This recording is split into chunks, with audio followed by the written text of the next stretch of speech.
just aren't enough points to score. There aren't enough members of Nouns. 4, 3, 2, 1. Black Hand is your world champion of Pokémon UNITE. In Pokemon को पूरी तरीके से आप スキマしたダキシマグローバンチ हरूटा क्योंकि उन्होंने charge कर सके स्टैक कर सके because जब आप 썬더도 기다리고 있습니다. 자, 일단 양 선수가 썬더를 마무리하면서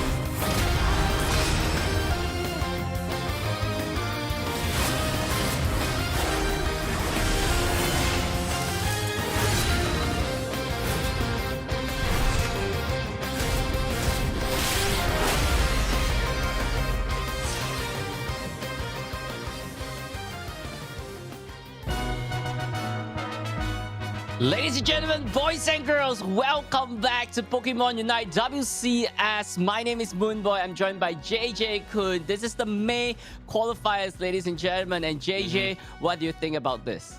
Man, it is going to be pretty hyped in terms of Pokemon, especially this weekend, because we have had the entirety of Asia playing for their qualifier spots for May, this time around. But, moving over to the May qualifiers, we already have our first 3, teams that qualified for that of the regional finals. That is Old Guys, Orangutan, and Omo Abyssinian. And now we still have 8 more teams that will be fighting off for their spot for the May qualifiers. Yeah, so 3 more slots are available for today qualifiers. So everything is on the line in this as well. So if you want a spot in Yokohama, this is the way to go. And this might be your second chance after this. No, yeah, for sure. And I mean, even if you don't get your spot this month, we still have the Last Chance qualifiers, which is going to be happening in about 2 weeks. Right now, so it's gonna be on the first week of June. So, it's still a chance for you, but I guess it's much better for you to be able to get your spot now, so that you would have an entire week long of practices before the regional final. But with that being said, we're going to have and show you guys the teams that we have right now. Yep, let's just take a look at the teams. So total, there will be 31 teams from all over the world going over to Japan for the World's qualifiers. And for our region, specifically Asia Pacific East, there will be 3 teams moving forward, which will be, crowned in the June qualifiers itself. So, the teams will be playing for 3 spots for that playoff next month as well, so so that they have a chance to be one of these 3 teams to represent Asia Pacific East in Yokohama, which is actually pretty good if you think about it. Because last year, right, or for the Unite Championship years, we only had 2 representatives of APAC, but this time we do get to have 6. 3 from East and 3 from West, so definitely more representation of the Asia Pacific going into the Worlds this year around. Yeah, 31 teams going into Worlds. It's gonna be really competitive as well. Not forgetting, from the other regions, we got 4 from Japan, 2 from Korea, 2 more from India, 2 from Brazil, 4 from Europe, 3 for Latin North, and Latin American South. We have 2 teams, 4 from North America and 2 from Oceania as well. So this is really covering the whole world right here, and that's where the whole world for Pokemon Unite meets in Yokohama. No, yeah, I mean, we can only wish to be able to get to Yokohama as well and see these teams go toe-to-toe in action live for the Pokemon World Championship Series. But with that being said, ladies and gentlemen, that is just going to be the slots for the WCS for all of the regions. Of course, we still have to talk about the flow on how they would actually get in on the Worlds, specifically only for the Asian regions. So for this time around, we're going to have 3 qualifiers. We have the April tournament, which happened last month. We have the May tournament, which is happening right now in the stream. And of course, we do have the June last chance qualifiers for them to be able to qualify for the Pokemon Unite regional playoffs, the regional finals. And then only 3 of those 8 teams can get in on the World Championships. Yep, so you guys could see there will be an advantage if you qualify for the regionals early, so you don't really have to qualify or even go through the whole gauntlet once again to find yourself a spot for the Unite regional playoffs. No, yeah. And here we go. And now just a bit of a refresher of our rules as well. We have a double elimination format here. First to two, first to two wins, and we have, the top 8 teams as well, that which we are currently going to be watching just a bit. And of course, since this is a double elimination format, you need to lose twice for you to be, dropped out of the tournament. And as we have mentioned since earlier, only top 3 teams will qualify for the Pokemon Unite regional playoffs. Yep, In we're 2 down- weeks. Yeah, in 2 weeks, and we're down to our final 8 teams here today as well. Later on, we will be going into the loser bracket later as well. So this team has only 1 life remaining in this tournament. Right. So one loss and you're knocked out. But however, if you're in the upper bracket, you have 2 lives, and you could lose 2 more sets in order to actually get eliminated of this tournament. No, yeah, for sure. But here you go. Here are some match rules as well that we have for our, the game itself. So for the general rule, of course, it's 10 minutes, 5v5 tournament mode. We're gonna be playing on Thea Sky Ruins. We don't talk about remote stadium anymore. Held items, no worries. Can use any held items. And for Pokemon, here's the thing that makes our tournament different. Different from any other regions. At least for Asia, right? Only Zacian is banned. Only Zacian is banned, and everyone else is available to be played. Yeah, so Zacian not allowed in this tournament at all. So we got 2 new Pokemon into the fray in this patch as well. So there's lots of different Pokemon to see in today's tournament as well.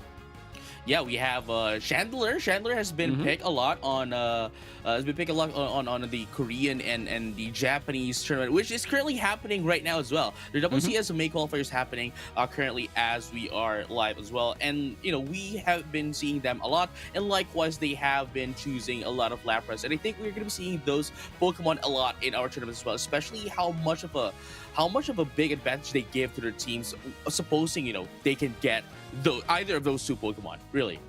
Yep. So as you guys could see, we will be going in with the draft format for this tournament. So this is how the whole draft pick is gonna be like, right? First off, it's gonna be ban phase, where each team would pick a Pokemon to ban, and then the first pick would go first, and then the second pick would take 2 Pokemon.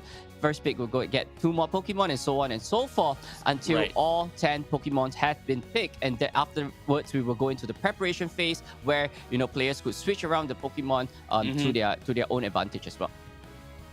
Right, so this is one of the advantages, right?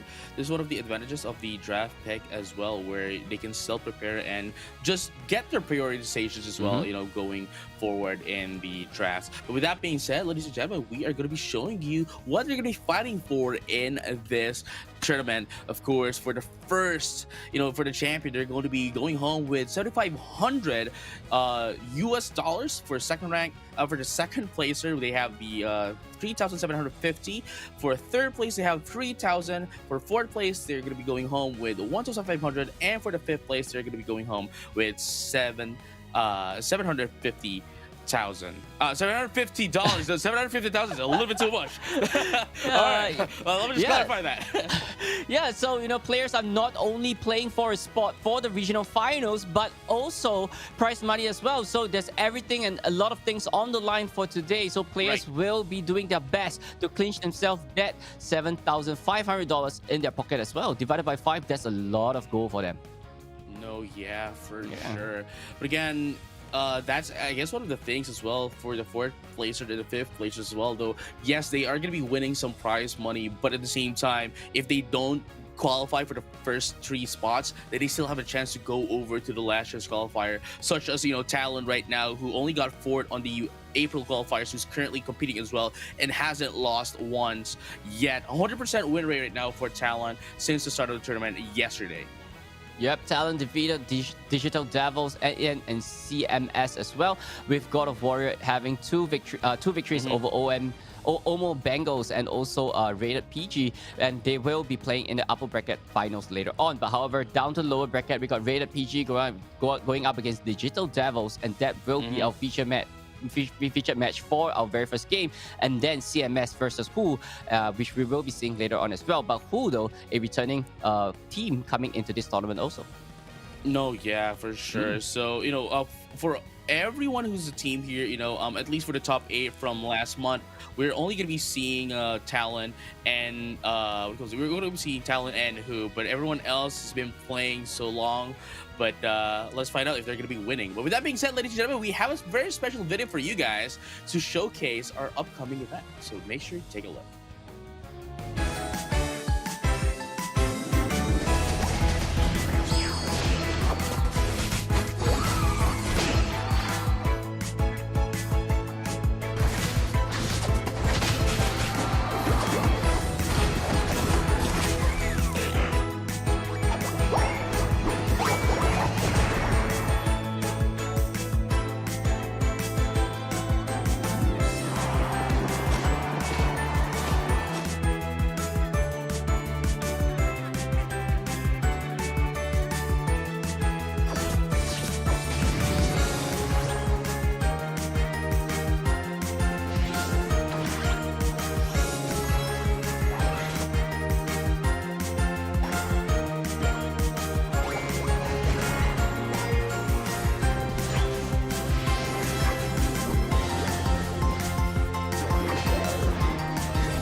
And yeah, there we go, ladies and gentlemen. 2 new evolutions will be joining the fray in the game, and Umbreon and Leafeon will be making their debut for the EV Festival that is coming really soon as well, with Umbreon joining us on May 25th. This is one of the main Pokemon that I am really excited about, right, JJ?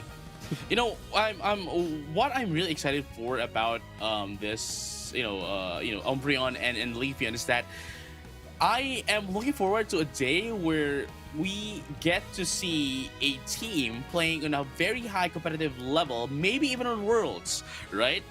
That are only that is only going to be playing EVs. It's Imagine possible. that, dude. Right? Yeah, It is possible, definitely. Yeah. Yeah, with Umbreon being a defender himself coming in May 25th, and also Leafeon, a speedster, coming on June 8th also. So it's gonna be bringing a lot of different dynamics. We got 3 really solid evolution in our format right now, and with the addition of this 2, we're gonna see a lot more possibilities coming in for this game. But speaking of that as well, once they have released, then if you're going to be looking for some tournaments as well, some casual tournaments, you want to try out some, a bit of like your team dynamics, and you want to try out the 5-man EV team, then this is the best thing for you to have. This is the Pokémon UNITE Challenge Day, which are, a frequent casual tournament, that is happening every month as well. So this time we're going to have one on June 17th. Saturday we have a morning and an afternoon session, both in English and Japanese. Yep, so if you guys don't really have a team to play with for this high-level tournament, you guys could start over here, know some friends, know more players from the community, and then, you guys, we'll never know. Maybe we'll see you guys in the June Last Chance qualifier and possibly making it to the regional finals as well. Wait, hold up. The Last Chance qualifiers happens first before the challenge day, but you never know. You never know. Maybe next year, or some other tournaments, because we do know that there's gonna be some more tournaments coming back. But with that being said, right? With that being said, ladies and gentlemen, and all trainers alike, we are now ready to show you the first matchup. As as Mason has as Moonboy has mentioned here earlier, we are going to have our first match for this day is going to be Digital Devils, right? Digital Devils versus here we go, Rated PG. There you go. So yeah, so for Rated PG, we got Renzu, we got Cheese, Chris, Papa R, Mania, Digital Devils. On Digital Devils side, we got Sense, Jimina, Neko, and Kiev and Oni as well. So these are the 10 players that will be coming in for this matchup. What are you going to expect from these 2 teams? Man, these two teams have already been like, going toe to toe against each other for quite a while. Both of these teams coming in from the Philippines as well, so they have been playing on a lot of tournaments, a lot of community tournaments as well, and they have fought each other, from time to time. So it's really kind of hard to say, especially that Digital Devils here definitely, I would say, would have more the macro play. But in terms of like consistency, I would have to go with Rated PG, especially that they have been getting a lot of like top 8s. I wouldn't say recently, but like more consistently than that of Digital Devils, based on what I've seen. Yep, so take a look at the frequently used Pokemon there as well. I believe the Scissor is a wrong image, but I believe like Alola Ninetales with an 88% pick rate right here. Right. Alola Ninetales recently just got a buff as well, so that is a something interesting coming forward for this matchup. But on the other hand, Digital Devil, having Clefable with the 88% pick rate compared to the Alola Ninetales, that's a little bit something different, between these two teams. No, yeah, I mean, Digital Devils here are more of like an aggressive team compared to that of Rated PG, because they are more of like they're more careful in how they play based on what we've seen last time as well when we are having them on stream. With that being said, I think this is going to be a pretty good match as well, given that, hey, it's just one mistake can actually take them out, either of them in the tournament. So no mistakes can be done here. Everyone will be playing to their highest level right now just for them to be able to stay up in on the tournament. Yeah, so there's a 50% pick rate on the Chandelier there as well. Like Chandelier being one of the latest Pokemon, or even the newest Pokemon in the game. There's packed with so much package in her kit, right? That there's damage, there's hindrances as well, and this Pokemon literally just does everything. And being a special attacker, is just packed with lots of firepower there as well. No, yeah, but there you go. We're gonna be having a bit of a head-to-head as well. Just to show them. It's just gonna be preparing for the game for you guys as well. But I guess Moonboy here, let's talk a bit more about what's happening with the meta right now. As we had mentioned earlier, we are definitely gonna be seeing a lot of like Lapras and Lapras and Chandler, but at the same time, Glaceon really strong right now. But do you think we're gonna be seeing that at least one time? Well, I believe Glaceon is probably the biggest threat in the game right now, and I don't think any team want to deal with Glaceon. So, these two teams actually is the first time facing off in this tournament, from what we know. So, taking out the best Pokemon out of each team's reach is the best strategy moving forward. No, yeah, for sure. So here we go. We're gonna be finding out if we're gonna be seeing a double Glaceon ban here. We are not going to be seeing a double Glaceon ban here, but instead we're going to be seeing the ban on the Lapras and Glaceon, which is going to be really interesting because for the other regions at least, right? Most of them are banning. Both of the teams really have been banning Glaceon. Yeah, but I mean, as rated PG, you are first pick, right? So if you're first pick, if your opponent don't ban Glaceon, definitely you get the first hand onto Glaceon as well. So, rated PG can afford to not ban Glaceon for their first ban. So banning the Lapras is a pretty interesting move as well. Lapras, lots of mobility moving forward, but Mania immediately locking in the Hoopa for their first team pick as well. So we are maybe expecting a lot more kind of like rotation style coming in for rated PG. Right, but at the same time, I guess it's a bit of akin to what had happened on ACL, where since Zacian was available to play, then everyone in the second pick was just banning Zacian 100%, and I think it's going to be happening as well here for Glaceon, because we already have the blanket ban here for Zacian, so nobody can use it. Nobody should ban it anymore because it's not going to be open anyway, and you're going to be losing a point once you chose Zacian in any shape, form, or any way, shape, or form. With that being said, I think this is going to be our first draft here for rated PG. You're going to be going in for the Hoopa. We have the Alola Ninetales, the Blastoise, the Dodrio, and the Slowbro, which I think is a pretty good pick as well. But they are a little bit on the squishy side in terms of like the attacking Pokemons, though they do have the they do have the disruption and the tankiness in terms of the Hoopa. The Slowbro and the the Blastoise. Yeah, so I mean it's pretty okay, right? They got the hyperspace hole to actually teleport them back to base to recover and come back to the fight as well. So, Blastoise is probably the initiator for Rated PG to actually go around. So that is the Pokemon that they will be playing around with in the front line, especially for Rated PG. All right. Yeah, especially that it has special attack specs and Slick Spoon as well. So I think, yeah, I would have to agree with you that this is not going to be a defender blaster, but rather more of a DPS Blastoise here, dealing so much damage, just going to be helping out a lot of Ninetales, and at the same time, the Drio just going to be disrupting the team here for Digital Devils, with Mania here just making sure that everyone gets sustained with their HPs going back in and out of their bases. Yeah, so stacked together with Slowbro as well, this special attack is gonna be really painful for Digital Devils to actually deal with. But however, on Digital Devil's side, going in with a double all-rounder, that is something interesting, right? They want to be in the brawl. So these two men, together with the Trevenant, will be in front, while the Delphox will be blasting away from the backline as well. No, yeah, but here we go, guys. The first game of the tournament, May qualifiers. Let's have a champion time. Yeah, so there we have, ladies and gentlemen. This is our very first game, so we don't really know what to expect coming in from both two teams. But I'm really excited to see what this Ninetales is going to be doing, right? Because Ninetales coming back into the meta after so long, that's probably one of the Pokemon to watch. How to actually pilot her well to actually optimize it in Tear Sky Ruins. Yeah, I mean, I would have to agree with you there, where it's one of the Pokemon that I really miss the most, because of the early days of Pokemon Unite, right? Like, almost everyone has been using a lot of Ninetales, but ever since everyone else was able to catch up against a lot of Ninetales, everyone was no longer using a lot of Ninetales, because there were so much more viable Pokemon than that of a lot of Ninetales, to be part of any lineup. But here we are right now, Risk, right now, trying to use a lot of Ninetales as much as they can, but unfortunately, Sen is going to be able to pick them off one. They'll make that two perhaps, but Papa R is going to be able to get away, get their citrus berries as well in the process. Yep, so, and Digital Devil immediately put 4 men down on the bottom side as of right now as well, with the Delphox moving forward. So they're actually applying so much pressure down at the bottom side, with the Rapid Strike Urshifu just going straight for the Ninetales and not allowing it to scale any further. So, just controlling this mid-game Pokemon so that, Digital Devil would have a really strong and smooth early to mid-game.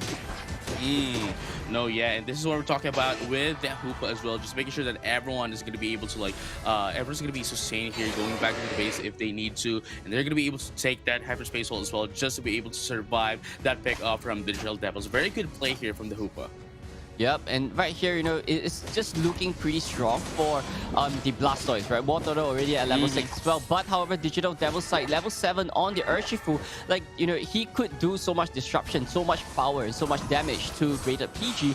And they have to be really careful. And, the Ninetales probably have to start slowing Sen down on the Urshifu. If not, it's going to be so devastating for Rated PG to deal with, especially as we're moving straight right to our very first objective soon. No, yeah, but this is what I'm talking about as well earlier, right before the start of the game.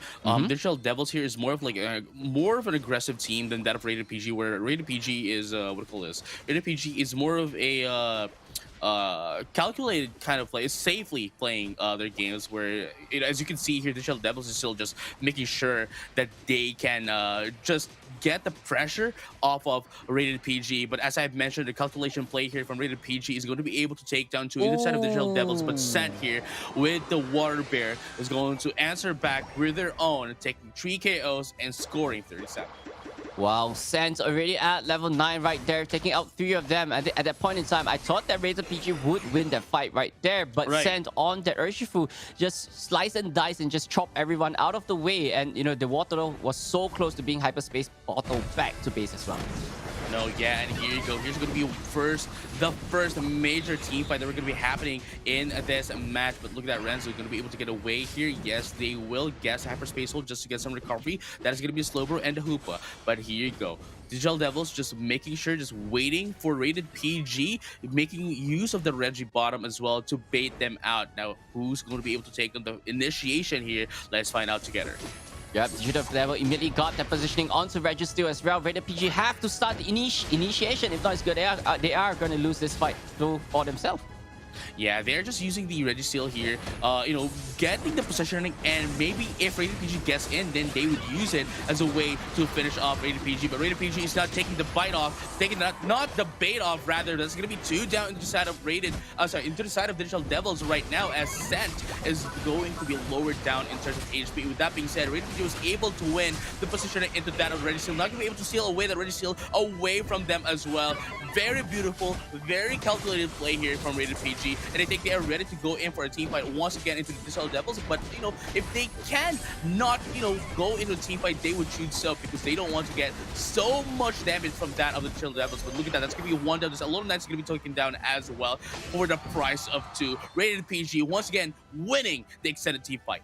Yep, so here's the big question, right? Did Digital Devil actually overextended their stay right there in the bottom side? They pushed Rated PG all the way back to their goal zone, and they actually capitalizes on that, and just, with the additional shield that they have, and just take the fight to Digital Devils, and just winning the fight, take the Reggie, and there's nothing much that Digital Devil could do. Rated PG immediately rotating straight right to the top side as well with the help of Hooper, and they're ready once again for the Reggie Lecky. Digital Devil had a really good start, but is this the time where they actually slow down?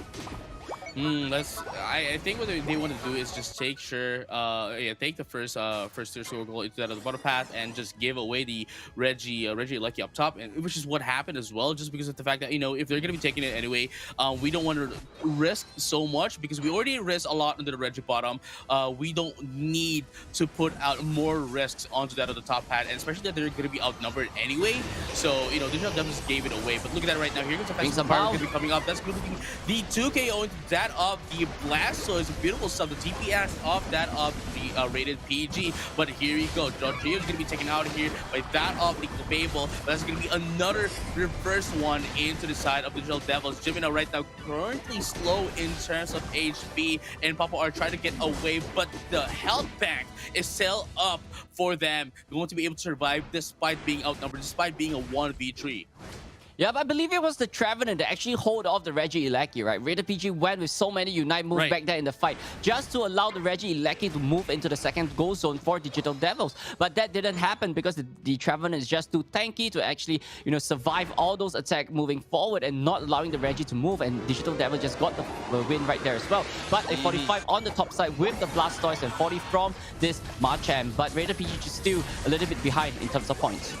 Oh, here we go. Rated PG once again going to be able to take down that Reggie bottom. But are they going to be able to survive? Oh, no, they're going to get picked up. There's going to be 3 down into the side of Rated PG. Maybe this might be what Digital Devils is looking for. This might be the key factor here for them to be able to get back up into Rated PG. Because earlier on, as we have mentioned, their play was used against them by Rated PG. But again, that is just a Reggie bottom. We still are going to be seeing that Reggie Lecky up top. So if Digital Devils won't be able to stop this, I think Rated PG still has a bit of an advantage here towards Digital Devils in terms of macro play. Yeah, for sure. Right? Rated PG have the level advantage right now, 13 on the Dotrio and that Blastoise. But you can't discount the fact that Machamp is live. The Machamp is going to be doing so much damage with those, big blow moving forward as well. And Oni on this Trevenant is just surviving. This tree, is close to not being able to knock out at any point in time. As right here, Digital Devils try to take advantage and try to take position for the Reggie Lecky, because this Lecky will be huge into the final stretch. Right, I think that is what Rated PG was trying to prevent here. Just that's why they weren't really taking the bait off of Digital Devils, because they know for a fact that once Digital Devils Pokemon goes online, they would be pushing out so much damage that then they can essentially tank.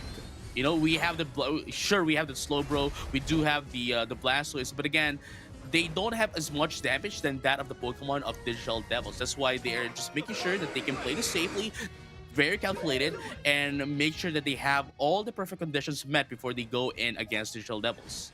Yeah, Fire Spin immediately going in for to catch off Mania of that as well. So with the Reggie Lecky going on the top side, that actually play a little bit of mind gaming for Rated PG. Is Digital Devil going to be going up top to score? But instead, Digital Devil is just waiting and just camping and just waiting for Rated PG to start the initiating fight so that they could capitalize from there and then as well. Oh, here we go. Let's find out who's going to be able to start this Rayquaza. As we can see as well, Digital Devils currently has a positional advantage into that of a Rayquaza, but they are losing one more Pokemon. But here you go. The start of the team fight is going to be popped up. Most of the Unite was going to be popped up as well. Hydro Typhoon is going to be popped up. There's going to be one down into the side of the Digital Devils, but 1-for-1 trade is going to be the name of the game here. Most are down right now. Most are HP slow into the side of the Digital Devils, but it looks like Raider PG is going to be the one who's going to be taken off here. But Hoopa try to survive. No, they're not going to be able to survive. It's going to be 3 down to Raider PG as well. Slowbro try to get away with a health back here, but that's going to be 2 for 2. But never mind. Here comes Set as well, but they're really going to be able to pick up that Delphox as well. And you know, this is just going to be a bit of a refresh here for both of the teams, unless otherwise Digital Devils would try to get this Rayquaza for themselves. But at the very least, I do like what Digital Devils is doing here, that they are just making sure that nobody's going to be able to score a cap here, especially the Rodrigo does have 45. Yeah, I mean, they have to start scoring at this point in time. Raider PG is just really behind in points right now. It's just 40 points, right? It just have to done a little bit more. Renzo with the Dotrio, they can split the whole 45 up in 3 pieces as well. So that could be a little bit sneaky as you're moving up top to score a little bit more. 15 more seconds on the clock. That Dotrio 30 might make a difference right here. Raider PG having a 20 points lead as we're down to the final 10 seconds. But 60 more coming in for that Marchand, and another 100 from Sen, unable to clock it in. At this point, I'm not sure who's the winner. I am not sure as well. 10 more. Wait. That's 20. That's 20. That's 2 10s. That's 2 10s. That's 2 10s. Wow. Oh, I mean, it's down to this. I don't know who won. I don't know who won. PG. Oh, it's the Raider PG. Oh, yeah, there you go. Renzu, I was going to say Renzu is going to be like the key factor who gets to decide who wins this match, because again, you know, especially with the Drio, especially with its passive ability, it chops off its points into 3 and makes sure that it scores so quickly. Man, that is going to be the key factor there. And I do like what Digital Devils did as well after that team fight, the first team fight of that of the Rayquaza, making sure that they, you know, split themselves in terms of the paths, right? The bottom path and the top path, just to ensure to, you know, block off Renzu's path. But, you know, Renzu was able to, you know, cross over them, go into the top path, and was able to put in 90 points as well up top first, and then, you know, the additional points just to catch up into Digital Devils. Yeah, so I think, you know, that last final stretch was just a little bit messy, right? Like both teams just staring at each other for a good 10 seconds or so. It was. And you know, it all started with Mania with the Rings Unbound and just charging straight right in with Cheese. But you know, one thing is that Neko fell really early into the fight, and you know, without any more healing support going there as well, Digital Devil kind of like slack off a little bit in terms of like, you know, survivability. But the Marchand and the Delphox literally just, you know, just destroyed most of what Raider PG could have. But Renzu taking out Giminia, and that literally did not allow Digital Devil to have a good footing for the Rayquaza in that fight as well. So it all falls down to whoever could score at the very last moment, and that's where Dotrio is really good at it, and they really capitalize on that divided by 3 kind of like passive from the Dotrio. No, yeah, that is for sure. And with that being said, ladies and gentlemen, it was a very close match, but Raider PG is going to be taking in the first game of the day. And, you know, if they win one more, then we're going to have to say goodbye to Digital Devils and this tournament. But again, they can still play, however, on the last chance qualifiers, if only if that happens. But again, we still cannot discount Digital Devils because they have shown us quite a very good match going against Raider PG. So we might actually potentially see a 1-1 here for both of the teams. Yeah, take a look at this, right? The scoring chart right here is just pretty even up until the very last moment. Like, you know, at any point in time, you don't really know who is ahead, who don't know who is, you know, having the point lead as well. So this is just really, you know, competitive Pokemon Unite moving forward. And both teams are just on equal footing at this point in time. No, yeah, this is what I'm talking about earlier as well, that they have been playing, they have been seeing each other on, you know, several tournaments as well. And I wouldn't say they know each other that well, you know, 100%, obviously, because of, you know, people, especially on scrims and other tournaments, they they try to hide some, you know, some special strategies. But again, strategies, recipes, right? But going over into major tournaments such as this, it really shows how they are really equal towards each other. Raider PG and Digital Devils, again, they can still have a bit more of a, you know, there's definitely more possibility to see a 1-1 here than that of a 2-0. Yep, just take a look at the replay right here as well, right? Digital Devil, they have such a clean early game with their Urshifu, being so strong at level 8 so early as well. I believe he was 9 before everyone else in the whole game. And they literally destroyed.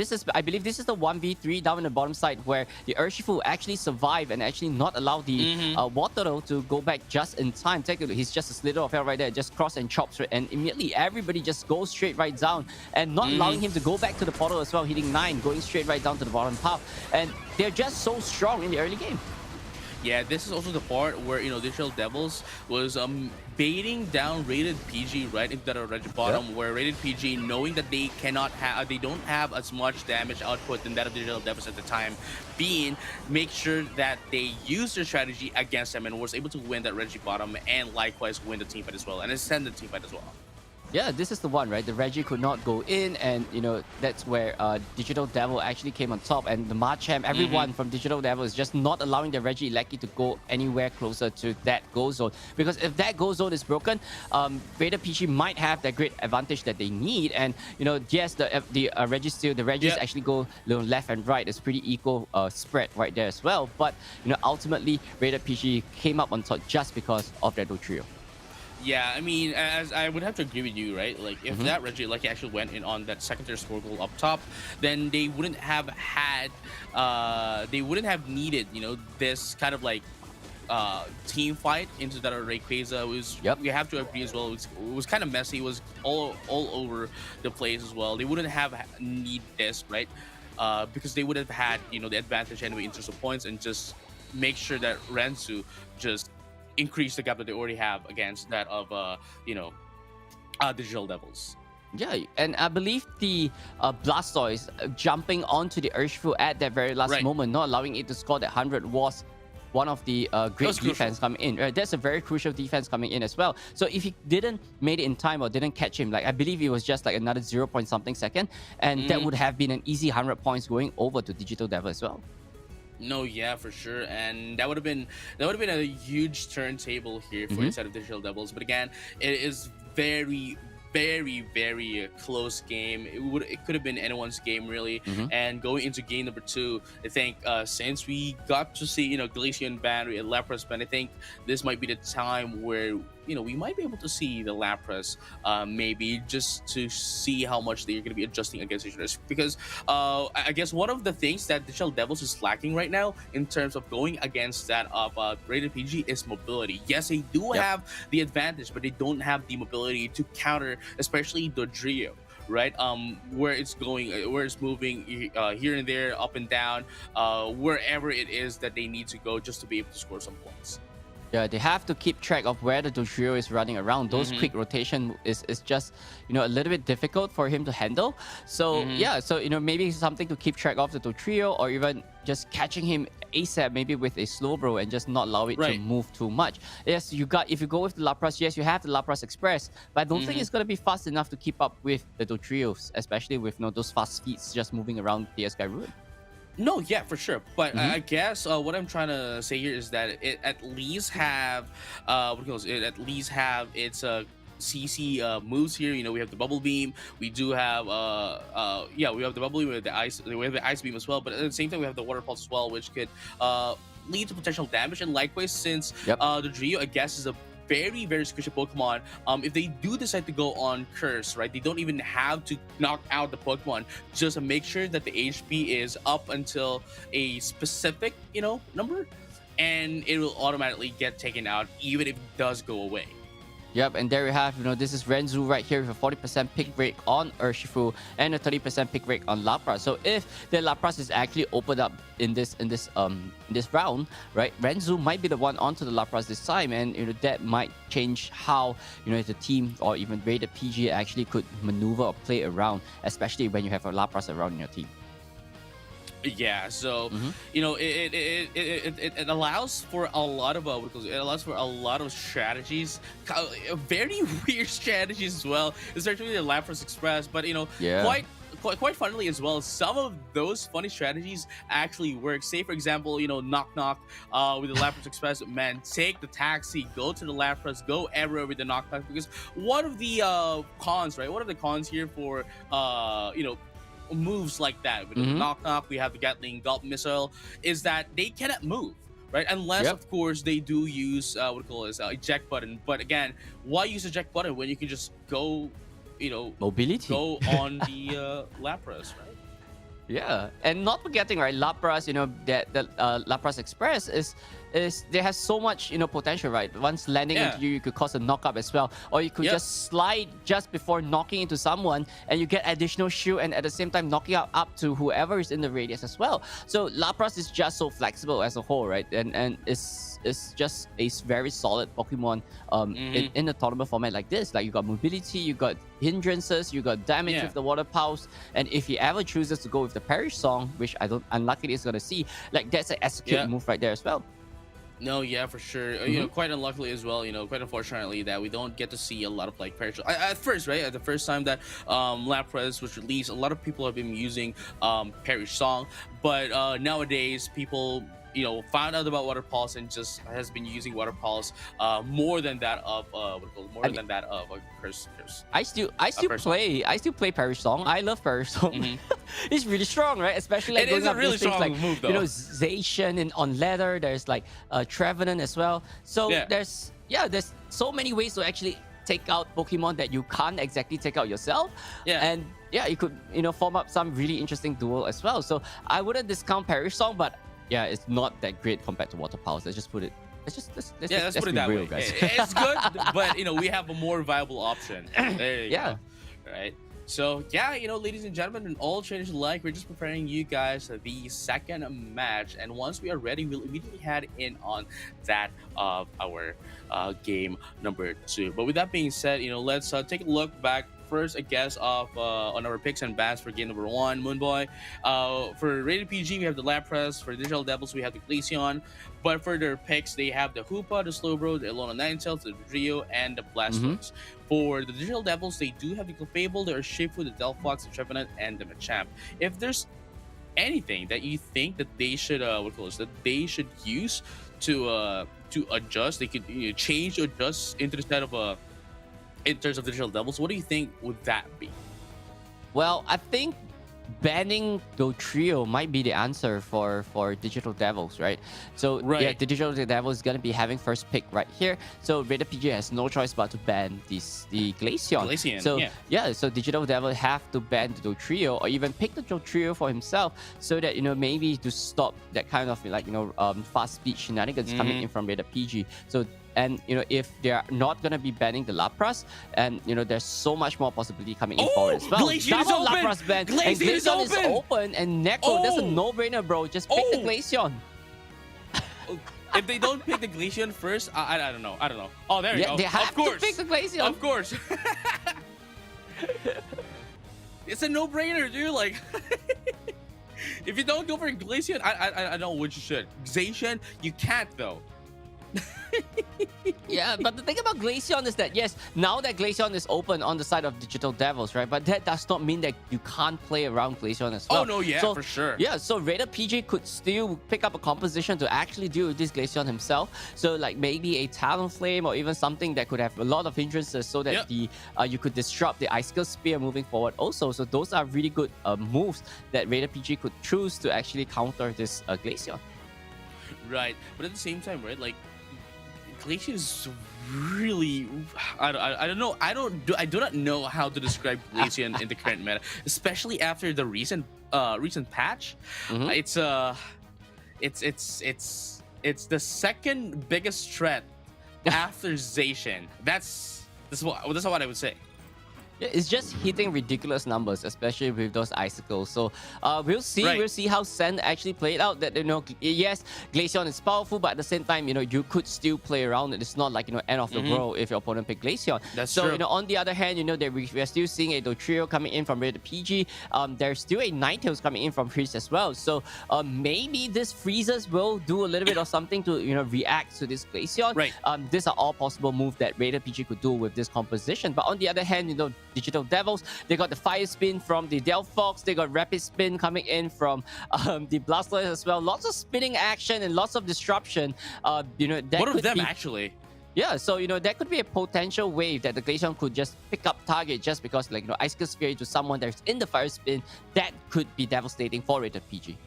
I think this is a very good change here for Rated PG as well. Renzu right now with that of the Urshifu, because Sen already got in the Glaceon for themselves. I think this kind of balances it off, kind of in terms of like the damage output. But again, they are losing, I guess, the the tankiness that they have earlier, because earlier on it was a Blastoise, right? It was a Blastoise and that of the that of the Slowbro. But then again, yeah, they do have the damage output now, but in exchange of the squishiness, especially we have the Alola Ninetales, Sahupa, and the Dodrio.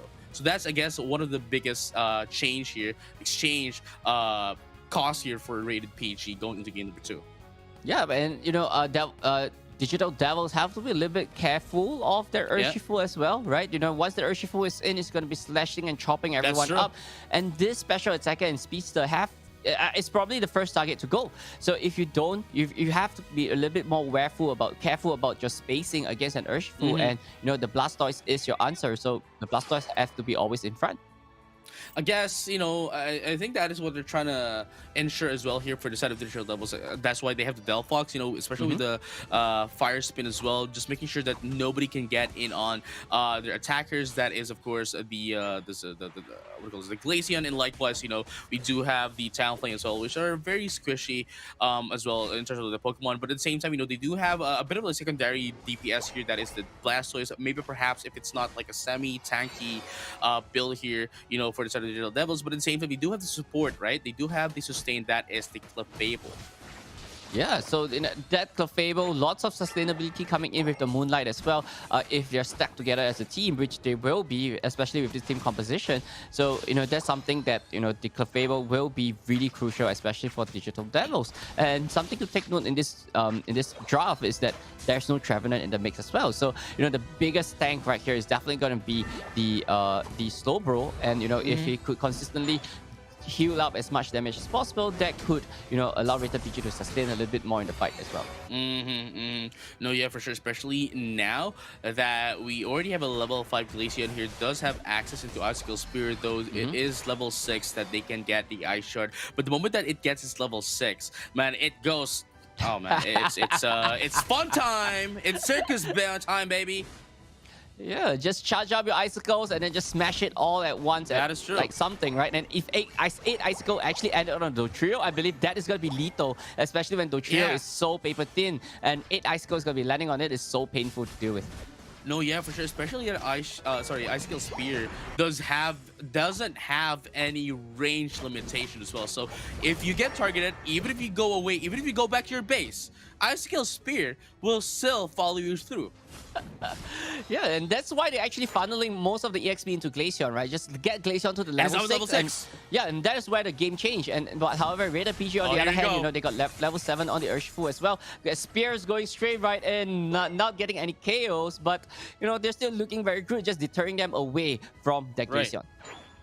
Yeah, for the side of a Glaceon as well, you can actually get 10 Icicle Spears at the time, because you can still use Ice Shard, which gives you 2 Icicle Spears, right? 2 charges, right? So that is a total of not 8, but actually 10. While if you use Ice Shard while the Ice Shard is actually active. Yeah, and then the key Pokemon that Digital Devils have to take out is definitely going to be Renzu, and immediately Renzu going straight right down to the Glaceon as well. So is this a big mistake that Rated PG did not ban that Glaceon, especially that if your second pick? Yeah, that is it's already showing, especially after they were able to take down Renzu, and especially even Cheese, right? Even after they were able to get away, got in on the first score goal, they were almost still able to take away that Dodrio as well with that Glaceon. But here comes the Glaceon going down as well. Digital Devils trying to seal away this Red Rocket, but they're not going to be able to take it out. Renzu's going to be able to secure that one. That's going to be the single striker Shifu instead of the Water Bear. But with that being said, they're just as always, just making sure that the War Turtle is left up top to get in some XP to catch up. But here you go, Rated PG currently leading in terms of points. Yep, with that single strike bear is definitely the way to go, especially know that if you're dealing with Glaceon, right, you have to just immediately chop it down and burst it out as fast as possible. If not, if you're staying there a little bit longer, if you're overstaying, those icicles is gonna be landing on that bear, and you know, water bear don't really want to be dealing with that as well. Level 9 on the Urshifu, 1v3, I think this is it for him. Oh, I thought they were gonna be getting their citrus berry, but even that, right? Even if they were able to, you know, accidentally push them into getting the citrus berry, it's still a 3v1 situation. We have the you know, the gravity here, we have the water tail, and likewise we have the icicle spear. Glaceon it still wouldn't be able to survive anyhow. Yeah, and take a look at this. The amount of damage that Sand is doing to the Regieleki is really 1/3, and it's not exactly doing too much against it. Icicle Spear immediately going straight right to the Slowbro as well. I think this is going to be a scramble because Digital Devil really needs this Regieleki. If not, they will be behind. But down in the bottom side, though, Trio might be a little bit sneaky. Yeah, here you go. Sneaky Beaky is the name of the game here for the trio, which, you know, has been since earlier. But at the same time, you know, they still have the lead in terms of points. Glacial Stage is going to be coming up as well. Here comes... Oh. Whoa, that's going to be huge as well. But Rated PG is going to be able to take down that Regieleki for themselves as well. They're going to be able to seal that away from Digital Devils. But here comes the Glaceon as well. Icicle Spear is going to be able to take down one, but it's going to be two into the side of Digital Devils. So, you know, they still have the disadvantage of Renzu trying to make sure that Regieleki gets pushed in, gets a 40 points as well, and gets the invincibility frames from scoring in, surviving from the Icicle Spear.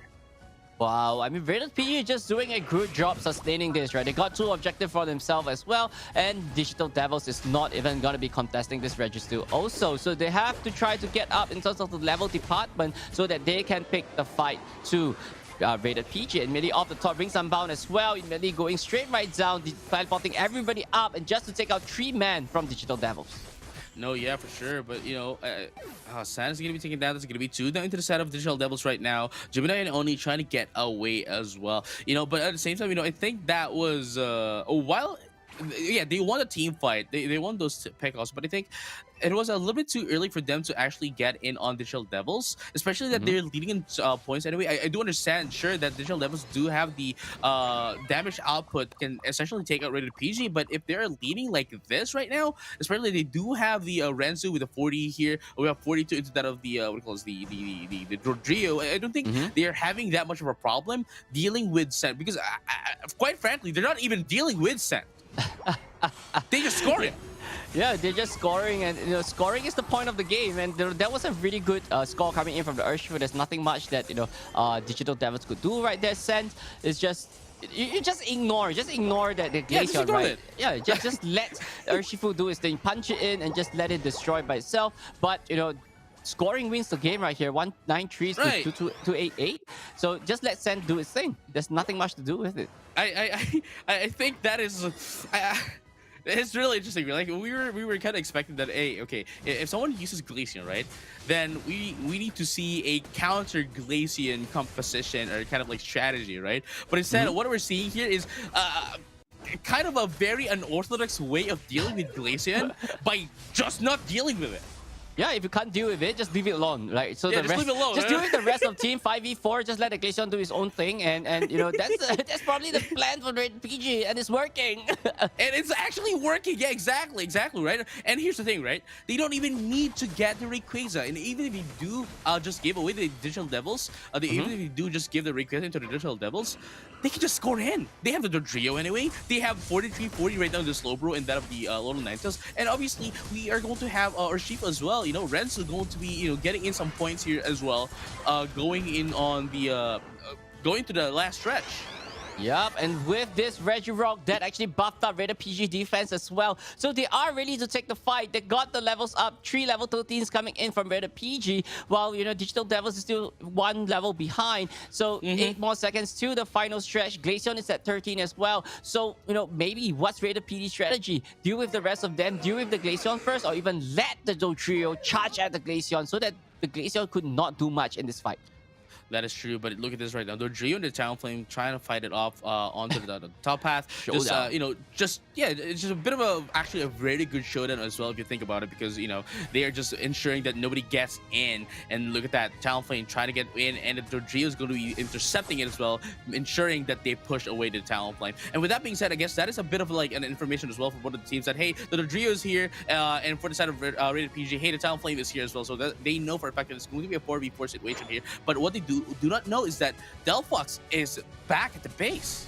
Yeah, and Rated PG is not exactly going in for any sneaky dunks at this point in time. So, if they realize that there's one-man shot coming in from Digital Devil, that might be the best opportunity for them to strike. So, yes, that's true. You know that the Talonflame is on top as well, but they don't know where the Delphox is. It's still a big mystery. Is he going to be doing sneaky dunks? Is he going to be having backstabbing us? So, there's so many mind games coming in for Rated PG.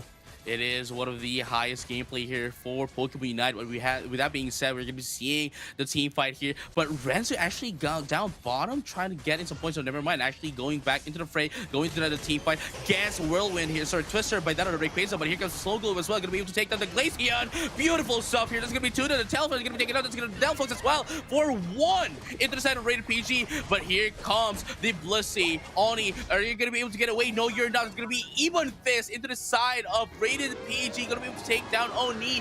Neko 47. going to try to split foot, but only 47 is going to be. Oh, was intercepted with Media as well. Beautiful stuff. Rated PG just needs to get in here, gets 100 points here instead of the bottom pad. We have the Drio as well, going to be able to destroy the second tier score goal. And man, just like that, Rated PG, beautiful stuff on showing us how to deal with a team with a Glaceon and winning game number 2 in a 2-0 fashion. This just shows that if you pick the best Pokemon in the format right now, does not mean that it guarantees your victory. And Rated PG knows that and just played around it so well. Digital Devil just hiding behind the bushes maybe a little bit too long, and one fight is all they get, and it didn't get the win. And Rated PG just stormed them down and just score as much as possible right there as well. So there you have it, ladies and gentlemen. Rated PG winning Digital Devil 2-0 in a really awesome fashion in the second round. It was really funny though. Not in the bad way, but like again, you'd expect that. Okay, Rated PG, they're a little bit squishy, especially that I think that's what they realized, right? They are a little bit squishy here, and most of the damage healer is only coming in from the side of the Urshifu from Renzu, right? But even then, right, you can see here that it is a little Niantic that has more damage than that of Renzu, because Renzu, despite being the singular bear here, the single strike bear here, or the dark bear, is only there to secure objectives and score. Not much else. Yeah, I mean, he did secure a few objectives for the team as well. He's always diving in, taking out key targets. So, damage is not exactly what the single strike bear is all about, but it's always about, like, stealing objective, taking big blows, burst damage, and things like that. And they did. And Chris, on the other hand, on the Alolan Ninetales, with the slow globe, I believe he hit a few big snow globes as well. So that probably contributes a lot of damage going straight right to his. And at the same time, I think that slow globe was perfectly timed as well onto that Rayquaza, but because that was the move that took out Sans Glaceon, which is, let's be honest, the biggest threat here for Rated PG. And the moment that the Glaceon was taken out, they know for a fact that, okay, hey, the Glaceon is out. Season. It's open season. Yeah, exactly. Yeah. It's Thanksgiving. It's Thanksgiving Day, bro. Yeah, just take out the Glaceon. Everyone is open season for the rest of the team, right? Urshifu just punched straight right in. Delphox is probably, 3/4 left, right? The Talonflame is probably close to KO as well. So, that's where the Clefable have to work additional time, right? Work OT and just, going on the Moonlight, trying to save everyone. But if they actually put Digital Devil all over the place, which they were at that point in time, and that's where, Rated PG capitalized on that as well. No, yeah, for sure. And, let's take a look back on what happened in game number 2. As we can see here, Rated PG is just making sure that they're not playing into the side of Digital Devils, and you can see how Digital Devils is really trying to bait down Rated PG, knowing that they have. I think even I, if I were playing into the side of Digital Devils, even I would be confident enough, because the mere fact that I have Glaceon in my team almost guarantees a win. Almost is the keyword. Almost is the keyword. Yeah. Right? Especially because of how buffed it is right now. And it shows as well.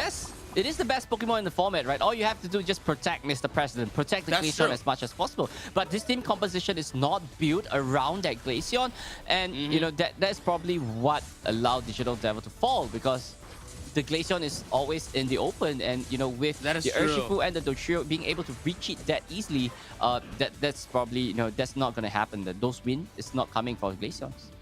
No, yeah, for sure. Especially, I guess one of the cons here for Glaceon as well is that it can only target one Pokemon at a time with the Ice Skill Spear, unless otherwise, I guess if they do have a Trevenant in their team, then perhaps they can line it up. And as we all know as well, if you target the one that is the farthest, right?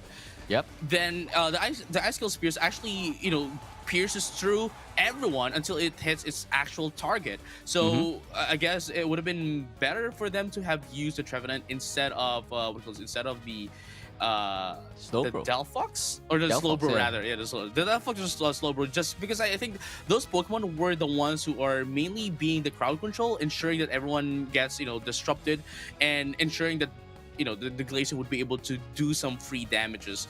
But unfortunately, that is not what happened. They weren't able to, like, you know, line up the side of the side of digital, the side of rated PG properly. So, you know, they weren't able to, like, really maximize as much in terms of the Glaceon going into that fight. But with that being said, ladies and gentlemen, congratulations to Rated PG for moving into the lower semifinals, and likewise, you know, to Digital Devils for showing us quite a great match all throughout those two matches. Yep, so Rated PG, you know, with 2-0 victory, that's a really good win coming in as well. Game 1, really close, but game 2 is pretty obvious who is the team actually coming on top as well. So that's a 2-0, and you know, that game right there is Rated PG. No, yeah, for sure. But before we go anywhere, Mason, Moonboy, right? I think we have to announce something before we go anywhere. So just to let everyone know, and for transparency's for the transparency's sake as well, that it has come to our attention that there may have been some discrepancies in the tiebreaker ranking calculation methods for day 1 of a Swiss, you know, in the May qualifiers. So those teams that are affected are going to be reached out and talked to with that, you know, as soon as the investigation is complete. And you know, but moving forward, though, we're still going to be proceeding with today's tournament, with today's broadcast, based on yesterday's tiebreaker rankings calculation method. So just to be transparent with everyone, that's where we're going to be proceeding. So whatever we have right now, right, we're not going to do any resets or whatnot into the brackets. So what we have right now is we're just going to be following it through until we finish the grand finals today. Yep. So there might be a little bit of changes, you know, for you know, the games or the final results later on as well. But you know, we still got the show going on for you guys. So yeah, so with the second lower bracket finals will be coming up next later on as well. So what are we gonna expect coming in from the next two teams, JJ? Oh yeah, so the next two teams, this is going to be a really, this is going to be interesting because the only team that we seen here before was only Who, right? And Who actually got in on a lot of got in on a very, very, very high rankings as well last time. So at least for day number 2, right? For day number 2, but we don't have much with CMS, especially at CMS. This is going to be their first time into that of the top 8. So I guess it's going to be more of like an underdog for CMS, and especially this is like one of the teams where going to be really exciting just because of the fact that we get to finally see who they are and they can introduce themselves with the games that they're going to be showing us. Yeah, but I mean, this is the fun of this kind of format, right? Like where you know, the more newer teams or the teams that who want to make a name for themselves, this is the best stage for them to shine, because once they made it to the top 8 or even the playoffs, like, you know, they can start gearing up and even, you know and start competing against really strong players from the, you know, from really strong senior teams as well. So yeah, so with this, you know, I'm just excited to see what CMS is gonna come up with, and especially with this new meta with additional 2 more Pokemon as well. So that would literally shake up, you know, the how Pokemon Unite is being played in Tier Sky Ruin. which is really gonna be interesting because like yeah, sure, we might have been able to see like who last time, right? But the thing is, the meta from April tournament going to May tournament is an entirely different one. It's different, so yeah.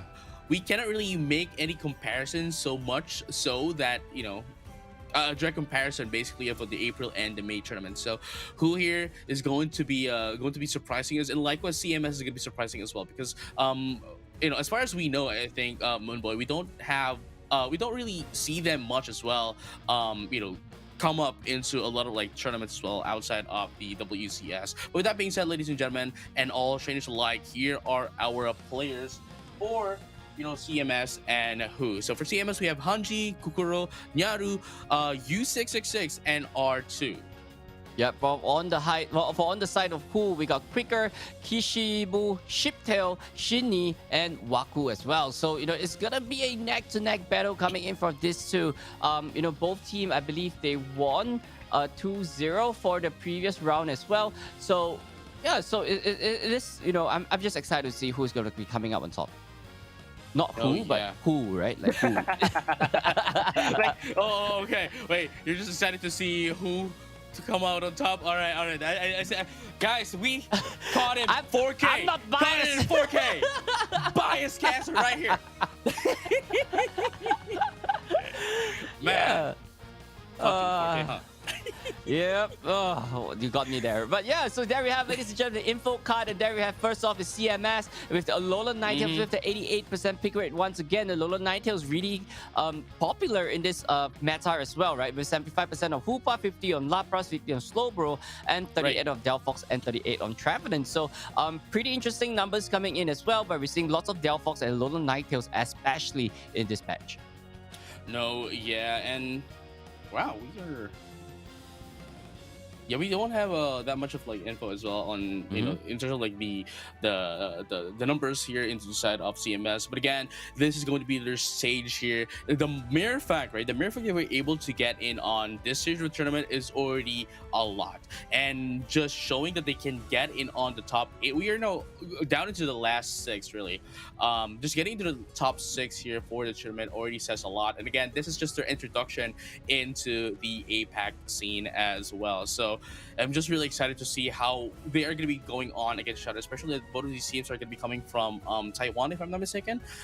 So and we all know for a fact that Taiwan is the powerhouse region here in APAC East. Yeah, like we got teams like Orangutan, yeah, and there are lots of really interesting mix coming in as well. There's not much open source or even like information coming in from them as well.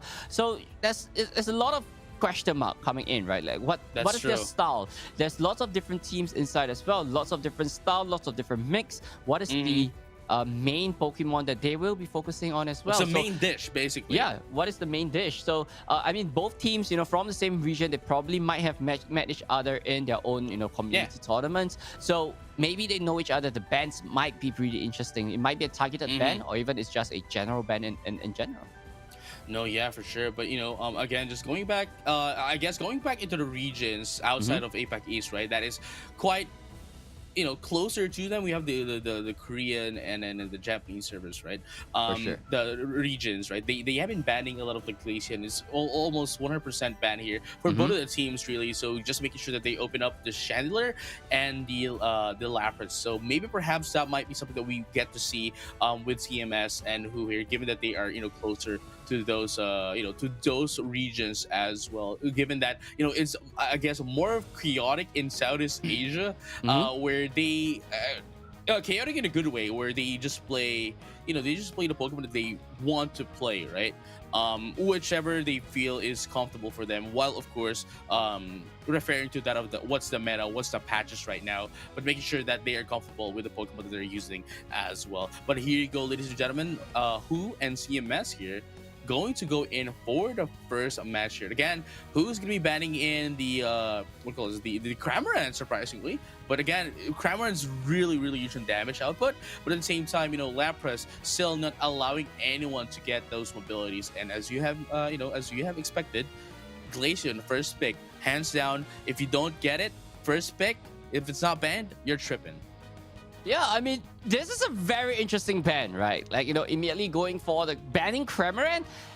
You don't really get to see this very often, especially in WCS. You don't even get to see Cramorant being played. But who immediately batting the Cramorant, getting that Glaceon first pick, that could actually allow them to have a little bit more momentum coming in the early to mid game. So, on the CMS side, we are seeing a new Pokemon being hovered as well. It's gotta be the Chandelier and stacked together with that Urshifu. So lots of disruption, lots of heavy damage. You got the heavy punch damage, you got heavy special attack damage as well.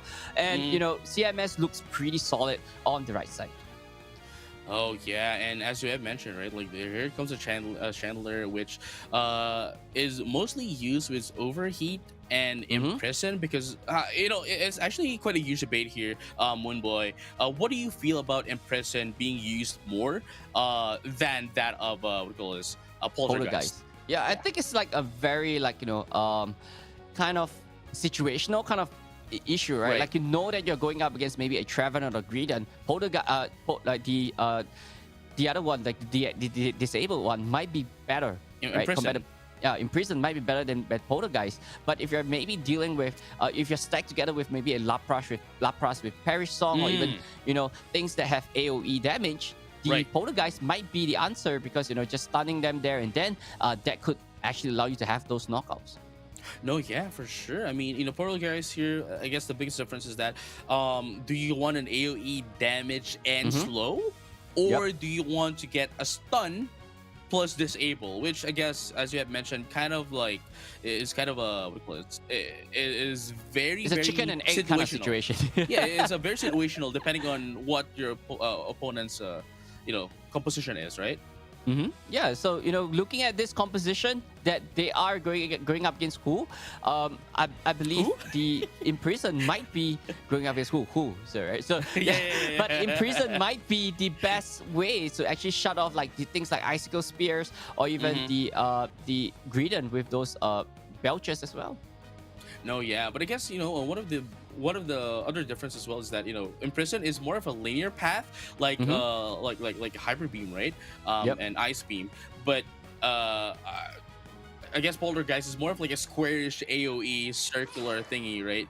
Which covers more area going into this game. But I do agree with what you have said in terms of the Poltergeist in this composition of who.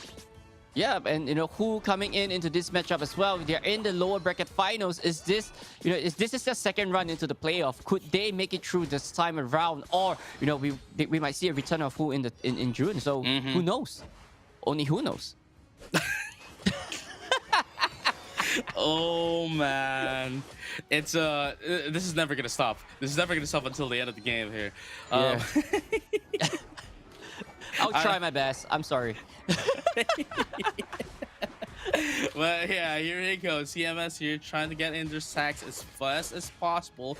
But the Litwick here, going to that on the bottom path along with the Slowpoke, I think they don't have that much of a damage in comparison to that of... Actually, they don't have that much of a damage all throughout, at least in the early game.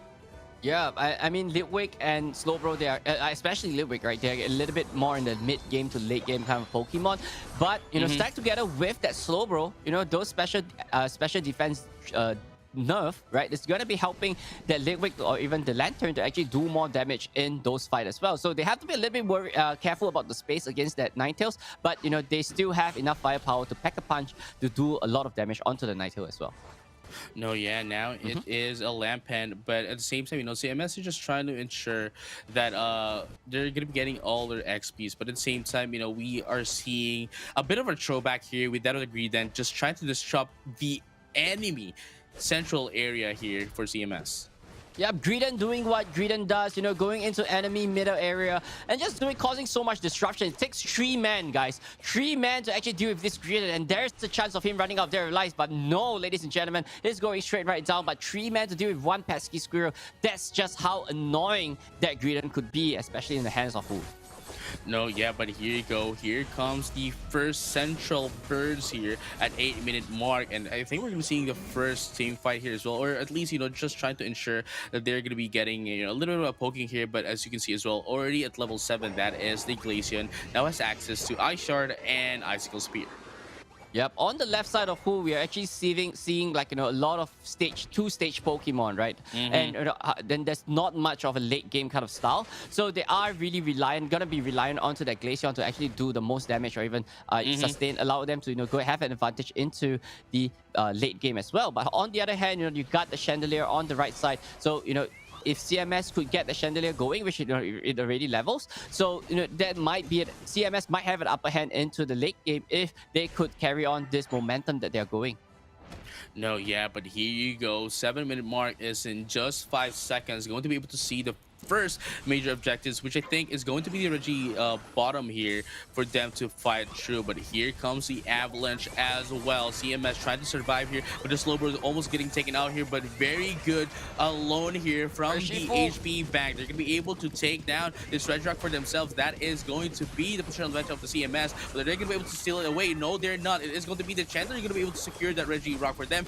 But Slowbro trying to get away. They're not going to be able to get away with that of the P's coming out, of the C's coming out into the side of the Greedent. And with that being said, ladies and gentlemen, all trainers alike, CMS was able to take in that Reggie Rock, but decided to disperse themselves as they are going to risk a lot by staying in. Yeah, we don't really want to deal with that amount of damage coming in from that Glaceon, right? Like, look at this. It's already 1/3 down with the help of 1 egg healing coming onto that Urshifu as well. So they have to start maintaining and be a little bit more respectful of that Glaceon. But with the help of that Lisi, like, it's doing such a good job to keeping the rest of the team alive. Unfortunate that the Slowbro could not survive in that fight. But ultimately, they got the Reggie. They got out of there with 4 men alive. It's a win for them.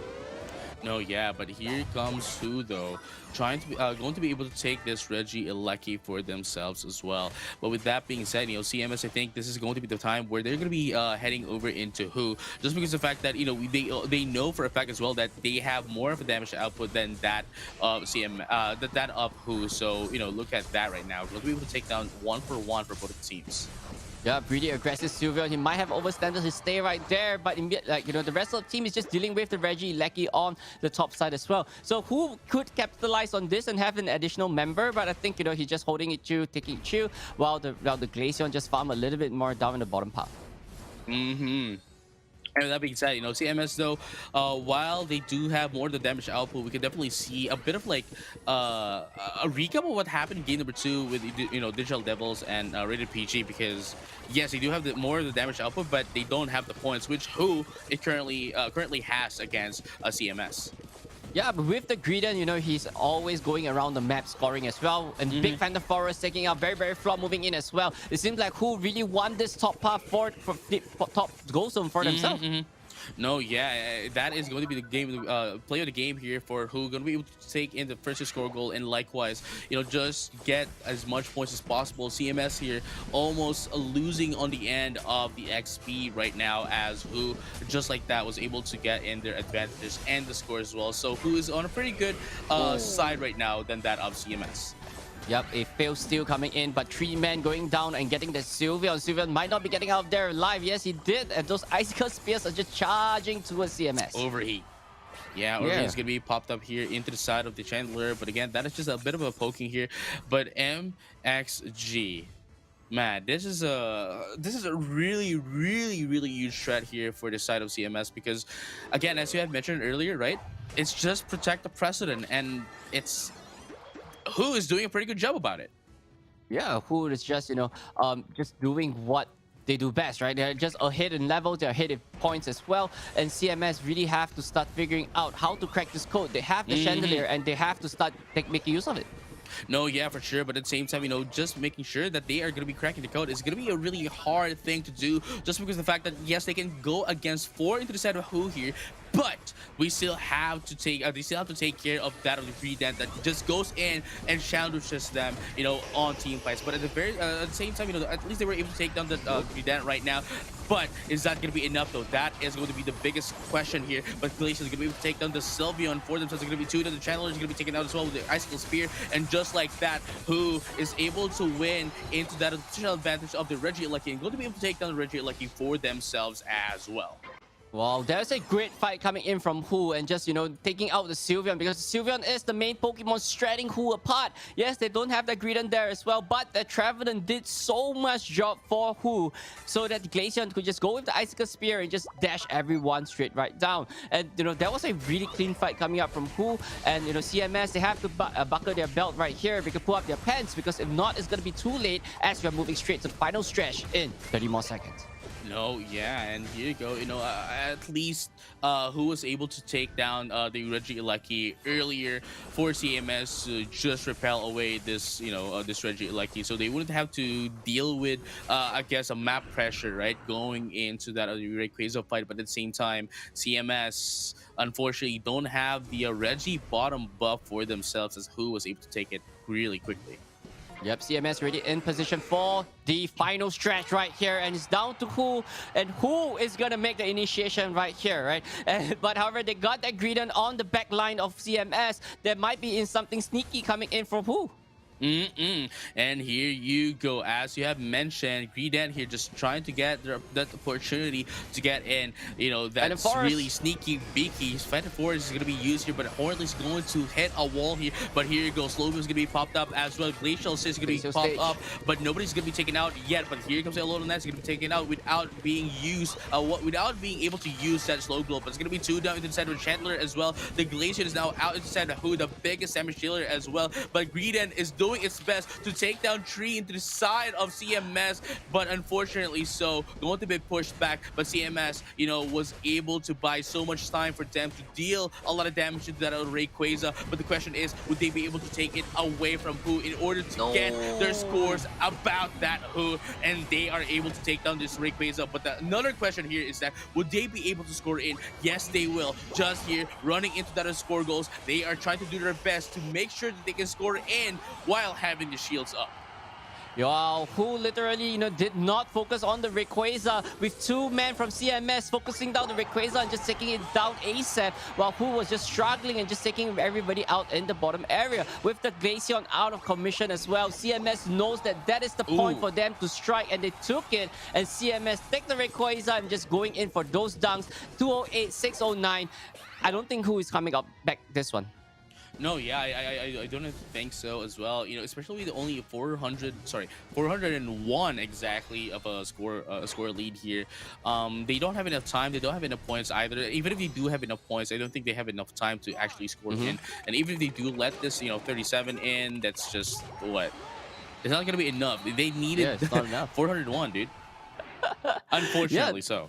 Unfortunately, most of CMS actually scored after the Rayquaza KO, so that probably had a great advantage for them. So let's just take a look at the final score. 282 is to 609, ladies and gentlemen, with CMS U666 taking the MVP right here with the Chandelier.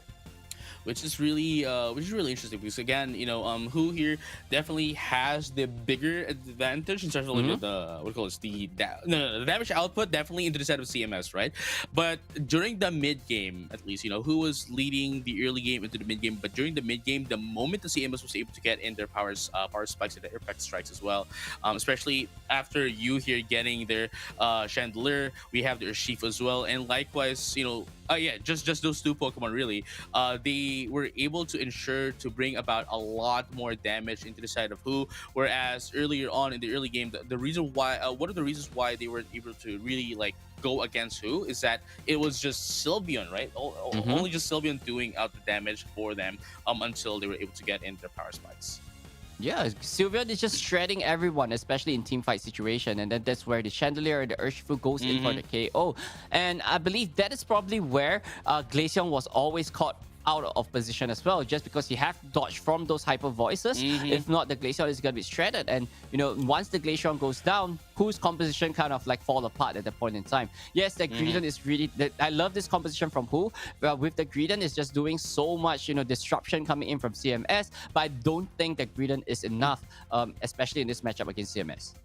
No, yeah, for sure. I think what they wanted to do here is a little bit all over the board, just because of the fact that they do have a bit of they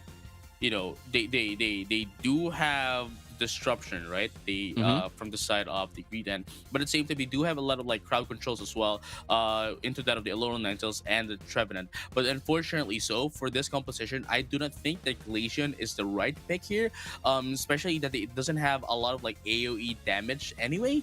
So you know, for them to be able to have maximized that, you know, that composition, they might have been it might have been better to go in for a Pokemon that can deal and dish out, you know, AoE damage. What kind of Pokemon do you think like would fit that slot? It's really, it could be, you know, Blastoise could be a good fit, you know, especially with the Rapid Spin and Water Spout. But at the same time, this is really gonna be controversial, but I think, but I think, you know, but I think Garchomp is going to be a good Pokemon as well, because not only does it have crowd control, but it does have a bit of like a cleaving effect, right? With its attacks. So the moment that they get crowd controlled, right, is when it can just dish out free damage as well, while, you know, affecting everyone else in the, you know, in the area. Yeah, for sure. And ladies and gentlemen, let's just take a look at the replay right here with CMS taking the first Regirock, but, you know, having one man down with in the form of the Slowbro. But, you know, very disciplined coming in from CMS, retreating right there, immediately rotating straight right top, but unable to win that Regieleki. But, you know, who did have a really good mid game, right? Have a really good early game where they actually have such a big level lead and such a big point lead against CMS, and, you know, everything just falls down to the final stretch where CMS could, you know, pick it up as well. Right, and, you know, this is what we're talking about, you know, who here definitely was able to get in the early game, into the late game, but CMS, the moment that they were able to get in all the things that they needed, once all the conditions have been met for CMS, they just went in and made sure that they dish out more damage to Who, and make sure that they prioritize their targets as well, ensuring that they can get in the Rayquaza for themselves.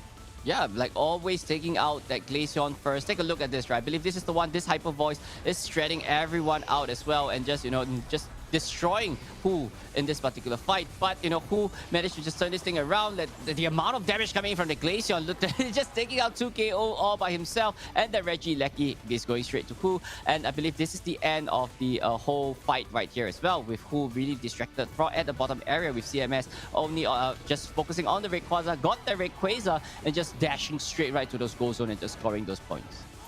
No, yeah, and here you go. That is going to be like, you know, the biggest one here into the set of CMS as well.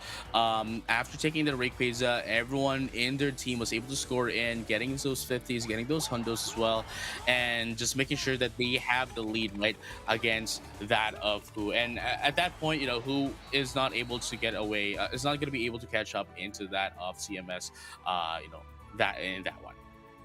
Yeah, and I believe, you know, Who literally have the whole game.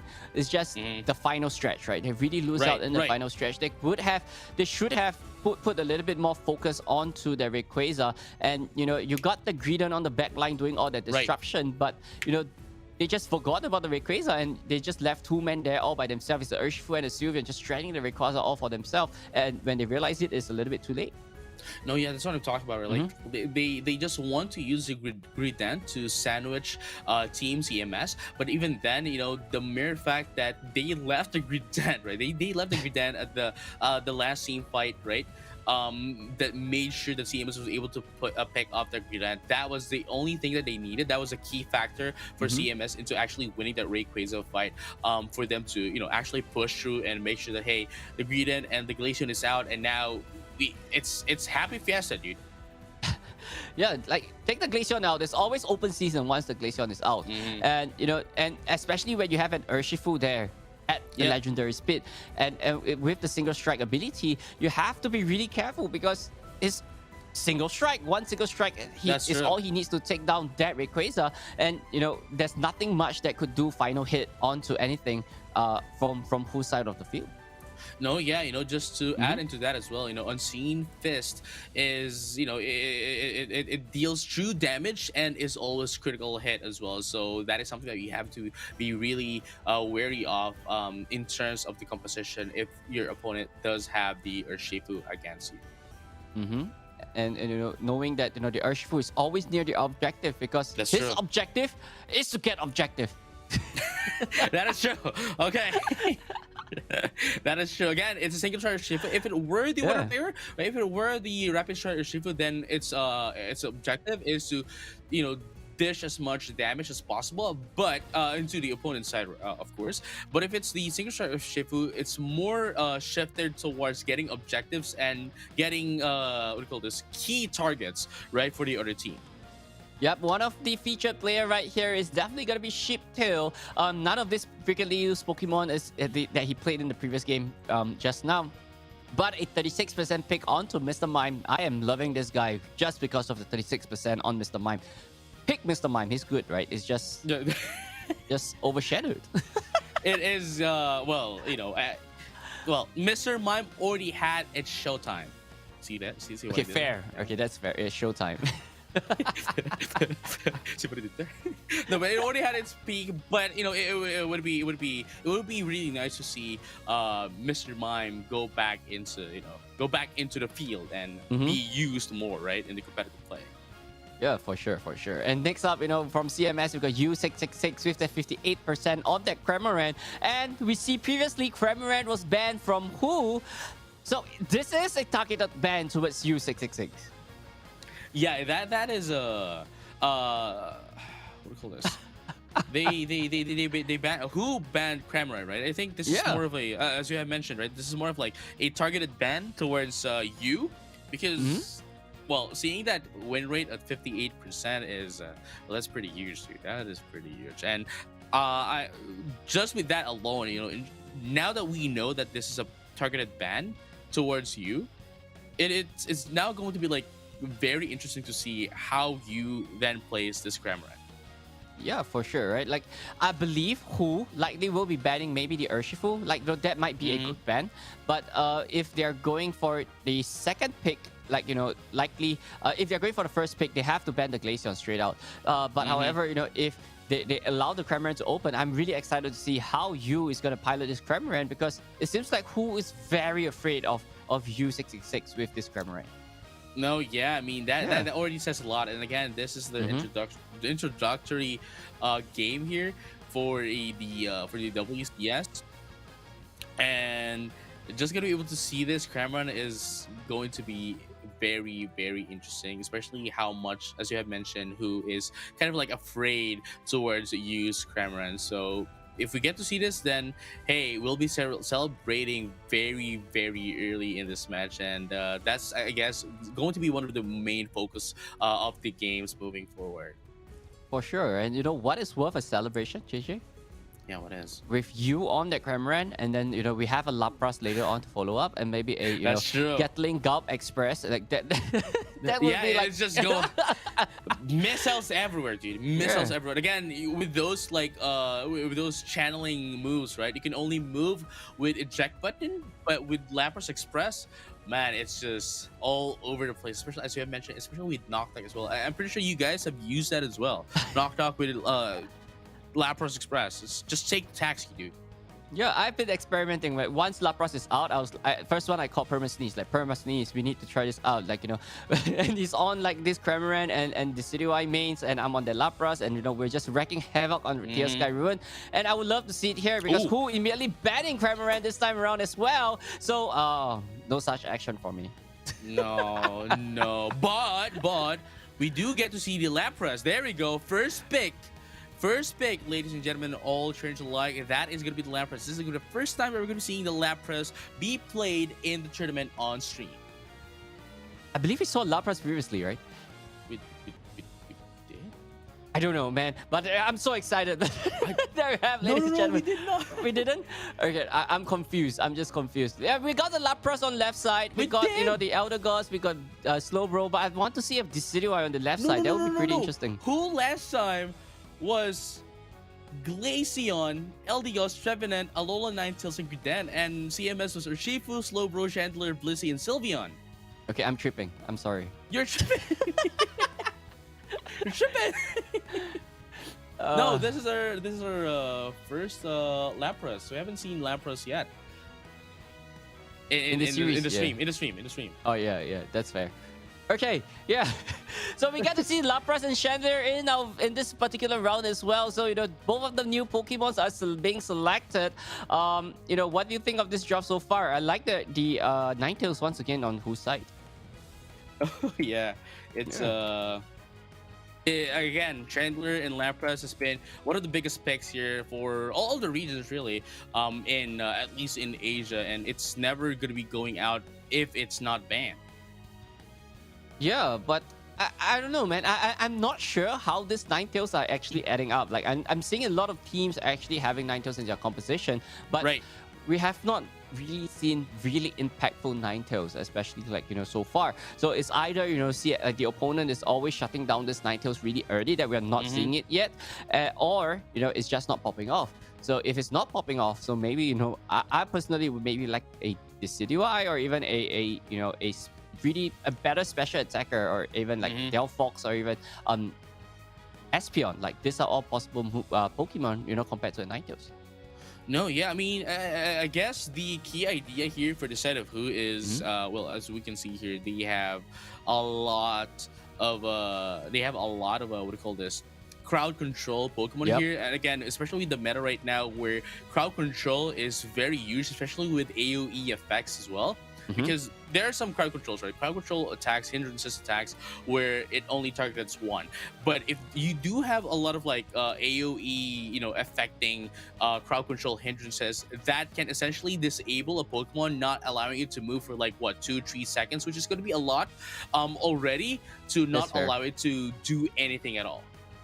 And I believe stacks with the Avalanche, there's what is there, Bubble Beam, there's Slow Beam there as well. So yeah, there's so much. So I don't know, maybe CMS might have went with a weekly tough. Like, that might be a better draft as well.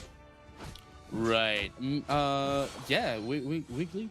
So yeah, weekly tough could be like a good pick for that as well. But we're gonna be going in for the Blissey. Maybe just maybe get into Safeguard instead.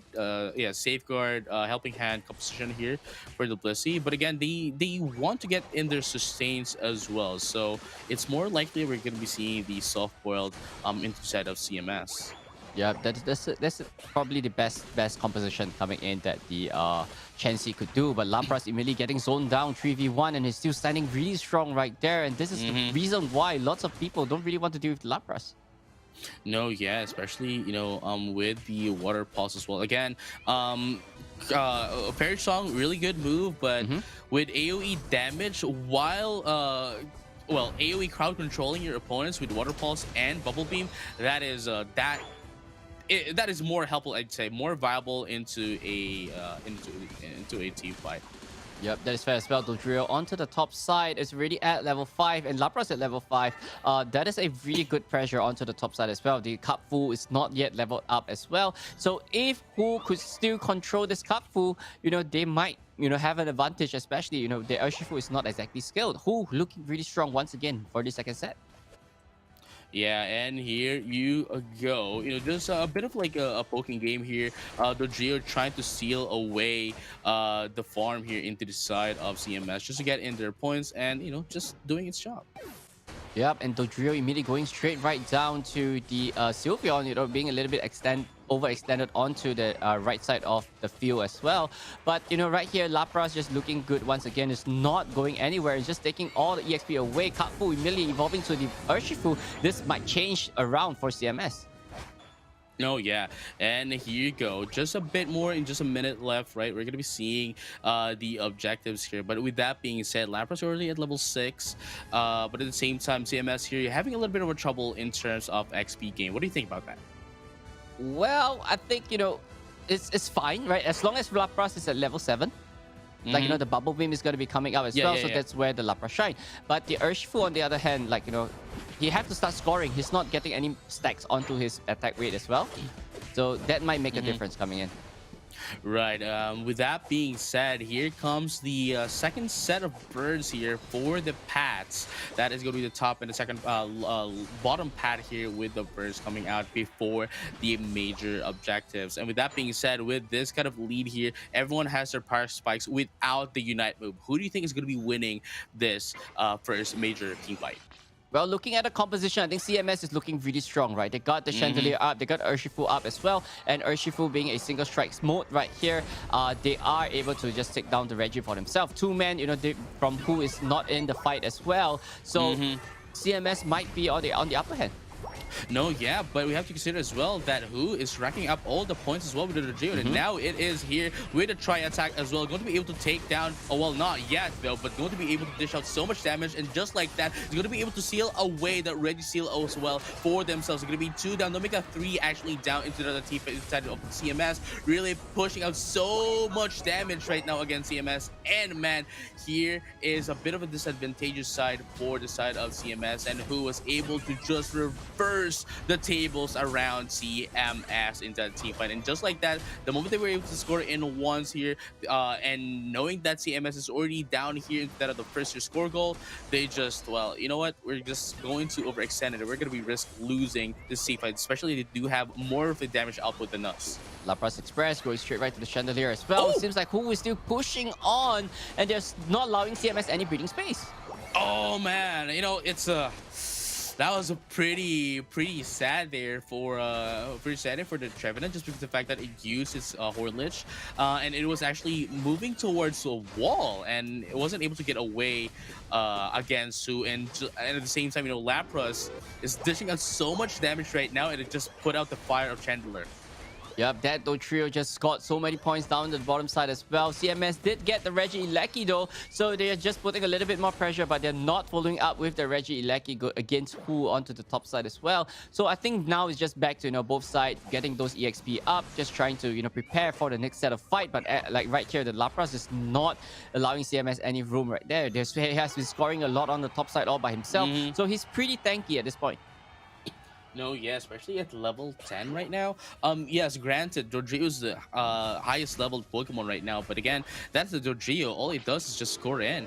But compared to the Lapras, which hasn't really used its Unite move, though hasn't been gone into the lower side as well. Okay, never mind. Lapras Express, I think, is being used right now, going to that at the bottom path. And here comes the taxi. They're going to have a car crash here. And here we go, boom! Here comes the damage. Here comes the Lapras. And here comes Who. Here, Phantom Ambush is going to be popped up as well. Sorry, Phantom Force is going to be popped up as well. And here you go, the damage output coming in from the side of Who. They're not going to be able to put out as much, but CMS is now pushing in the damage into the side of Who. Unfortunately, it's not going to be enough for them to take away that red bottom or put out anyone into the side of Who. And now Who trying to recover their HPs here and there, trying to get a little bit of a reset here to catch up into CMS. And CMS here trying to bait down Who, but are they going to be able to successfully do so? But the Trevor is going to be taken out as well. And look at the HPs right now. Here comes Sylveon almost down as well. But are they going to be able to answer back into the Lapras? No, the Lapras is going to be surviving here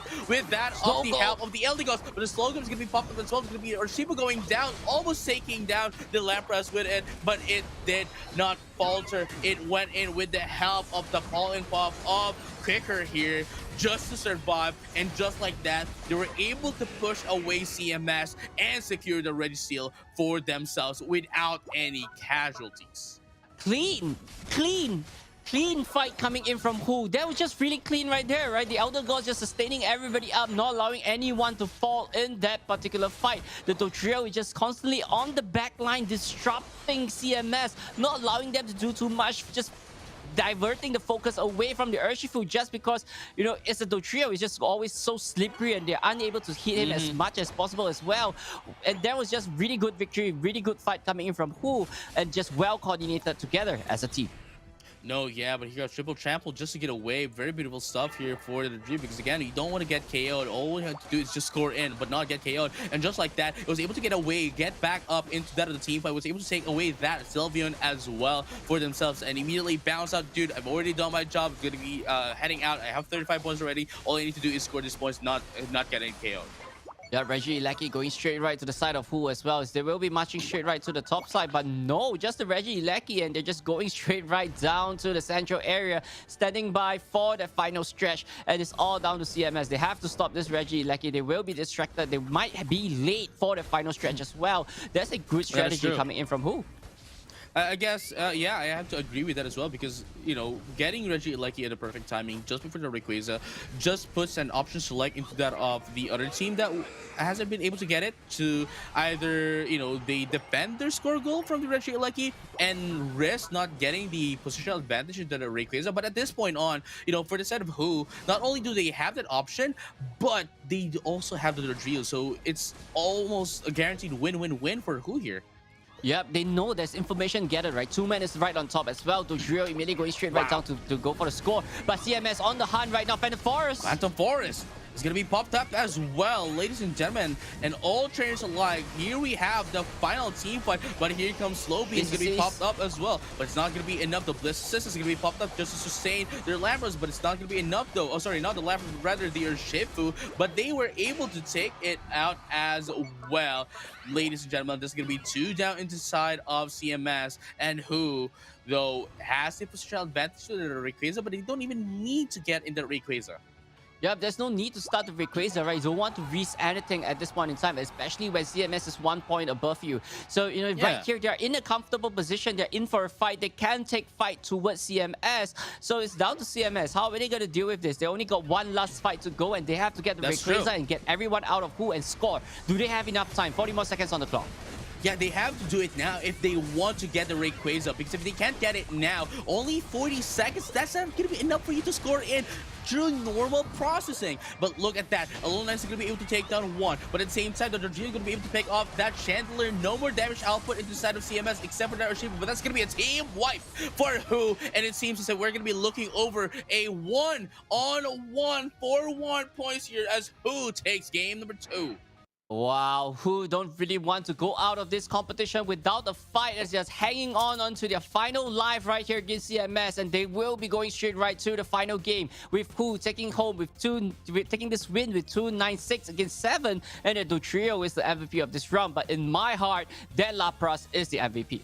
No, yeah, I have to agree. I have to agree. Though, we never really, we didn't get to see Lapras going against a lot of team fights, but the times that it went in on team fights were the crucial moments for Who, for them to win against CMS in quite a majestic fashion. Yeah, and CMS, they've brought the fight down to the bottom area, and the Lapras was away from it. Lapras Express immediately going straight right down, crashing into some of them, and that's where Who actually take advantage, where most of CMS is being knocked up by the Lapras Express as well. They got the win, they got the Urshifu, they go back to the Rayquaza and just reposition themselves and wait for the second wave for CMS. And CMS have no choice but to focus onto the Rayquaza, where Who, they got everything else. They're just there to just pack CMS up for round number 2. No, yeah, and man, it's this is what we're trying to look for, right? This is the thing that we're trying to look for. This is what do you call this? It's more of like, okay, we don't know much about these teams, so make sure you try to show us what you can do, and they definitely did, especially after I guess we get to see the reasoning as well why most of the teams are banning Lapras, and Glacian is already like more of a obvious reason, but in the side of a Lapras, you can definitely see how much help it does into a team when it's used properly. And look at that, 73k of the damage here, 50 damage taken. Not only is it a defender, not only is it a tank, but it also dishes out so much damage, maybe even more so than that of Blastoise. Yep, I believe he is holding a choice specs, or even the scoring specs, and with the Shell Bell as well. So with the Shell Bell, he's holding so much sustainability and he's just scoring, and he's just doing everything, and just so much damage coming in and so much sustainability coming in just by the Lapras itself. No, for sure. With that being said, I mean, going back into more of the composition here. We have the Slowbro, the Lapras, Eldegoss, the Lord of Ninetales, Dodrio. At first you would say that, hey, maybe this composition is not it, especially going against the composition of CMS here, where they have more of a damage dealer. They have a pretty balanced lineup. They have the sustain, they have the damage dealer, they have the crowd control as well. Going into the side of Lapras, going into the side of Who, though, it seems as if they were focusing more on the crowd control, but I guess I was proven wrong here. Lapras is all they needed, and Alone Knights as well. Man, that was a beautiful stuff, and especially with the sustain here for the Eldegoss. Yeah, but there's lots of really crucial snow globes coming in from the Ninetales. I was a little bit skeptical of the Ninetales just now, Right. but I was proven wrong right here, right? And it's just so many crucial timings, great avalanches coming in as well to stop CMS from doing its thing. And they're always providing so much good cover and great fights coming in from Pooh. Yes, this is a really good fight coming in from both teams as well, but CMS didn't get the Reggie, they didn't get the additional buff and heals, Right. and they have no choice but to retreat. But Pooh was just so aggressive and just pressing down on CMS, not allowing them to do too much. Yeah, and what I do have to what I do like to point out as well is that who knows when to get in and when to get out, and knows when to finally disengage, right? Because a lot of teams, and this is a problem with a lot of teams as well, playing in tournaments, when especially after they got these the major objectives, say Reggie Bottom, right? They would ensure that not ensure, but they would overextend so much that they're gonna get punished very, very hardly than when they were able to get in that Reggie Bottom. Yeah, for sure. And especially with the Reggie Lecky as well. They always march down with the Reggie Lecky being additional aggressive there. And, Right. some even overstay their stay on the top side. So, that actually could cause that turnaround or even that revenge EXP going straight right to your opponent. Also, take a look at this. This is the Lapras Express that I was talking about, right? Just Lapras Express going straight right down, dashing straight right in, and just join the fight and just take out the Urshifu. Like, that's what this Lapras, so much mobility, so much, tank, and so much sustainability, so much tanky, and so much damage coming in just from one Pokemon itself. Yeah, and again, that is just a very menacing very menacing combination here. That is the Bubble Beam and the Water Pulse. Water Pulse dishing out so much damage. Not only does it do it, but also, since it's a defender, it can tank a lot of damage, but with the help of Eldegoss, it can sustain itself. And then we do have the Bubble Beam as well, which knocks up opponent, essentially stunning them and leaving them vulnerable for any free attack. So man, that is a very huge win here for Who. Yeah, and this is what they want, right? They're here again on the second month trying to go into the playoff, and they won that spot in the regional playoffs. And, they're just trying their best. And this match itself showed me how hungry is this team to get to that final 3 position. No, yeah, and that is actually pretty huge as well for them. Again, as you have mentioned, nobody wants to get dropped out of the tournament. Sure, they can still have their chance going in on the less chance qualifiers to get into the regional finals, regional playoffs, but if you can get it now, you would have more time to practice for the regional playoffs. But with that being said, here is Nyaru's info card here with 77 pick rate here for Blissey and 23 for the Lapras, which I think, again, whoever is going to be able to get in this Lapras is going to have a pretty huge advantage. And I think, especially with the kit of Lapras here, and correct me if I'm wrong here, Moonboy, but it almost doesn't really matter to which composition you're going to be putting this Lapras in, because in any composition this Lapras would work. No cap. Just whatever composition, just jam this Lapras in, right? It's packed with so much things. It's like, it's tanky, it's painful, it's mobility, it's mobile. Like, there's so much you can do with this Pokemon, and there's so many different configuration that you could maneuver him around with. So so this Lapras is just no brainer, and I'm actually happy to see him being banned more in today's stage, because players are actually respecting this Pokemon. I'm happy. No, yeah. No, yeah, I mean, again, if you don't ban the Lapras, right, then that's just going to be used against you. And I think we can safely assume that Lapras is going to be banned out in this round. Won't you think so? There's a huge chance, right? CMS is going second, and they will be banning a Lapras. Definitely not a Glaceon coming in as well. So, you know how painful or how crucial that Who would do with that Lapras as well. So it's either CMS going to ban it, or they will pick it by immediately going for the Lapras ban. So this is an expected ban coming in from both of them. Right. Yep. No, yeah, for sure. Glaceon, obvious reasons. Lapras, we saw how Lapras did so much earlier for Who. But again, but at the same time, we have to consider as well that this is going to be the last line of life here, right, for both of the teams, because one mistake is all they can do to get dropped out of the tournament. And man, this is going to be the final game to see who's going to be proceeding forward to the tournament. Cramorant on the side of Who. So denying U666 from that Cramorant just because Who did not ban it out this round. So, the best way of banning is just picking it out for yourself as well. So that's a really smart move to deny U666 from that Cramorant. And, that's just straight out, outplayed for Who. Now here you go. Just a bit here. Urshifu, Trevenant, and Blissey. They have the damage now. They have the sustain, and they have the crowd control as well.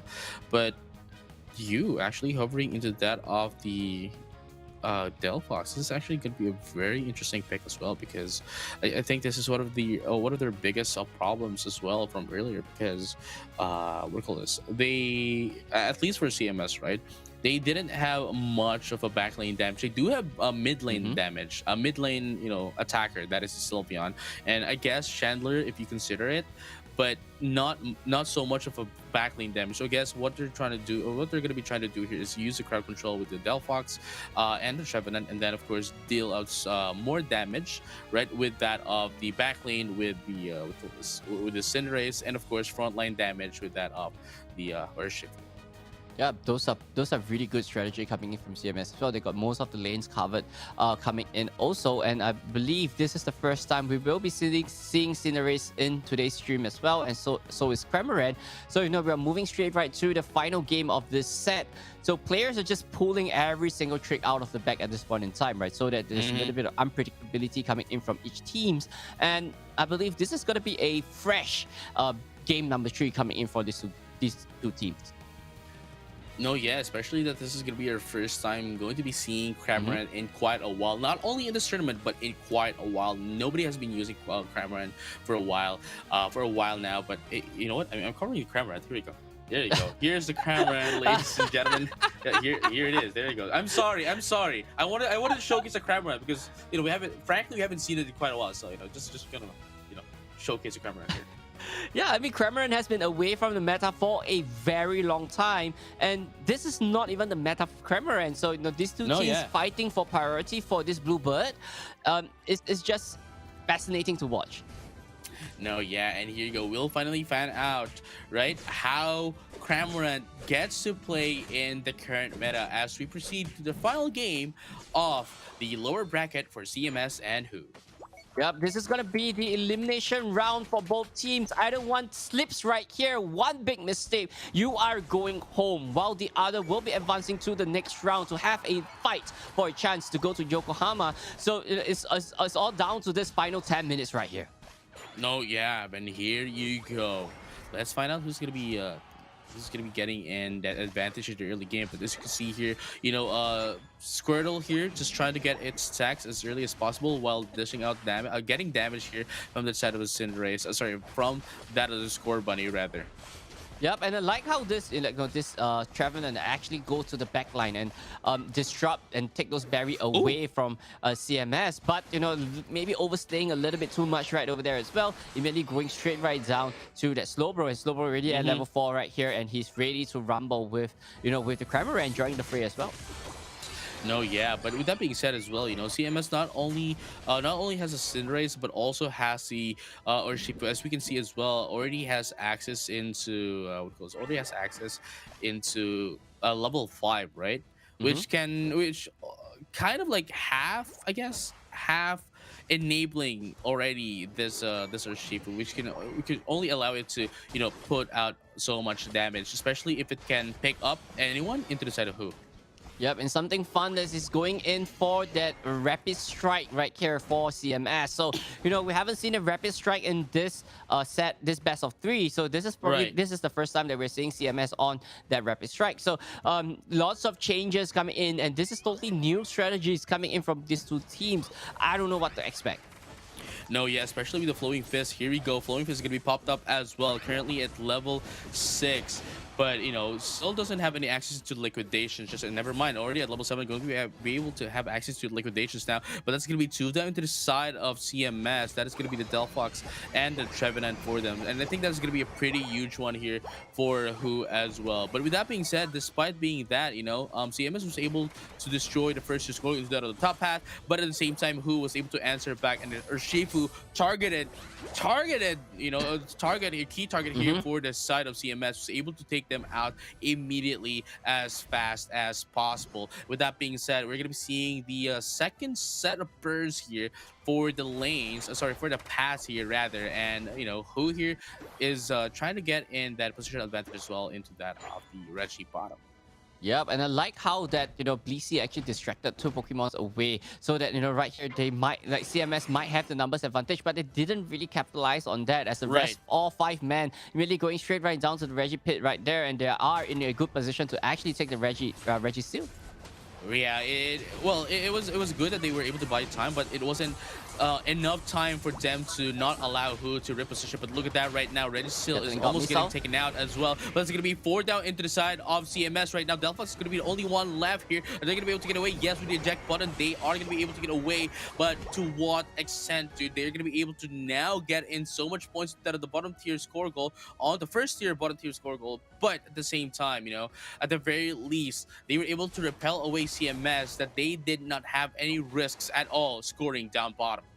Yeah, so, you know, that was a really good fight coming in from Who as well, with, you know, the Ninetales on the top end of the pit, and with the Cramorant having the Gatling Gun missile being fired off down in the bottom side of the pit as well. So, you know, just creating so much space for Who to actually go for the engage once again. And, you know, CMS knows that Who is a threat right now in terms of level, and they don't want to fight this Regieleki. But this Regieleki will be marching straight right to that second tier go zone.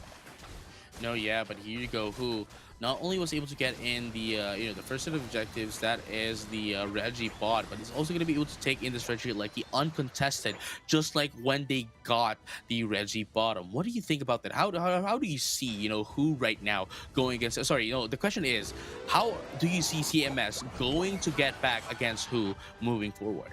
They have to get those revenge KO fast, right? They have to start fighting together as a team. But Who is always moving together as a unit as 5. So there's a Phantom Forest coming in as well. So they have to capitalize on this fight. Otherwise, it's going to be too late with the Bleacy going straight right down here. The rest of CMS down to the bottom side.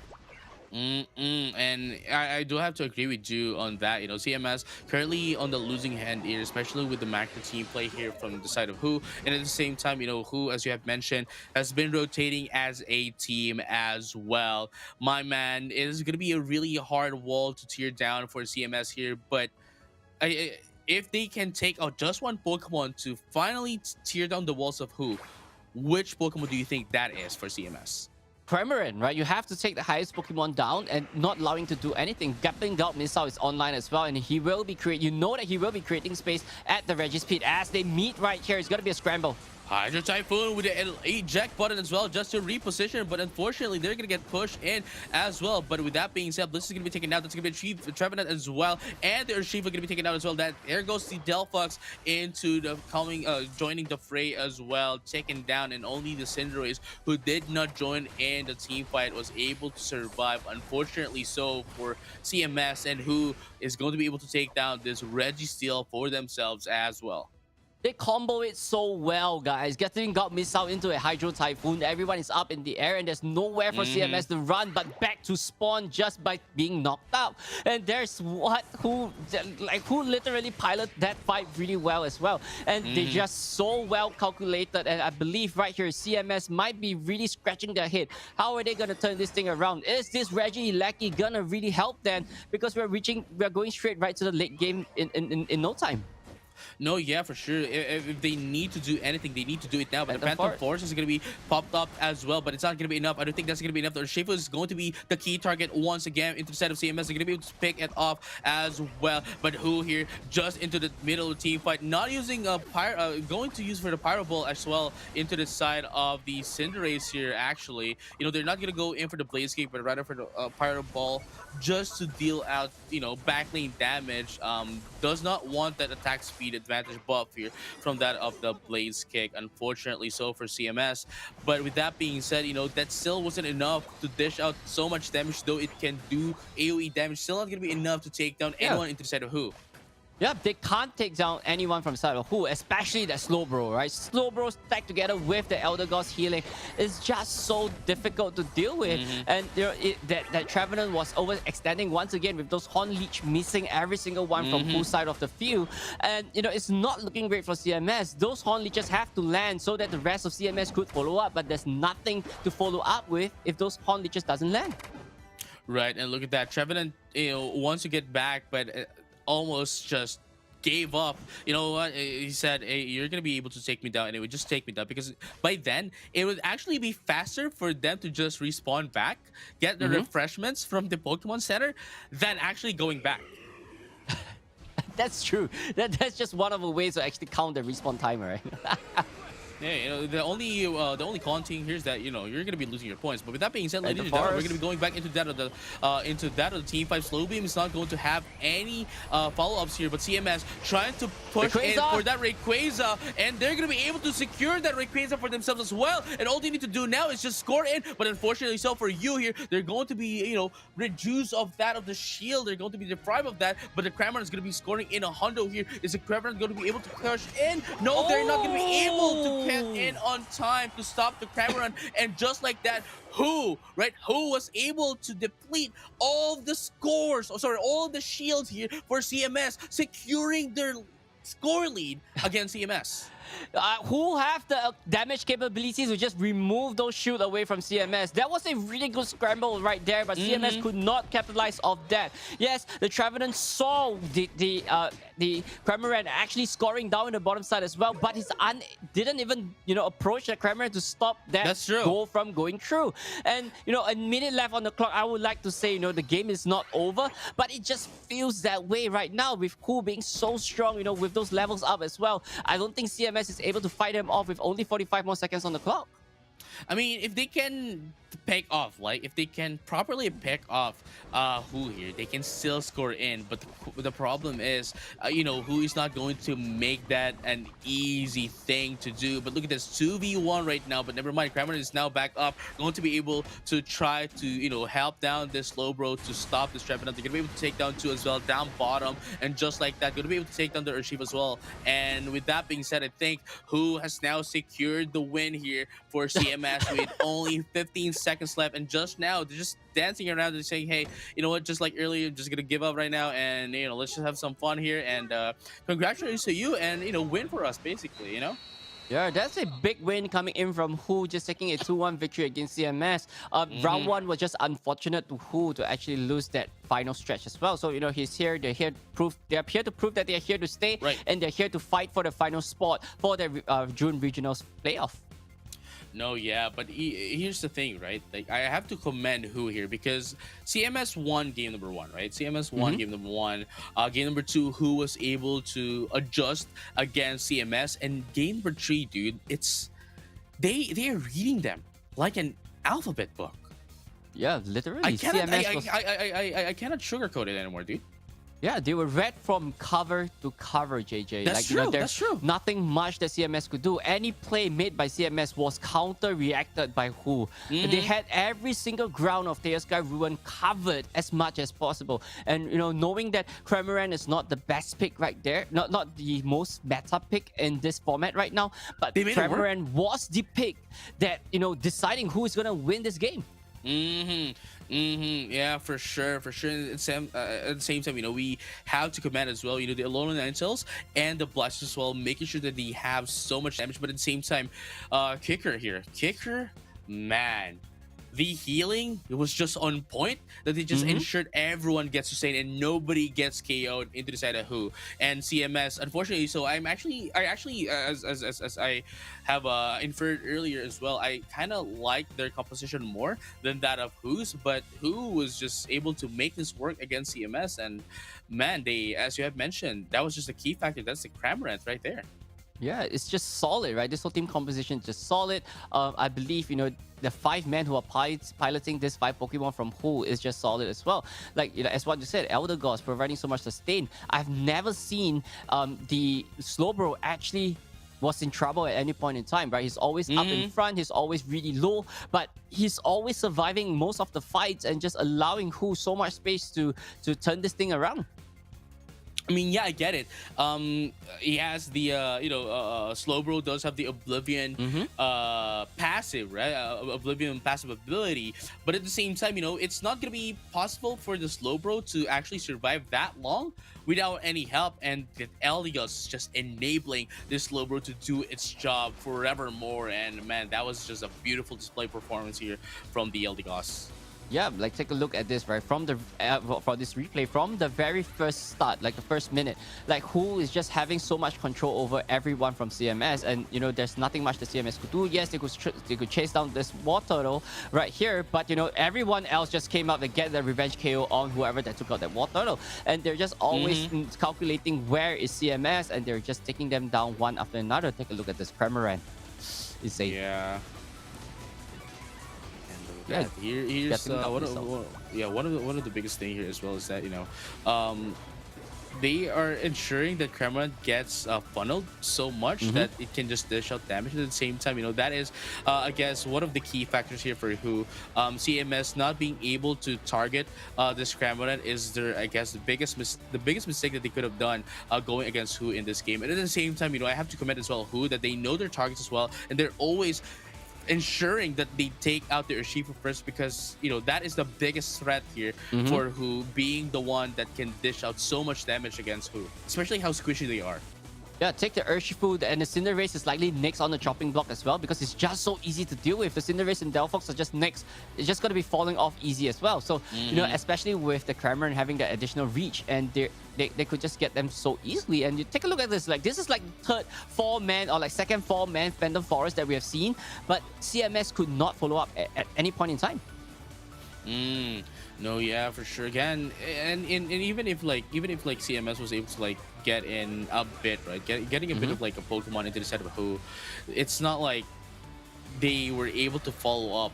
But for at least for the side of Who, even if they do have a little bit of a mistake, they already have so much of an advantage that it almost doesn't matter. And look at that, even though CMS was able to take away the request, it still wasn't enough for them to actually win against Who, because Who's prowess was just so much for CMS to handle. Yeah, like there's so much firepower going in as well. Even with the Rayquaza shield, you can't do much going on as well. So I'm really interested, what is going to be happening next in this tournament, because, rated PG going up against Who will be playing offline, so that won't be streamed in this on this stream as well. But however, on the upper bracket finals, we got Talon going up against God of Warriors. So these two teams pretty undefeated in this whole round so far. No, yeah, I mean they're gonna be getting a taste of their first defeat in the upcoming match. But with that being said, I think this is also what our other co-casters mentioned, and that Talon is more of the most favored to win this tournament, given Talon's background, their history. But at the same time, things could still happen either way. A lot of things could still happen. God of Warriors might be the gods that they are, might be able to bring about to bring about whatever against Talon. But we'll see, especially that they haven't lost, as well as you have mentioned, haven't lost in this tournament just yet. Yeah, Talon, let's speak a little bit more about Talon, right? They are they did a really good showcase in the previous month as well. Right. It's just unfortunate that they didn't make top 3, and they're here to try once again, and they're just looking so strong. As what you said, Permasneeze said that they are the favorites, and I totally agree. They are the favorites moving forward. But after watching what happened, I think Talon have really strong challenges coming up ahead as well. No, yeah, especially coming in from the regions of Taiwan and Hong Kong, man, they are quite a beast of a teams, to actually go against. But with that being said, ladies and gentlemen, all changed alike, I know you guys want to see more of Pokemon UNITE action, but we will deliver it to you guys in just a bit after this short break. Once again, my name is JJ, and with me is Moonboy. We'll be right back in just a bit.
beautiful stuff here. There's gonna be 2 to the telephone. It's gonna be taken out. That's gonna Delphos as well for 1 into the side of Rated PG. But here comes the Blissey Oni.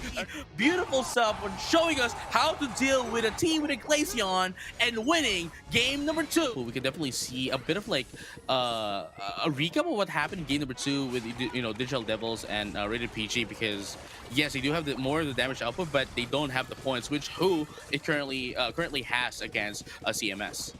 Yeah, but with the Greedent, he's always going around the map scoring as well. And Big Phantom Forest taking out very flop, moving in as well. It seems like who was able to get in their advantages and the score as well. So who is on a pretty good... And those Icicle Spears are just charging towards CMS. Overheat. Yeah, yes, they can go against 4 into the side of who here.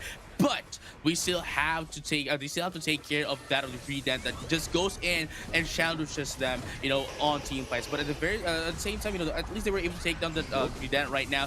But is that going to be enough though? That is going to be the biggest question here. But Glacier is going to be able to take down the Sylveon for themselves. But unfortunately, going to be pushed back. But CMS, was able to buy so much time for them to deal a lot of damage to that Rayquaza. But the question is, would they be able to take it away from who in order to get their scores about that who? And they are able to take down this Rayquaza into that score goals. They are trying to do their best to make sure that they can score in while having the shields up. Wow, who literally, did not focus on the Rayquaza with 2 men from CMS focusing down the Rayquaza and just taking it down. Time to actually score in. And even if they do let this, 37 in, that's just what? It's not going to be enough. They need it. Yeah, it's not enough. From who is not in the fight as well. So CMS might be on the upper hand. No, yeah, but we have to consider as well that who is racking up all the points as well with the Geode. And now it is here with a tri-attack as well. Going to be able to take down, well, not yet though, but going to be able to dish out so much damage. And just like that, he's going to be able to seal away that Ready Seal. And they're trying to get a little bit of a reset here to catch up into CMS. And CMS here trying to bait down who, but they're going to be able to successfully do so. But the Trapper is going to be taken out as well. And look at the A speeds right now. Here comes Sylveon almost down as well. But are they going to be able to answer back into the Lapras? No, the Lapras is going to be surviving here with that of the help of the Eldegoss. But the Slowgum is going to be popped up as well. It's going to be Urshiba going down, almost taking down. Going straight right down to go for the score. But CMS on the hunt right now. Phantom Forest. Phantom Forest is going to be popped up as well, ladies and gentlemen. And all trainers alike, here we have the final team fight. But here comes Slowbeam. It's going to be popped up as well. But it's not going to be enough. The Bliss Assist is going to be popped up just to sustain their Lapras. But it's not going to be enough though. Oh, sorry, not the Lapras, but rather the Urshifu. And score. Do they have enough time? 40 more seconds on the clock. Yeah, they have to do it now if they want to get the Rayquaza, because if they can't get it now, only 40 seconds, that's not going to be enough for you to score in through normal processing. But look at that. Alone is going to be able to take down 1, but at the same time, the Georgina is going to be able to pick off that Chandler. No more damage output into the side of CMS except for that Urshiba, but that's going to be a team wipe for who, and it seems as if we're going to be fast, right? They have to start fighting together as a team, but who is always moving together as a unit as 5. So there's a Phantom Forest coming in as well, so they have to capitalize on this fight, and it's going to be too late with the Blissey going straight right down here. Rest of CMS down to the bottom side. One down and not allowing to do anything. Grappling Dog Missile is online as well, and he will be that he will be creating space at the Regis Pit as they meet right here. It's going to be a scramble. Hydro Typhoon with the eject button as well, just to reposition, but unfortunately they're gonna get pushed in as well. But with that being said, this is gonna be taken out. That's gonna be Trevenant as well, and the Urshifa gonna be taken out. Sure, if they need to do anything, they need to do it now. But the Phantom Force is gonna be popped up as well, but it's not gonna be enough. I don't think that's gonna be enough. The Urshifa is going to be the key target once again into the set of CMS. They're gonna be able to pick it off as well. But who here just into the middle of the team fight, not using a going to use for the Pyro Ball as well into the side of the Cinderace. Respawn timer, right? Yeah, the only con thing here is that you're gonna be losing your points. But with that being said, ladies and gentlemen, we're gonna be going back into that of the team fight. Slowbeam is not going to have any follow-ups here, but CMS trying to push in for that Rayquaza, and they're gonna be just dancing around and saying, hey, you know what, just like earlier, I'm just gonna give up right now, and let's just have some fun here, and congratulations to you, and win for us. But here we are right now, Risk right now trying to use Alone Night as much as they can, but unfortunately team than that of Rated PG, where Rated PG is Rated PG is more of a calculated kind of play, is safely playing their games, where as you can see here, the Digital Devils is still just making sure that they can just get the pressure off of Rated PG. But as I've mentioned, the calculation play here from Rated, getting the positioning, and maybe if Rated PG gets in, then they would use it as a way to finish off Rated PG. But Rated PG is not taking the bite off, taking not the bait off, rather that's going to be numbered anyway. So, Digital Devils gave it away. But look at that right now. Here comes the fast power going to be coming up. That's going to be the 2KO into that of the Blast. So it's a beautiful stuff. The TPS of that of the Rated PG. But here you go. JJ is going to be taken out here by that of the Fable. That's going to be another reverse one into the side of the Digital Devils. Jimena right now currently slow in terms of HP of that of the Rated PG. But here you go. JJ is going to be taken out here by that of This Machamp, but Rated PG is still a little bit behind in terms of points. Oh, here you go. Rated PG once again going to be able to take down that Red J bottom, but are they going to be that of a Rayquaza? But they are losing one more Pokemon. But here you go. The start of the team fight is going to be popped up. Most of the Unite was going to be popped up as well. Hydro Typhoon is going to be popped up. There's going to be one down into the side of the Digital Devils, but 1-for-1 trade is going to be the name of the game here. Most are down right now. Most are HP slow into the side of the Digital Devils, but it looks like Rated PG is going to be the one to be taken off here. But Hoopa try to survive. No, they're not going to be able to survive. There's going to be 3 down to the Rated PG as well. Slowbro try to get away with a health pack here, but that's going to be 2 for 2, but never mind. But to clock it in, at this point, I'm not sure who's the winner. I am not sure as well. Trade is actually, active. Yeah. Welcome back to the Pokemon Unite World Championship Series May qualifiers. Ladies and gentlemen, my name is JJ, and with me right now is Permasneeze. Permasneeze, how are you doing? I'm gonna be honest, I have a bit of a cold, and the reason why is because we've been seeing so much new Glaceon coming in. I was done with this Pokemon last patch. I'm like, already kind of busted. It's already pretty good. I like evolutions, I like the ice types, and I'm all for it. But they give it a buff, it's gonna show up every which way. I'm feeling great because with the games that we had so far, we've got a chance to see Glaceon banned, and we've seen quite a few different Pokemon show their faces as well. We've seen Chandelier, and we've saw Lapras last game as well to great success. So I'm thrilled, JJ. I'm thrilled. Yeah, which is one of the, I guess, one of the unique teams that we have for our qualifiers, because, we get to use these Pokemon, except for, of course, Zacian for obvious reasons. We don't talk about that. We don't talk about it. So we don't talk about the Pokemon behind you. Yeah, I don't know that Pokemon. I don't know that. I know this guy, but I know this guy, but I don't know who that guy is. Yeah. No, we don't talk about him. But of course, I think JJ, you and Moonboy did us a great service in terms of bringing us through some of the lower bracket matches that ended up a bit more nail-biting than what we expected. But we are about to see the next matchup that many people are already expecting in terms of how these teams got here, right? You take a look at, the players on the purple side, Talon, none other than the Filipino super team that have been, really ranking it up. I think ever since they got picked up right before April, right, was when the news broke. Talon made this huge announcement, and it was this big flush of excitement because it meant, okay, these big organizations across different esports, they're looking at Pokemon Unite, right? So of course we have Blank, Brone, Kai, MXI, and Dreamt. Those are the players under Talon. And of course, up against them, I believe it's a Taiwanese or Hong Kong team. I'm not too sure. We don't actually have a lot of information on them, but God of Warriors, they're looking to try and challenge the rightful sort of favorites here. Yeah, so for God of Warriors as well, they have 7-7 Chin, we have Snake, we have Cynthia, we have Mi Dan Lao, and likewise, we do have at the very last, we have Kai. So that's going to be going to be really hard to navigate through, because we have Kai on the one team and Kai on the other as well. So I guess we're going to stick into KYY on the other side of the team. Just to differ the other two. JJ, I find this so cool because God of Warriors, right? Take a look at their most picked Pokemon right now. It is the Sylveon.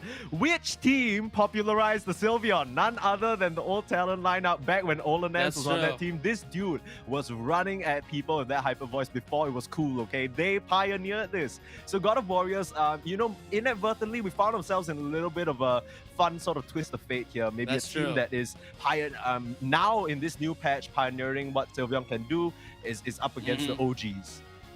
No, yeah, they are gonna be the ones. They're gonna be testing, what they have tried out, to the people who actually popularize this. What we call it, the XP. There we go, the XP Sylveon. Against the guys who made that happen, and everyone else was actually using it. And I believe that weekend of the United Championship Series as well was that was Europe as well, who used at least almost the same composition as well, right? Who won as well that tournament immediately after the Asian qualifiers. So that was quite a spectacular thing to see as well during that weekend. Yeah, it was just this huge boom, right? And I fully expect Talon to bring the heat, especially since this new patch just dropped. I think right during the April qualifiers, things were pretty clear-cut. There were our set premium Pokemon, but given that, Comfy has taken such a huge arrow to the knee, or rather a burn to the flower, it's not something we see as popular anymore. Instead, we're sort of pivoting. One Pokemon that I really, really want to see, JJ, and I think we saw a little bit already, but bring me that Cinderace. My boy, that bunny has been under the ground for way too long. That is true. That is true. We haven't seen a lot of Cinderace in quite a while, so that was quite a fresh, a breath of fresh air when we saw the Cinderace in the last match. But with that being said, going back into our game though, the first bans is going to be Glaceon for both obvious teams reasons, because they're both reasons. sane. They're both sane Pokemon They're both Unite sane players.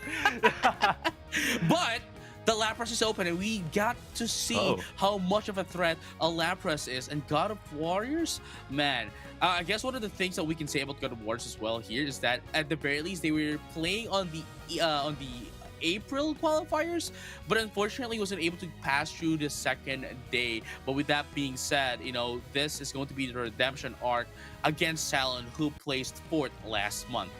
Yeah, absolutely. I want to really just talk about God of Warriors and what they picked so far. Cynthia and Snake, both on defenders who really, with the damage output they can bring to the table, you gotta... Wait, hold He's up. not gonna. He's just playing. 77 chins just tickling hours a little bit. He's not actually gonna do it. I knew it. I know he's not a jokester. The thing is, you don't do these things because God of Warriors and Talon, they share the same fate, right? These are two teams that kind of got their chance in April, pried away from them. They're here to play. True. This is their shot. If the largest competition has been cleared and they can't, break through in this month, then June is gonna be a tall order, right? So I didn't expect any shenanigans, but okay, it's gonna be fire versus water here. Chandelier and Delphox being the last two pickups coming from Talon, and God of Warriors, they grabbed that Ninetales that recently just got a pretty nice buff. No, yeah, and at the same time, it's something that I have to take note of as well. Both of these teams getting, as you have mentioned, right?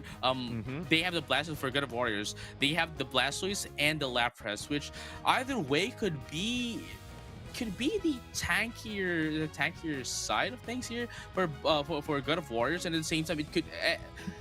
Blastoise is gonna be more of a DPS here, and Lapras is just going to be doing its own Lapras stuff, being the tanker, being the heavy tanker that it is, with the XP share as well, with Water Pulse and of course the Bubble Beam, while allowing, while letting this Eldegoss, right, letting this Eldegoss just do its thing and sustain it until it can pretty much dish off Talonflame here. So this is going to be a tall order here, just looking at the composition side, right? Going to be a tall order for Talonflame in order to get in on God of War if they want to, push through against God of War's composition. But at the same time, another problem here is not only the team fight, but also Dodrio. Dodrio doesn't have to go in team fights.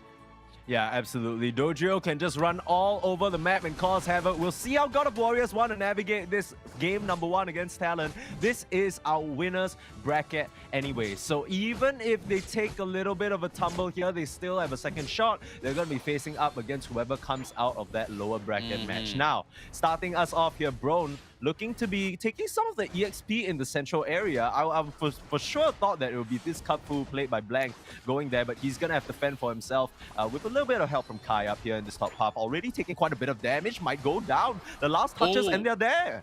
That is not a good look. That is going to be the first KO here. But I mean, at the same time, at the very least, Cutfu was able to score in at least once. Going to be able to get its first stack with the attack weight. But again, it's still going to be better, obviously, if you aren't picked off. JJ, I'm gonna be real with you. I'm feeling one emotion, and that emotion is concern. You know that I love me some new Pokemon. Chandelier, cool. But Talon, I don't know if they have what it takes in terms of a front line to hold strong against what God of Warriors have. They really have is this Slowbro, and if Koopa isn't on point with the resets, they're just gonna get run over.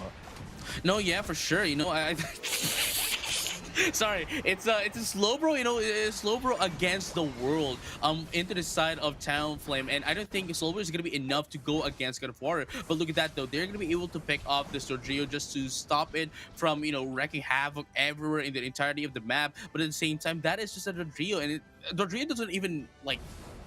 It's not even gonna be I mean, yeah, it's sure gonna be helping on disrupting the team fights, but it's not its main objective, you know.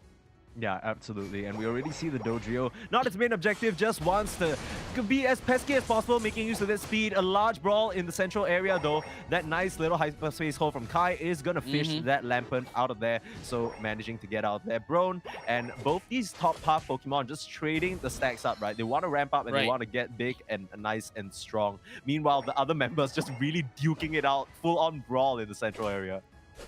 Right, and here you go. In just a few moments, we're going to be seeing the you know, the second set of birds here going to be popping up in 20 seconds, and you know, after that is going to be the main set of objectives here for both of the teams. So let's find out who's going to be, you know, going to be able to take down that position advantage instead of the bottom path, or maybe perhaps the top path. As you can see here, Kai with the War Turtle is as usual being left down here just to get in some XP to, you know, prepare themselves for the team fights.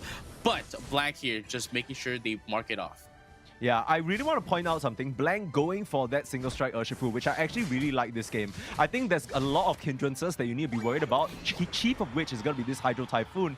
And the weakness of the Rapid Strike is when you're trying to go in with these surging strikes, you know, if you get caught by one stun or just one pushback or knockup or anything, you can just get completely derailed. But with that hindrance resistance coming out from the Wicked Blow, suddenly you can secure and also take this team fight. Speaking of secure though, Regice most likely going into the hands of Talon, and it does.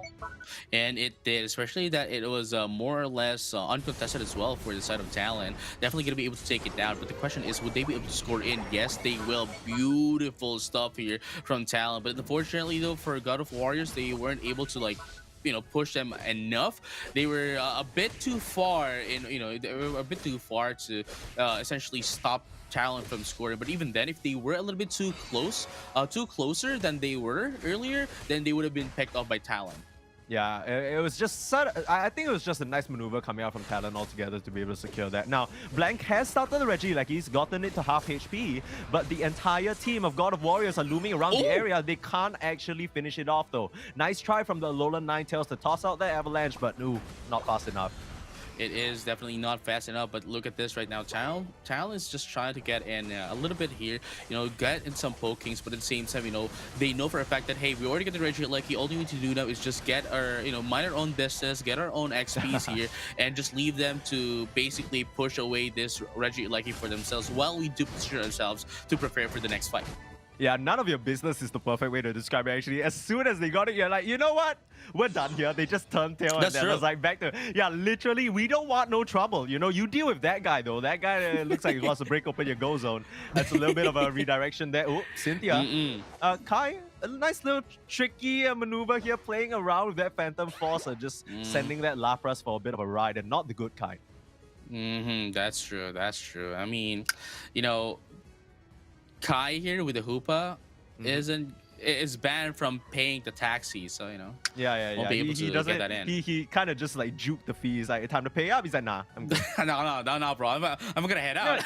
I mean, he's doing some transportation of his own, right? Already at that level 9, which means that Rings Unbound is gonna be able to bring I think Blank especially, who's away from the team right now, but this likely is gonna evolve into a full-scale fight because they don't want to let this basement Reggie go for free.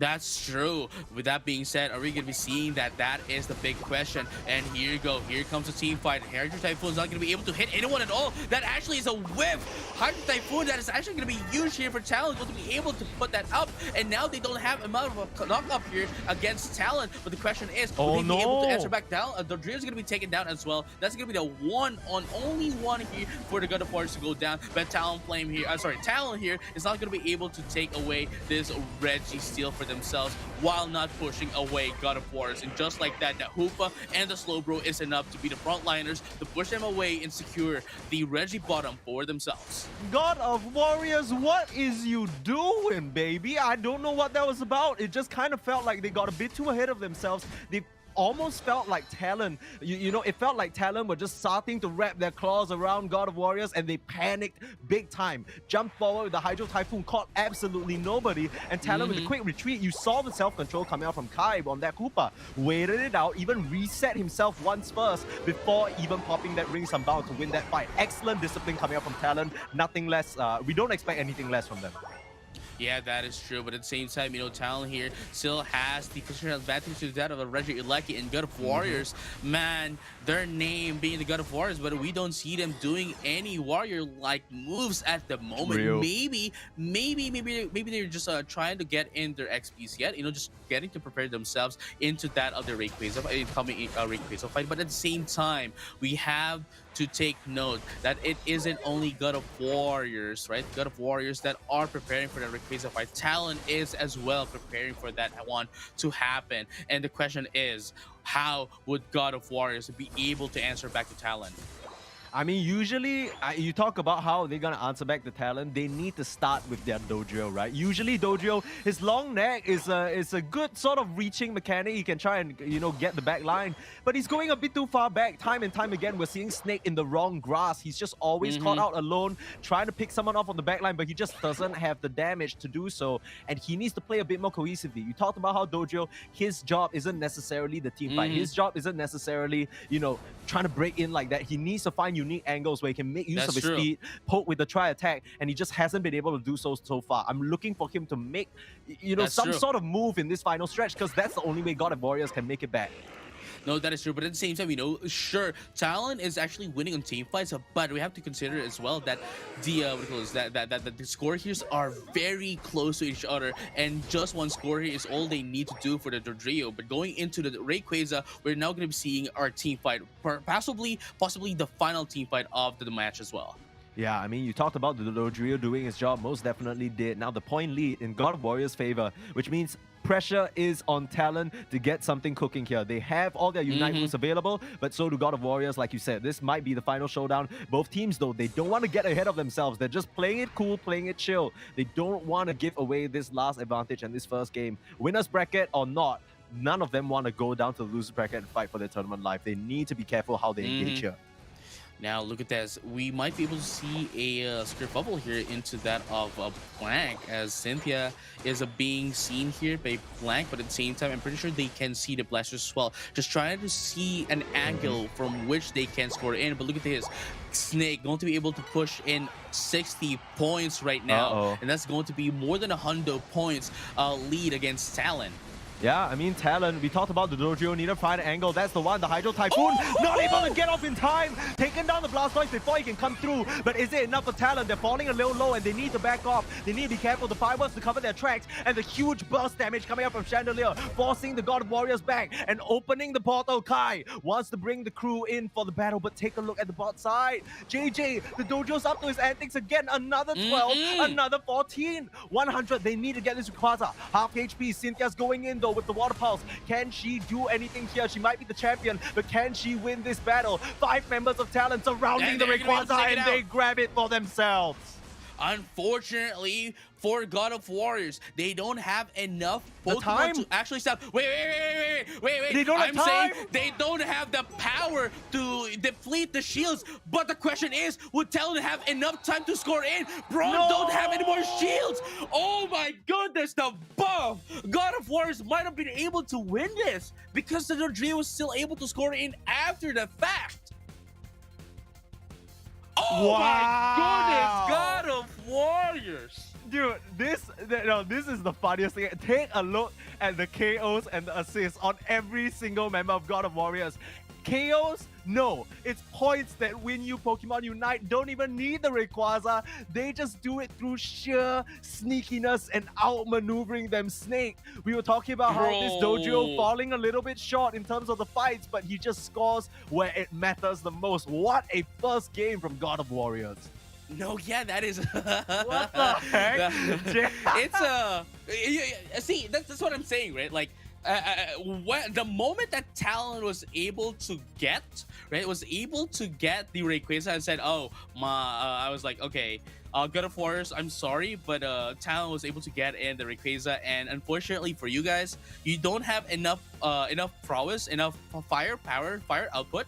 In order to deplete the HPs, the shields and the buff of Talon from the Rayquaza. But I hadn't considered the time that all they need to do is just disrupt them. Don't need to deplete their shields, just need to buy some time for them not to score in. And they were only able to score once after the Rayquaza, which allowed God of War to just, man, beautiful stuff. Especially with Snake. Snake at the last moment was able to score in even more.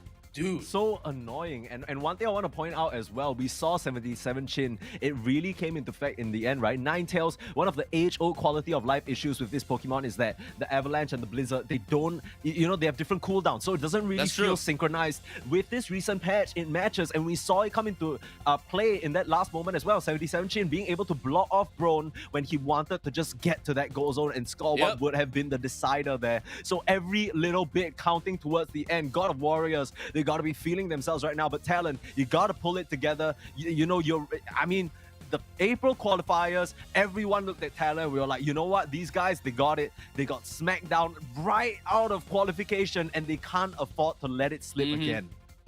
No, yeah, for sure. Especially that if they do slip off this time around, if they do slip off this time around, they sure still have the last chance qualifiers, but at the same time, it only has 2 slots. But even then, you have to play for the regional finals immediately after the next day. So that's going to be pretty huge. But going over into our replay, here we have it. As we can see, you know, Talon, though, have been losing a little bit in terms of the scores, right? They have been winning in terms of team fights. And at the same time, you know, they actually kind of won as well, the team fight into that of Rayquaza. But God of Warriors with the Drio hasn't been marked that much. It wasn't marked enough for Talon to actually, you know, disrupt this Drio for it to actually just score in. And man, Snake with the Drio is just a beautiful trainer to maneuver that Pokemon. But here we go, just before the Rayquaza as well, you know, just trying to wait here. And this is what I'm talking about. This is one of the things that I want to point out as well, you know. MXI with that very beautiful slow beam, just trying to stop Kai, you know, to pop in that Unite move. Again, it is only bound that is superseding, right? Superseding every other hindrances that can, you know, stop any other hindrances as well. So that was actually a pretty good move there for MXI, and very amazing timing as well. But unfortunately, Talonflame didn't have enough time for themselves. Maybe if God of War still had the first first score goal, then, you know, Talon would have been able to score a lot. But unfortunately enough for them, it's not enough. And God of War was just doing their job, just playing scores. Yeah, Talon definitely in a bit of a suffering from success moment there. You know, if you guys didn't take such a clean early game, maybe those tier 1s would have still been up for you to double score. But really, more than anything, I think, specifically, I want to draw everyone's attention to that final team fight, which I think you broke down nicely in the replay. It's such an awkward situation, but because sure, you have these Pokemon that don't mind going in, and even the Delphox was covering that angle with the fence, the fireworks, but it was just the A9. The A9 and the Lapras, one on each side of that angle, throwing out the Avalanche. You run into the Lapras. No, you can't do that Water Pulse. It was just too much damage. And by the time they got in, it was way too late. So, I mean, really nice stuff coming out from God of Warriors here. And we're going to take a look at the info card of Talon's Kai. You know, this guy, very well known for his Hoopa, and he definitely did a really good job. I think I pointed out as well his discipline when it comes to popping that Rings Unbound. Unfortunately, it just wasn't enough, but you know, it really just feels like they didn't have the tools to stop Snake from squirming around. Oh yeah, they tried, right? They tried, especially in the early game. They were trying to. Well, I mean, let's be honest. Snake was a little bit overextending as well, especially going in on the central area of the enemy team. But at the same time, you know, they were really trying to stop Snake, but Snake was sneaky enough to actually find the loopholes into the side of Talon and just score in for themselves like it was, like it was Christmas, dude. Yeah, nothing scarier than a snake in the grass. That's what I'll tell you. This guy was slithering right through the cracks of the Talon lineup. And on the flip side, we saw Mai Tan Lao, who was actually playing a very spectacular Eldegoss. This is the kind of thing that you don't really talk about it in the game because you don't go like, oh my gosh, what a pollen puff. That's never happened. You never say that. But this guy, the fact that he kind of kept his team through it, and even through all the amount of special attack damage that was coming through from both the Chandelier as well as the, I think, the Delphox, still stood strong and helped them kind of maneuver their way out of those sticky situations. I think that goes a long, long way. Being the only support as well, and he's still able to kind of keep his tanky defenders, the Blastoise as well as the Lapras up and running, that's a huge feat. No, yeah, for sure. I mean, that is what we saw earlier as well, right? On the previous games, where it is the normally we see the Blissey, or the Clefable to dish out so much damage, but it has been quite rare for us to see an Eldegoss dishing out this much damage, and just a bit, right? Just want to point out as well that we were a bit back into Mai Dan Lao's Eldegoss, right? Where it is actually running the older set, I guess. The older set of the Eldegoss, where it was still considered as the Mafia boss. It was running X Attack Muscle Band. It was running X Attack Muscle Band. Yeah, this guy was slapping him around, all right. This guy was not messing around. But I believe Mai Tan Lao translates to McDonald's, but I mean, the way he was serving up those meals to Talon, I don't think they were very happy. They're gonna switch things up though. They're gonna switch things up. The Dodrio ban. So they're done with Snake. They're like, no more. We ain't dealing with that. Get that out of here. The Glaceon ban for God of Warriors though. No, it is quite expected for them to have that, being a targeted ban, and that was a snake. So being just a snake here is just that was the biggest threat there for Talon. It wasn't even the damage of Cynthia with the Lapras, but Cynthia's Lapras was still so good, and Alolan Ninetales is still up as well. All they need to change here right now is that what do you call this? Is that snake with the trio. But okay, so yeah, I mean, you were talking about the Alolan Ninetales still being in the picture. They opt for the Mew instead this time round. So another very, very prominent special attacker in today's meta, and can definitely keep the distance against Pokemon such as the Sylveon as well as the Urshifu, right? We saw Blank go for that single strike earlier on. He might just have to change things up into the surging strikes. If not, he's not going to reach the Mew. But then, like we said, that's true. If you go for that rapid, you're gonna get caught up by the Lapras, gonna get caught up by the Blastoise. So a bit of a pinch. Final picks coming in though. The slow bro somehow made it through to the last phase, and Brone picking up that Talonflame for himself. So a bit of backline reach. That's true. But at the same time here, since since Talon here did not go in for the Chandler, they just said, you know what? If you're not gonna take this Chandler, we're just gonna take it for ourselves. And man, Chandler and Lapras on the same team. That is not the way you want your enemy team to have. Yeah, and also one thing I want to point out is this is an entire team made of special attackers, right? Yeah. I mean, it really doesn't, on a regular basis, you're not really thinking so much about the damage split, but when you talk about Pokemon like the Sylveon, like the Slowbro, who specifically have resistances to specifically special damage, that's when things can get a little dicey, especially if the Sylveon goes like Calm Mind and stuff, increasing that special defense. Sylveon has a lot of ways to keep herself sustained. But at the same time, we have to consider as well, right? We have to consider as well that that is also the reason why everyone except for Mai Dan Lao's Mafia boss here is running Slick Spoon, because again, at level 20, Slick Spoon ignores 20% of the special defense. Slick Spoon is such a disgusting item. When they added it, I feel like every single special attacker in the world rejoiced. Everyone's like, hooray, yippee, we can do damage now. Finally, again. Justice for the special attackers here. But whether Talon can reclaim the glory that they lost in game number 1, it was all going their way. It was all looking good. Until it wasn't, that is, and this might be the game that sends them to the lower bracket. Who would have thought that this would happen, especially with the track record they have so far? God of Warriors might be delivering Talon their first loss this tournament. No, yeah, and I think that was a bit of the same as well for Talon last, last qualifier, right? Where they were also in the upper bracket, they got dropped down and unfortunately wasn't able to get back up again. And if that happens, then man, the last chance qualifiers is going to be pretty tight. Yeah, absolutely. Maitan Lao already Mafia bossing it up onto MXI. This you see this very often. The poor Slowpoke forced to cower under his own goal zone under the threat of that those little balls of grass energy coming up. No, yeah, and it's actually quite interesting as well that this Slowbro is just ensuring, right, being the only one here to stop God of War from getting in their sacks, because again, Kai here with that of the War Turtle does have the special attack specs, but at the same time Cynthia is as well, but they're gonna be able to take down MSI as well in the process. It's gonna be 1-for-1. Lampad and the Slowbro are gonna be taking off as well. Yeah, Brone switching things up a little bit. Previously, I think it was Blank who took the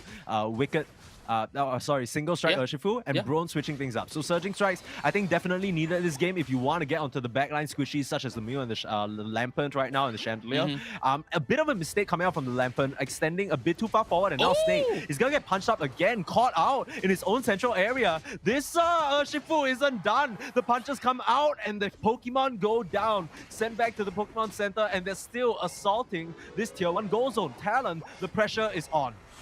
Which is actually pretty good, This is why I agree with what you said earlier, that if they want to get in, they would have to play in the Rapid Striker shift with the Water Bear instead of that of the Dark Bear, which, yeah, sure, you have your unstoppable status, but it's not going to be enough you want to get in on, especially with the Mew, which deals so much backlane damage, and likewise the Lampent, the Chandler as well later on the day. But at the same time, level 6 Lampent is still not going to be able to do as much, but once it gets to level 7, man, here comes the Imprison, which can essentially disable, especially, see, here's the thing, imprisoning that Hoopa is going to be a lot.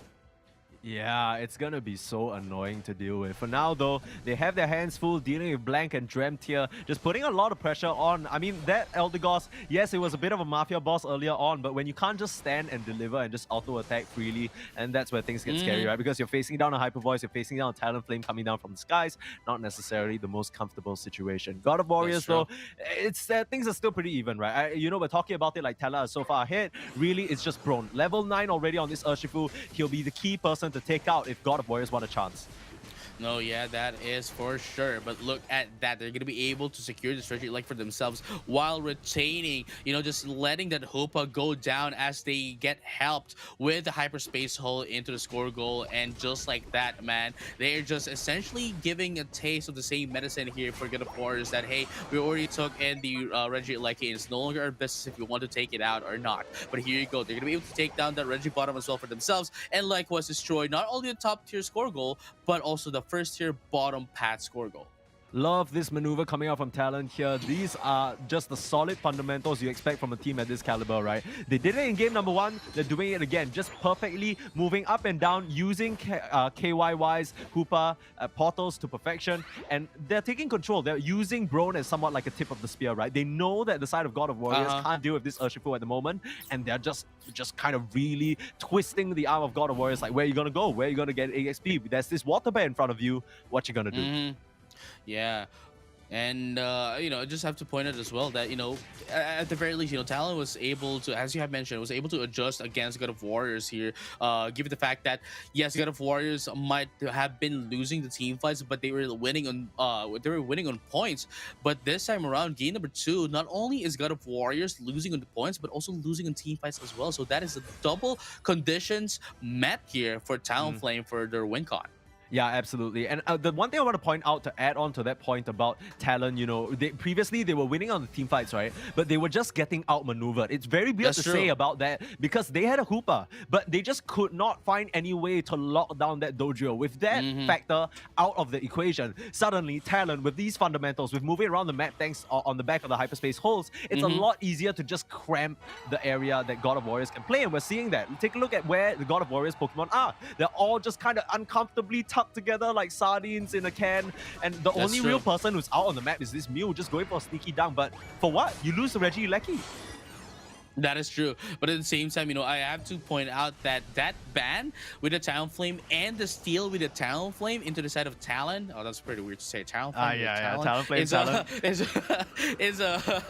It's actually a pretty huge counter pick Wow. into the side of God of Warriors. But look at that, just to score in down bottom Talon.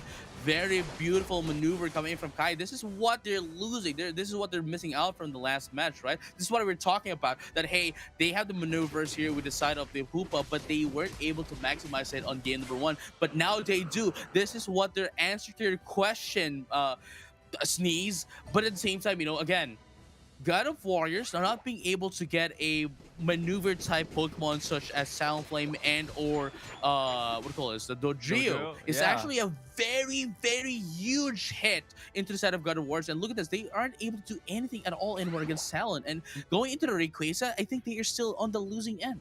Yeah, before we lose this moment, I just want to bring your attention, JJ. Every one of my friends who isn't so much so into Pokemon Unite as I am just ask me, the game, isn't it just kind of the same as it's always been? I assure you there's such a high degree of complexity when it comes to the highest level. You take a look at how that Rings Unbound was used, you might just think, oh, they're going for a tricky play. But you think about the state of the game, like what you said, God of Warriors not having that maneuverability Pokemon really hurting them hard. And Kai, the in-game leader, knows that, you know what? I'm not going to get a good use out of my Unite move anyway. So they go for this super sick maneuver where they play like they're gonna bomb into the top side with that Regieleki and instantly teleport down. These are the type of moves that put you 150 points ahead. These are the type of moves that cross all the T's and dot all the I's. Going into this final stretch, Talon, they are miles ahead of their opposition right now.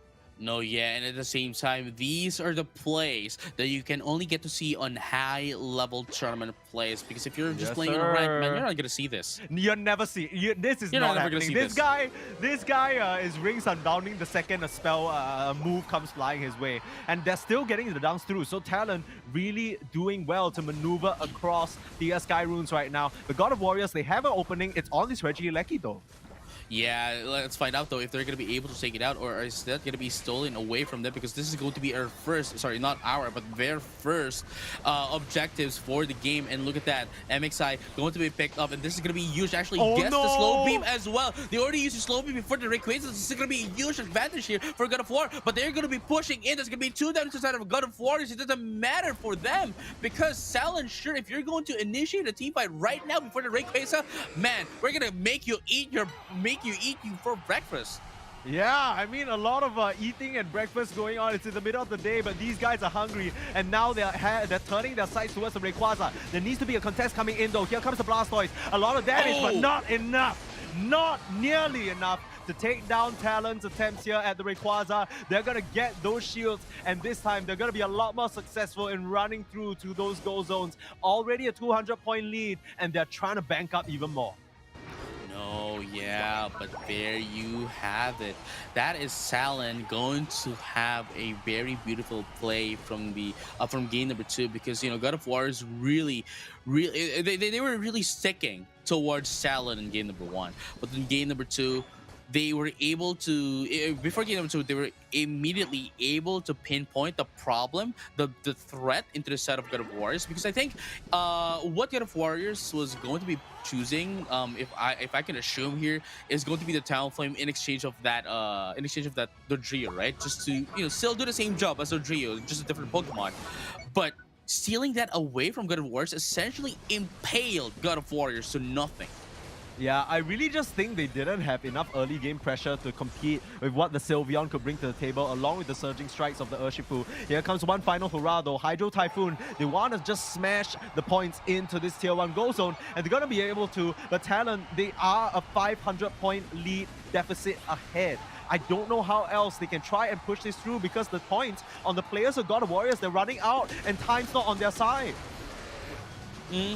Yeah, they won't be able to score in as much. And even if they, see, here's the thing, right? Even if you do all of them have 500 points, that's just going to bring them to 806. It's still not going to be enough. Talon is still going to be higher in terms of points. Yeah, absolutely. Talon will have to make a very generous donation of their own points into their own goal for anything like that to happen. But no such thing. Both these teams vying for a spot in the grand finals, this is the upper bracket, which means that both these teams, they're one game away from taking the tumble down to lower. Right now, Talon and God of Warriors, they've both been denied just last month, and they don't want that fate to repeat again. Momentum is so important when it comes to tournaments like these, and even just taking a tumble down to the lower can really dampen your mood, dampen the feeling that you have about the morale, everything. So, I mean, Talon, they claw it back here, and we're gonna have a game number 3. Yeah, but here's the thing though. At the very least, Talon and God of Warriors here has it's already secured 3rd place. So that's a good thing. Right, that's a good thing. All they need to vie for here is the seeding and the placement for the regional finals, and for the prize pool as well. It's a lot of money. It's a lot of money, course. JJ. I wouldn't mind taking some of that for myself, but I'm sure Talon and God of Warriors, they're thinking about the same thing, right? Both these teams, you see the way they play, you can tell they belong here. Just taking a look at the final victory screen as well, bro. Just putting in so much work on that Urshifu. It is man, it's quite going to be. Sorry, just wanted to go back to the previous point that we made. It's going to be quite interesting if Talon wins here, right? If Talon wins here, then they're going to be able to get back with themselves. What do you call this? 9,000 USD if they do win this month, because they got 4th, right? They got 4th last month, and since only the first 3 places, right? The only first 3 places, right? Positions gets the spot to the regional finals, which not allows them to play on other qualifiers anymore. Then that means only the 4th and the 5th placers can play again for more prize pool and get a spot for the regional finals. Which again, if Talon Esports wins this time around, then they would be taking home a total of 9,000 USD before the regional finals.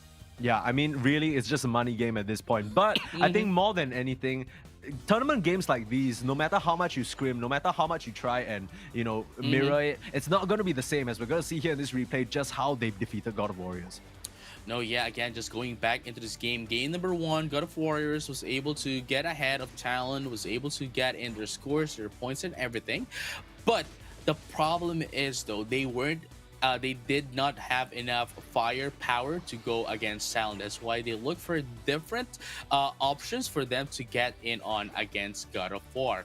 But Talon was able to recognize this before game number 2 and was able to essentially remove all the things that the weapons rather of God of Warriors against against Talon, removing the Dodrio and taking away immediately the Talon Flame away from God of Warriors, which essentially again incapacitates God of Warriors game style. And as you can see here, immediately from the early game up into the late game, man, Talon was in complete control of the game. They were able to get in all of the objectives, all the Reggie bottoms, and all of the they were able to give one Reggie Ulecki into the God of War. But even then, even if they were able to give away one Reggie Ulecki into set of Talon, it almost didn't really do much for this side of God of Warriors, as Talon was able to still win on team fights, was able to get in the requests for themselves as well, and just like that, just able to win game number 2 for themselves as well.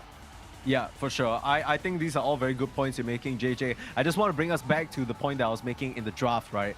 These are 5 Pokemon who largely deal special attack damage. That's true. You can kind of see, despite the Twisted Spoon, of course, all blessings to that item, but despite the Twisted Spoon, it just didn't feel like it was enough. There were so many of these fights where God of Warriors were full on sending all their moves towards their opposition, and they didn't even emerge with a Scare Edge. Talon were just chilling. No, yeah, as you have mentioned earlier as well, these are some of the Pokemon that has a really huge, really high special defenses, but at the same time, it's kind of like it was dangerous at first, knowing the fact that everyone in the side of God of Warriors had had Slick Spoon, right, just to ignore 20% of the defenses. But at the same time, it still wasn't enough, as you have mentioned, and I do agree as well that all of them are special attackers. They don't have any physical attackers rather into their side of the team, so they really aren't able to push through and penetrate to Talon.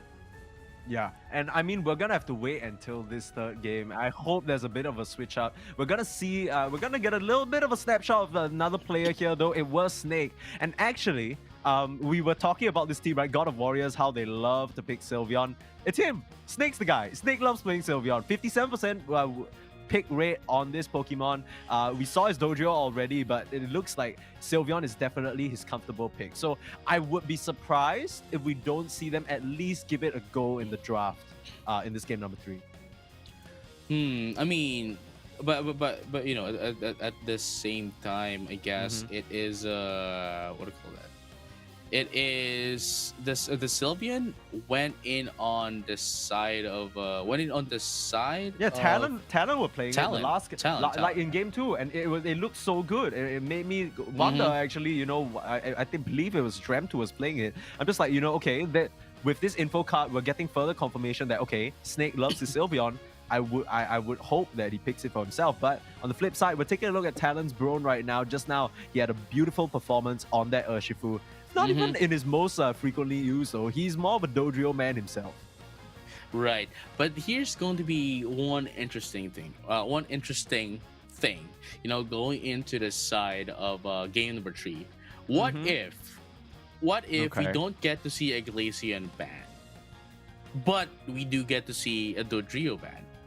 Ooh, I mean, one of them's got a ban Glaceon, right? There's no way that they let that in the pool. I mean, this Pokemon, straight up, I mean, if it comes out, I might just start sneezing again. Please, Lord forbid, don't let that happen. I've been suffering with this cold. Everyone's picking Glaceon. It's hurting me, guys. I don't want to live up to my name that bad.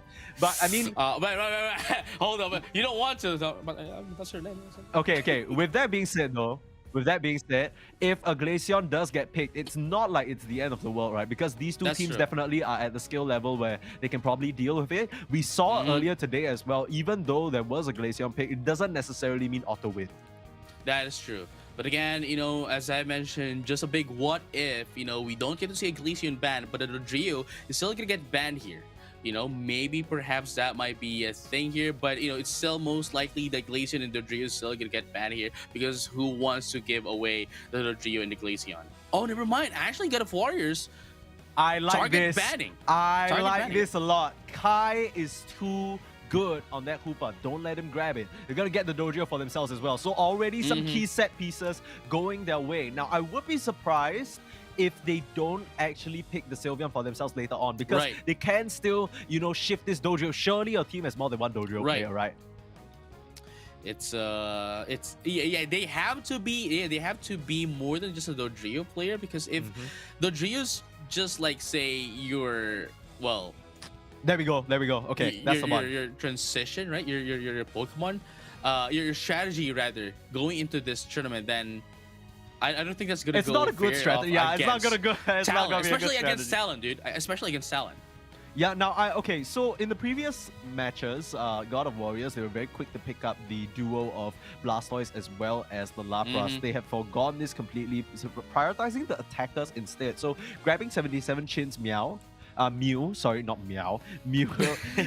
which I honestly didn't feel the strongest about, but switching things up here, Snorlax, which is not a Pokemon we've seen so far, and Maita now back on his little raid boss. I don't know about this. I don't know about this. I really don't know about. I actually do not know about this as well. I mean, this is a pretty interesting composition from God of Warriors. Yeah. Snorlax in this composition? No, I mean, I get it. I get it, right? They need a frontliner. And, you know, they tried the Lapras. Maybe Cynthia's not feeling too good about it anymore. Blank and MXI have picked up the Blastoise as well as the Slowbro, respectively. So, you know, you're kind of left with a few options. You want someone who can kind of keep people in place for extended periods of time to let the Mew and let the Sylveon just Hyper Voice and Solar Beam away. This kind of fits the bill. I don't mind it too much. I just, you know, Snorlax hasn't looked the hottest. Right. I'd love to be proven wrong, though. I'll be real with you. I love Snorlax. Love that Pokemon. OG Pokemon from the first few competitive Unite tournaments and all that. You know, the blocks could come in real good up against long-range Pokemon like that Chandelier. So I'm not too sure. What do you think? No, yeah, but here's the thing, though. Like, especially going against the Blastoise, it can essentially just what do you call this? It can essentially just ignore, the block, because it's just gonna get pushed through and it's still gonna be pushing out the damage. That's number one. Number two, we have Braun here with that of the Urshifu with Insane Fist, which obviously is just gonna be dishing out true damage. Although if it gets hit, of course, it's gonna get pushed away. But at the same time, we have MXI as well with Slow Beam, which can essentially negate this what do you call this? This unstoppable ability into that of the block. Yeah, absolutely here. Now we'll have to see what exactly this Urshifu decides to go with, what style they prefer. We've already seen one game of Surging, one game of Rapid. I'm getting mixed up here. I'm talking about the moves, I'm talking about the style. Rapid and Single. We've seen one of each. Right. And we're going to see which one Braun prefers here. Like you said, there are some clunky sort of disables he might have to worry about, which may, make him lean towards more of the Single Strike. But the Surging Strike worked out beautifully for them earlier on.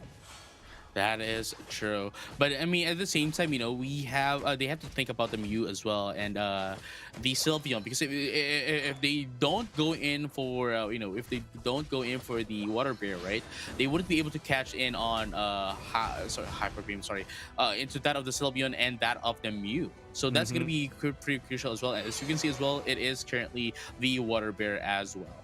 Yeah, so one thing we haven't talked about in Talon's lineup just yet is Kai, right? His Hoopa out of the picture, gone for the Clefable instead. So gonna have a lot of just area healing and just, nice little group up potential here. It's just trying to keep his allies up and running. Oh, that is a lot of damage coming out from Kai. One Kai is better than the other and pecks them apart.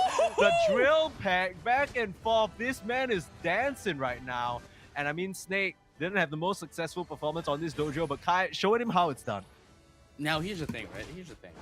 This is going to be huge. Not only for God of Wars, if they do get the win against Talon, but this is going to be huge for everyone. You get it? You get it? Because if only removing Kai's Hoopa is the key factor here to defeating Talon, right? Then everyone else could just catch up, because that is the biggest problem that anyone fighting up against Talon's biggest problem. Yeah, well, I mean, we might have gotten a bit too ahead of ourselves here as Kai unfortunately goes down. A bit of a caster's curse there, as this Snorlax is going to be the next one to take a tumble as well. So Talon regrouping in the central area, fighting for those Altaria, and now applying pressure in the bot side. Braun going for that Rapid Strike. So similar to what we saw previously, nice serve from the Mew to just disjoint all those downs coming in. And they need to be careful. They're taking quite a bit of damage. They should back out right now, and they do. Talon, discipline there for sure. Right, but here you go. Blank here trying to get in as much points as possible, maybe even getting level 8 before that of the first set of objectives, which is pretty, pretty likely to happen. But at the very least, I do love to see how the players of Pokemon Unite in general was able to utilize in a tournament setting, right? In a tournament setting, was able to properly optimize, not utilize, but optimize the water turtle. Because on the previous, the start of the Blastoise meta, right? After the release of Feyas Sky Ruins, we never get to see Blastoise be Blastoise until like what, 5 minutes into the game. Yeah, it's a little bit rough getting there. The EXP doesn't really come easy, and a Blank gonna get chased away by Kai. Despite being one level above that dojo, the amount of damage coming through is just too much. But meanwhile, Regia is being contested for God of Warriors against Talon, this bot path.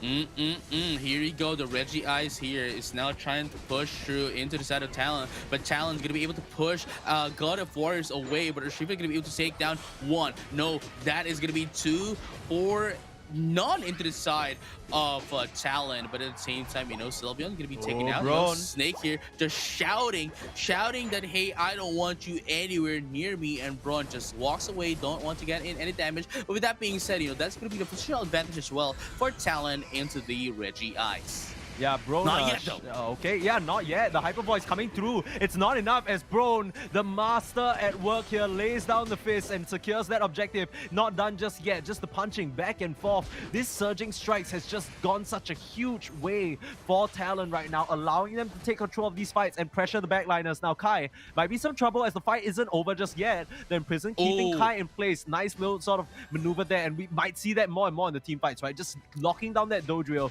can really just ruin their game. That is actually very beautiful here for Talon because this is something that we've discussed, Moonboy and I earlier, that it is very situational for you to choose which one you'd want to have for your Chandler. It could be, it could be the Imprison, it could be the Poltergeist. But this time around, Jab here going in for the Imprison instead of the Poltergeist, just because of the fact that even if you can slow down this Dodrio, right?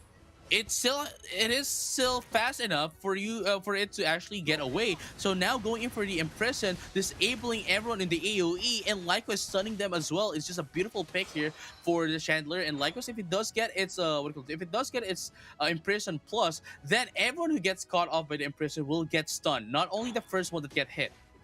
Yeah, I mean we saw it come into effect in that bot fight, but unfortunately wasn't able to stop Kai, the Dodrio, from stealing away that Regieleki. Very nice. Really. No, I have to remind because that entire point you were making. I mean, I'm just looking at you talk about how this Dodrio is gonna be locked down as he does like an entire lap around the sky. I'm like, I feel like we're misleading a little bit. Yeah. We have to actually distinguish. Okay, this is the Kai, the Dodrio, Kai the Dodrio, or Kai the Clefable. Yeah, I mean, Kai the Dodrio still doing quite a lot of work despite being caught out there. EXP-wise, definitely in the favor of Talon. They're all one level above their counterparts. But Kai, walked into some danger here, forced to jump kick away as Brone can't get his hands on that slippery bird. But in this final sort of closing moments of the game, there's going to be at least 1 or 2 more Reggies here for them to contest against. Oh, the defense there though. Oh no! Chasing down that Dodrio and Blank. Nice defense there, living up to the role. That is actually a very beautiful adjustment here for Talent as well. So, starting in game number 2, we were already prepared for God of War actually getting into the trio, that they just allowed God of War to get the trio once again, for the God of Wars. And now Dodrio, though we're able to do a lot on game number 1, is not able to do anything on game number 2, always getting hindered by anyone in any lane.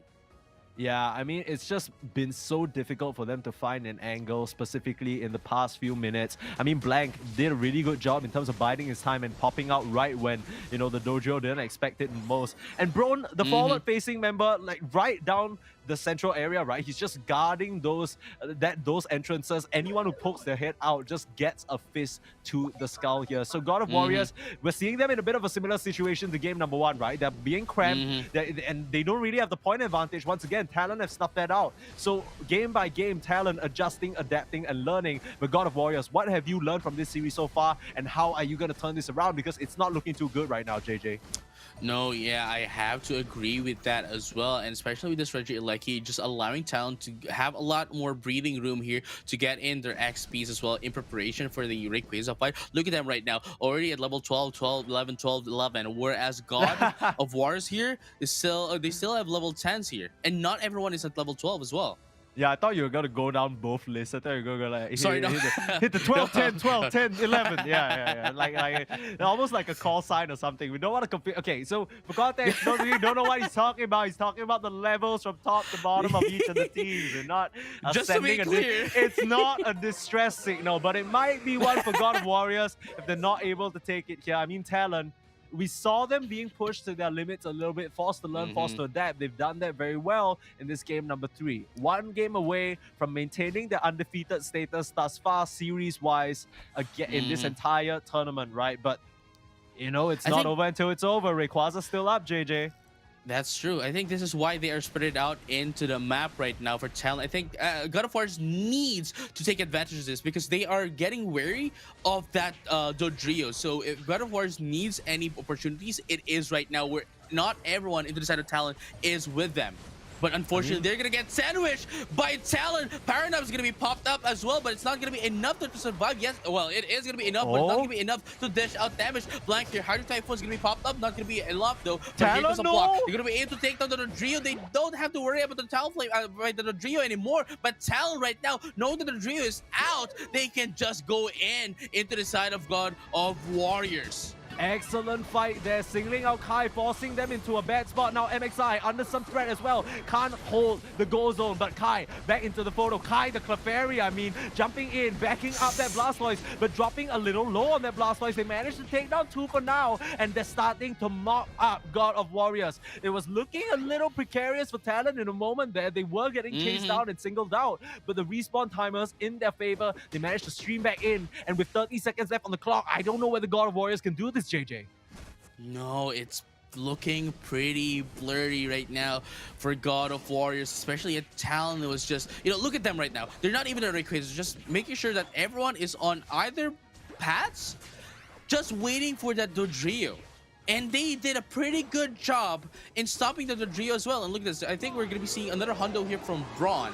Oh, it's going to be enough of a time here to get that hundo, but it did. Okay, never mind, it's not enough. But they didn't even need that. They didn't even need that. I don't even think it matters because Kai actually got like 1/3 of a dunk in the god path there.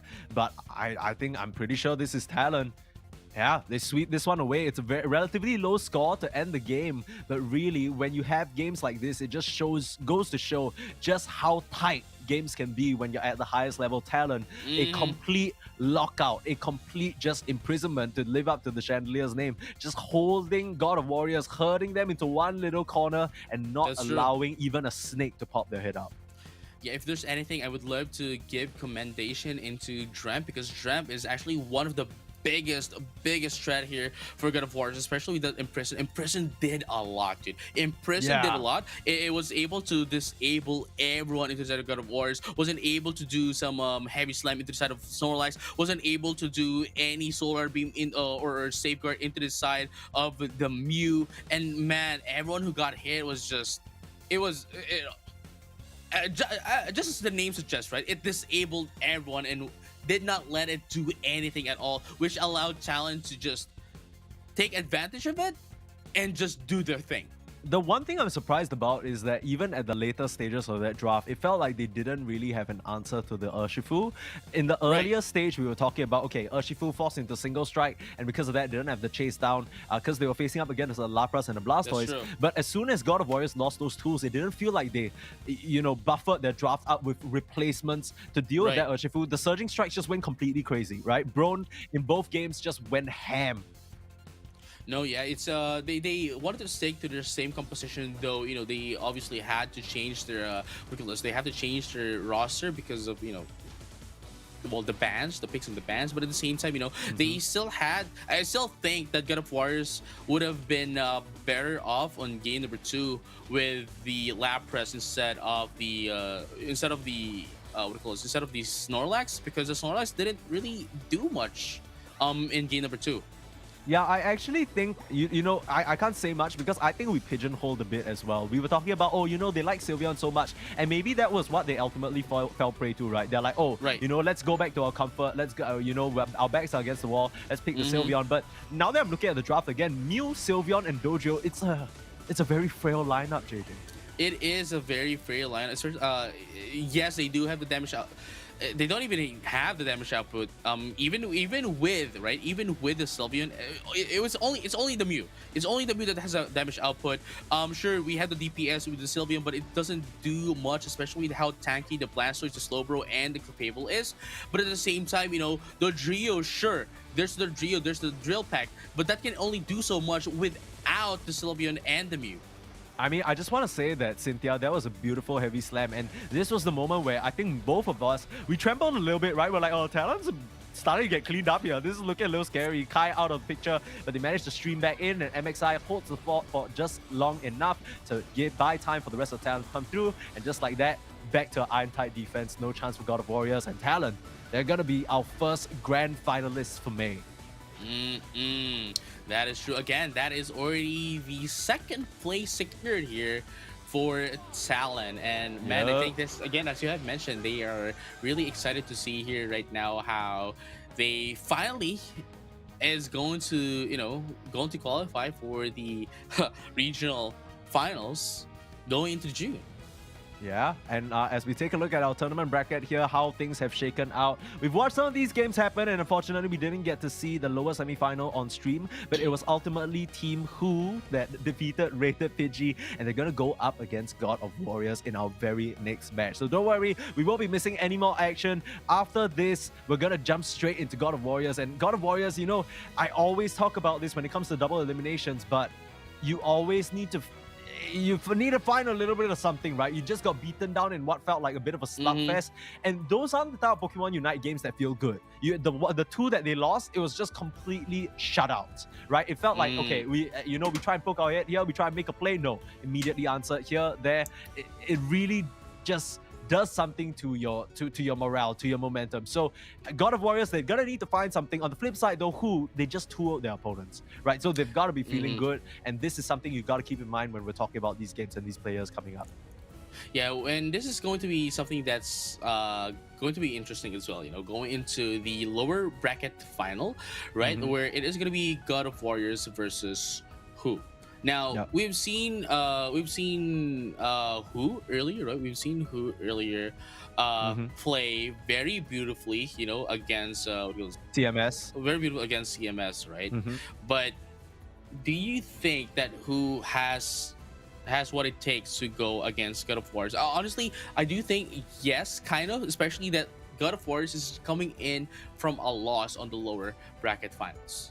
My own opinion is that we haven't seen the real God of Warriors just yet. Up against Talon just now, they look like a scared animal, I won't lie. It's like one of those situations where you know that this team probably has a lot more potential because of how they've made it so far in the tournament thus far, but they didn't get to show any of it, and I'm sure that's something that is a point of disappointment for them as well. Now, Who, they already had their chance to sort of flex their muscles a little bit, and as we take a look at this lineup, I mean, God of Warriors, we saw them just now. With the Who lineup, these are two teams we already saw play, right? One of them on the left side, unfortunately, in a bit of a loss.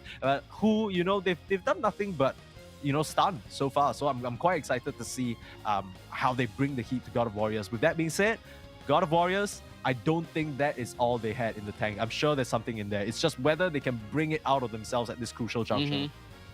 No, I definitely agree with that. But here's the bigger question though. If you think about that, right? Like the bigger question here is that if God of Warriors, right? If God of Warriors do win against Who, they would have to go through Talon once again. And the question is, right? The bigger question here is, would they be able to adjust immediately against Talon on the grand finals? That is a big question. Yeah, I mean, as we see here in the info card for God of Warriors, highest pick rate for them is going to be that Eldegoss and Mew. But honestly speaking, I'll be real with you, I didn't really feel the Mew too much. I wasn't really a big fan of it. It didn't feel like it was doing the most. And I'm just worried because now that we're looking at their frequently used, it's very much in tandem with what we've already seen them pick, right? So clearly, if we see some sort of adjustment, it might be to something that they're not so familiar with. On the flip side, you could also think of it as maybe this was a strategy they didn't need to bring out just yet. They got something loaded in the back pocket and they just haven't been pushed to the limit to have to bring that secret weapon out. But if there's a secret weapon, now's the time, right? God of Warriors, they need to bring some heat. No, yeah, for sure. But at the same time, right? But at the same time, you know, we have to consider as well that regardless of what happens now, they already have a prize pool and they've already secured a slot. Obviously, it's still better to win the tournament, but regardless of which, right? It's they've already secured their slots for the regional finals. So this is already something that's good for them to have reached this in this spot of the tournament.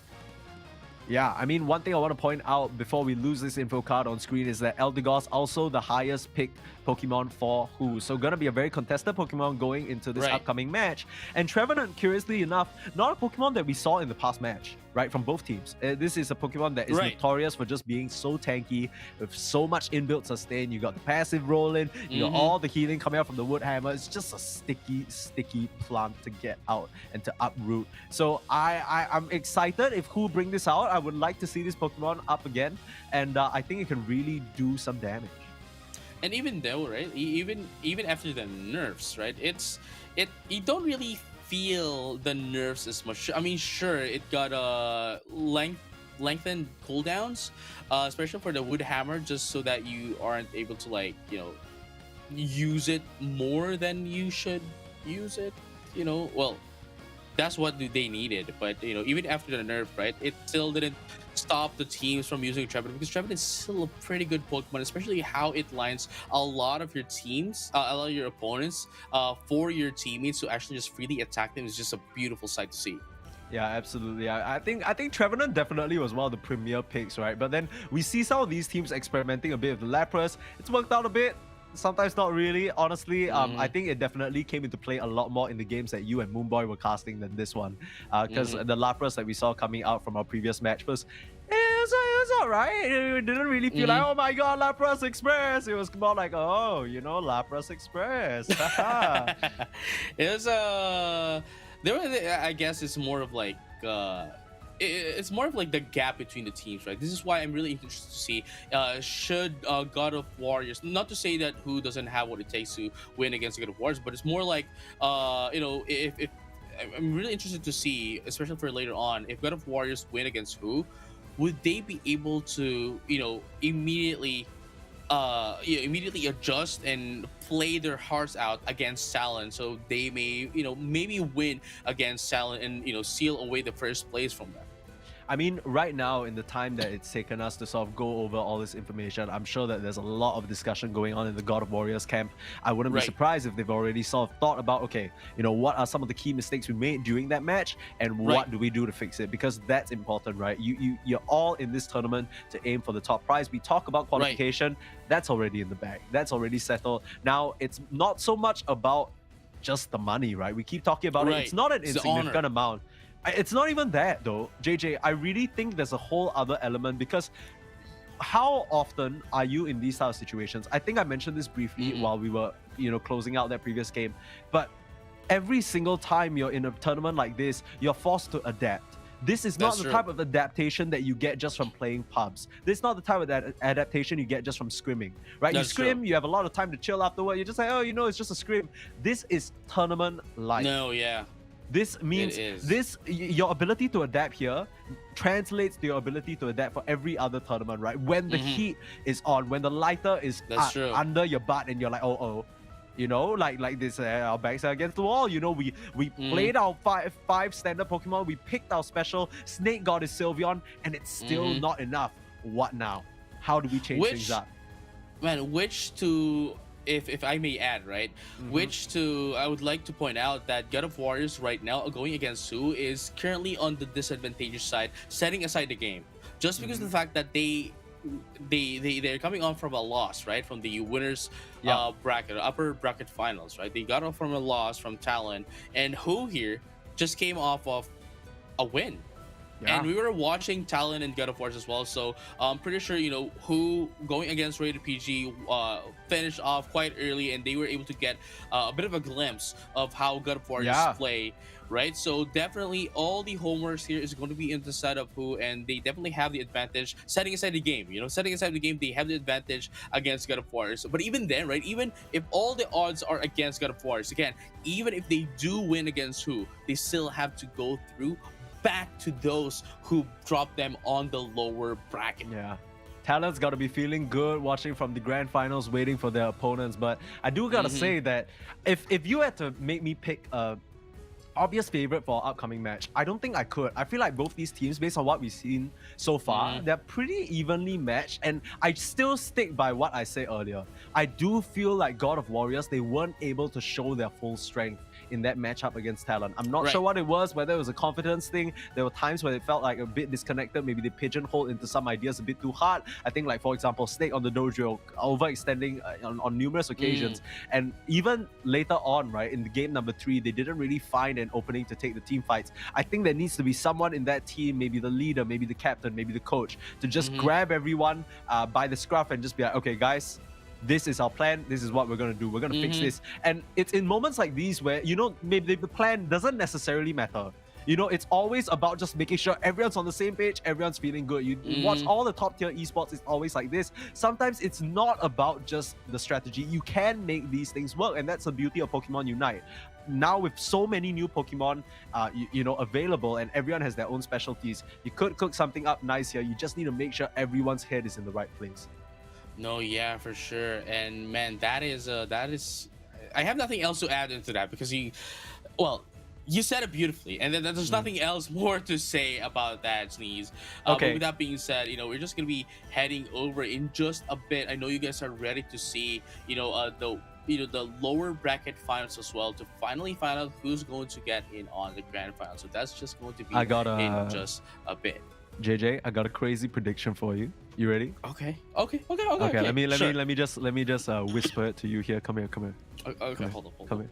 Hold on. Okay, JJ. Wait, I'm clipping. Okay, can you hear me? JJ? Okay, JJ. I think we're gonna see a Cinderace. You think?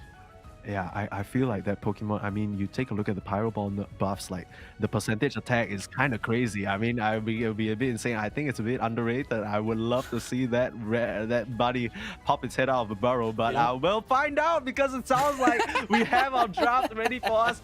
Please give me Cinderace, please. All right, so we have made the prediction for Permasneeze. Yeah. Definitely want to see the Cinderace. I don't know But whether it's a prediction. What if we get to see the Cinderace but it gets banned? I'm fine with that. I'm fine Okay. with that. That's respect. But That's it's respect, gonna be right? Glaceon and Blastoise. God of Warriors, interesting sort of complete switch around here. When we first saw them play on stream, they were all about that Blastoise Lapras to start things off. And now they've sort of turned things around completely. Now they're the ones blending with Blastoise. I wonder what the thought process is there. Yeah. I'm not entirely sure about that, dude. I mean, Yeah, right. I don't know. And I I'm mean, not- immediately on the flip side, who are going to pick up the Slowbro as well as the Lapras? So the two premier, tanky frontliner defenders. A bit of a switch up though now. They're picking up the Hoopa for themselves. This is not something we've seen them play just yet. Maita now has been on that Eldegoss the whole time. And I don't know. What do you think about this? well, it's looking pretty slick here. Into the side of God of Warriors, they are still playing the same composition as they were against Talon, as I have mentioned earlier as well. Who finished earlier than God of Warriors are going against Talon, and they're probably looking over God of Warriors and just having Kai here, back with the Dodrio, Snake with the Sylveon, and Maida Lao right now with the Hoopa. I think who here definitely would have was able to do their homework as well, just to be able to let Kai do their thing. But at the same time, we have to consider as well that, hey, sure, this is our first time seeing the Trevenant and of course the the Delphox into the side of God of Warriors. But then if you're going to let Kai just score in, these four Pokemon wouldn't be able to last that long against who? Yeah, I think the main thing for me is that I'm looking at the lineup of who, and we saw how well God of Warriors made use of that dojo, specifically maybe Snake, but Kai as well. He could definitely find these openings. Not the highest amount of mobility from this lineup on whose side, apart from maybe Sheeptail with that Lapras Express if he wants to take them for a convenient ride here. I do like the lineup coming out from who though. I think it's very robust. It doesn't really have a very traditional damage dealer though. I think A9 has sort of fallen more towards a special attacker burst sort of Pokemon. So I'm a little bit worried for the extended engagements, whether they can keep the fight going against Pokemon that have such high sustain like Trevenant, like Sylveon. But we'll have to see what they're cooking, because they definitely have something interesting planned out. No, yeah, I mean, God of Warriors, this is going to be their last line of defense here. Well, I mean, it is true for who as well. But with that being said, ladies and gentlemen, all trainers alike, this is going to be their final line here, both of these teams, as whoever loses here would have to say goodbye to the tournament. Though again, one of them have qualified for the regional finals. Yeah, I mean, well, it is a best of three. Don't want to paint everyone's expectations a bit wrongly here, but they lose this game, they still have one more to adapt. But you are right, in principle, right? This is gonna be, both of these teams trying to vie for what will be a rematch for God of Warriors and what will be a potential upset of the ages if who rise up to the grand finals and take down Talon. Now, already a pretty fast-paced early start here, as of course Kai gonna try and get those stacking items out. I believe he was holding both a cookie as well as a attack weight. Want to get those ramped up as fast as possible. But here you go right now, with that of the Lapras still digging out the damage, obviously. But God of War is doing their best to immediately take down this Lapras as early as possible. But being the tanky Pokemon that it is, and it has a lot of like sustain and healing for itself as well. It's just going to be a very hard thing to do, especially that it is with the Slowpoke right here. Both of them really tanky Pokemon up top. Yeah, Rapid Strike Urshifu again, so needing to reach into the back lines, needing to catch up to these slippery Pokemon like the Sylvia and the Delphox, and that's going to be the choice here. But one thing I'm a little concerned about is because God of Warriors, you take a look at every single one of their Pokemon, they all have tools to keep them mobile and out of the grasp of this Urshifu. So regardless of who you go on, I feel like God of Warriors, they really have that potential to just outmaneuver you on the Thea Sky Runes, and not to mention, they have their Hoopa, they have their Hyperspace factor. Yeah, you have to consider as well that there's no Chandler in this match, so no one is going to disable anything. And I believe that is the first Pokemon that disables a Pokemon, right? Yeah, that is the first one. If you count Gravity, but I think that's like kind of different, right? Like. Yeah, it's kind of different. And Gravity is more of like a slow. No dashing, like no dashing. Yeah, no dashing. Yeah. Stay right there. No funny. That is the first disable in terms of the moves, right? Yeah, I think so too. Well, I mean, Chandler's not in this game though, so none of these players have to worry about that. But what they have to worry about is this Trevenant. And we've seen time and time again how annoying this Pokemon can be, especially when given the backup of a Hoopa reset, getting that HP just right up. There's no heal you can provide better than the respawn area can, okay? So, But here you go, in just a bit as well, we're going to be seeing the second set of burns here at 720 before we get to see those amazing major objectives. But both of them really are just poking each other around. So we're getting to see a little bit of a very slow match here for both of the teams, really. Yeah, they're both biding their time. They don't wanna. They're just feeling each other out at the moment. That's true. One thing I want to point out is Kai actually went for the jump kick and the drill pack build, which can do a lot of damage, gives him a lot of mobility. But I'm a bit worried because I don't know whether this is a lineup you necessarily want to dive into, right? You have the water pulse damage. You could get caught by all the Alola Ninetales moves and stuff like that. But looks like in the bot path, God of Warriors and Who, they want to face off for this basement Reggie here. Right, but here you go. Both of them are now actually positioning themselves instead of Registeel. Registeel is going to be getting that reset as well. Unfortunately enough, for whoever's going to be getting hit by Registeel. But look at that right now. Here comes a Hyperspace Hole to be removing the Sylveon from play, get in some healing, but it doesn't matter as they get taken out of the field. The Delphox, despite being able to put out the fireworks, still not going to be enough to survive from the Urshifu. But look at that. This is what we're talking about. But Cynthia pushes Urshifu to the Citrus Berry, healing their opponents. That is not what you want to do. Dude, Waku alone just kept the entire God of Warriors lineup busy for a good entire minute. He took out two, he's not done just yet. They're trying to finally dismiss the bear, and he's on his last level of HP. They're gonna manage to do so. This might be the turnaround fight they need. Here comes Dodrill with the jump kick, proving me wrong. Drill pack in and finishing off their opposition. It looked dicey for sure, JJ, for this lineup of God of Warriors, with the bear wreaking havoc, but the bird is here to play and pecks them all to absolute dust. No, yeah, that was actually quite interesting of a move combination as well, with jump attack and the drill peck as well. You would expect someone going in for drill peck to go with agility just so that they would be able to get in those passive as early as possible to get its, passive drill peck where it can just essentially disrupt anyone. But with that move, again, as you have mentioned, very huge damage coming in from a very squishy Pokemon. That is a Dodrio. Yeah, I mean, really, with this build, and it's why we pointed it out as well, Kai is gonna have to play picture perfect, right? Oh, that's true. Ring some Bao, Mai Tai Lao, trying for some funny business here, bringing Kai down to the bot side, mirroring the move that was just done to them by Talon. Really cute stuff. We talk about worrying about whether God of Warriors has learned or not. I mean, they definitely noted at least something down. Very cute maneuver there.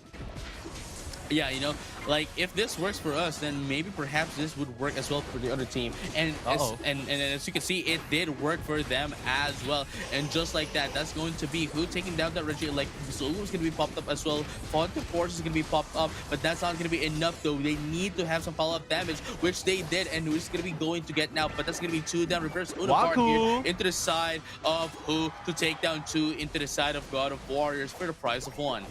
Both these teams just heading forward. The frontliners just causing absolute havoc. Waku just has been such an instrumental tool for Who to exert pressure on their opponents. God of Warriors, they just can't stand up against this bear right now. And you know, you talk about how last match, right? Oh, just banning the Hoopa might be enough to do talent in.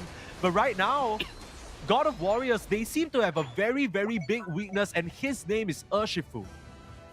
That is true, and it shows very well as well. You know, that is Urshifu just going in, getting in for themselves, you know, without any... without minding anyone, you know, I just want to get in here, don't care about who you are right now, and just not caring about anyone at all is just a huge deal here for God of War. But here comes the rings and bound going to be popped up as well, just to have everyone in. But it's going to be one down. It's going to be Slowbro going to be taken out as well. But Urshifu, the biggest threat inside of God of War, is going to be taken out. Oh, no, not quite yet though, but it was able to push them away to secure that Registeel for God of Warriors. Yeah, I mean, yes, the Urshifu has been thriving so far, but in those situations, he was just kind of singling them out, and they haven't had the chance to set up yet. But when you dive straight into a firing line of that Delphox, of that Sylveon as well, just running straight into the Hyper Voice, you can't actually stand your ground there. You're not quite tanky enough. So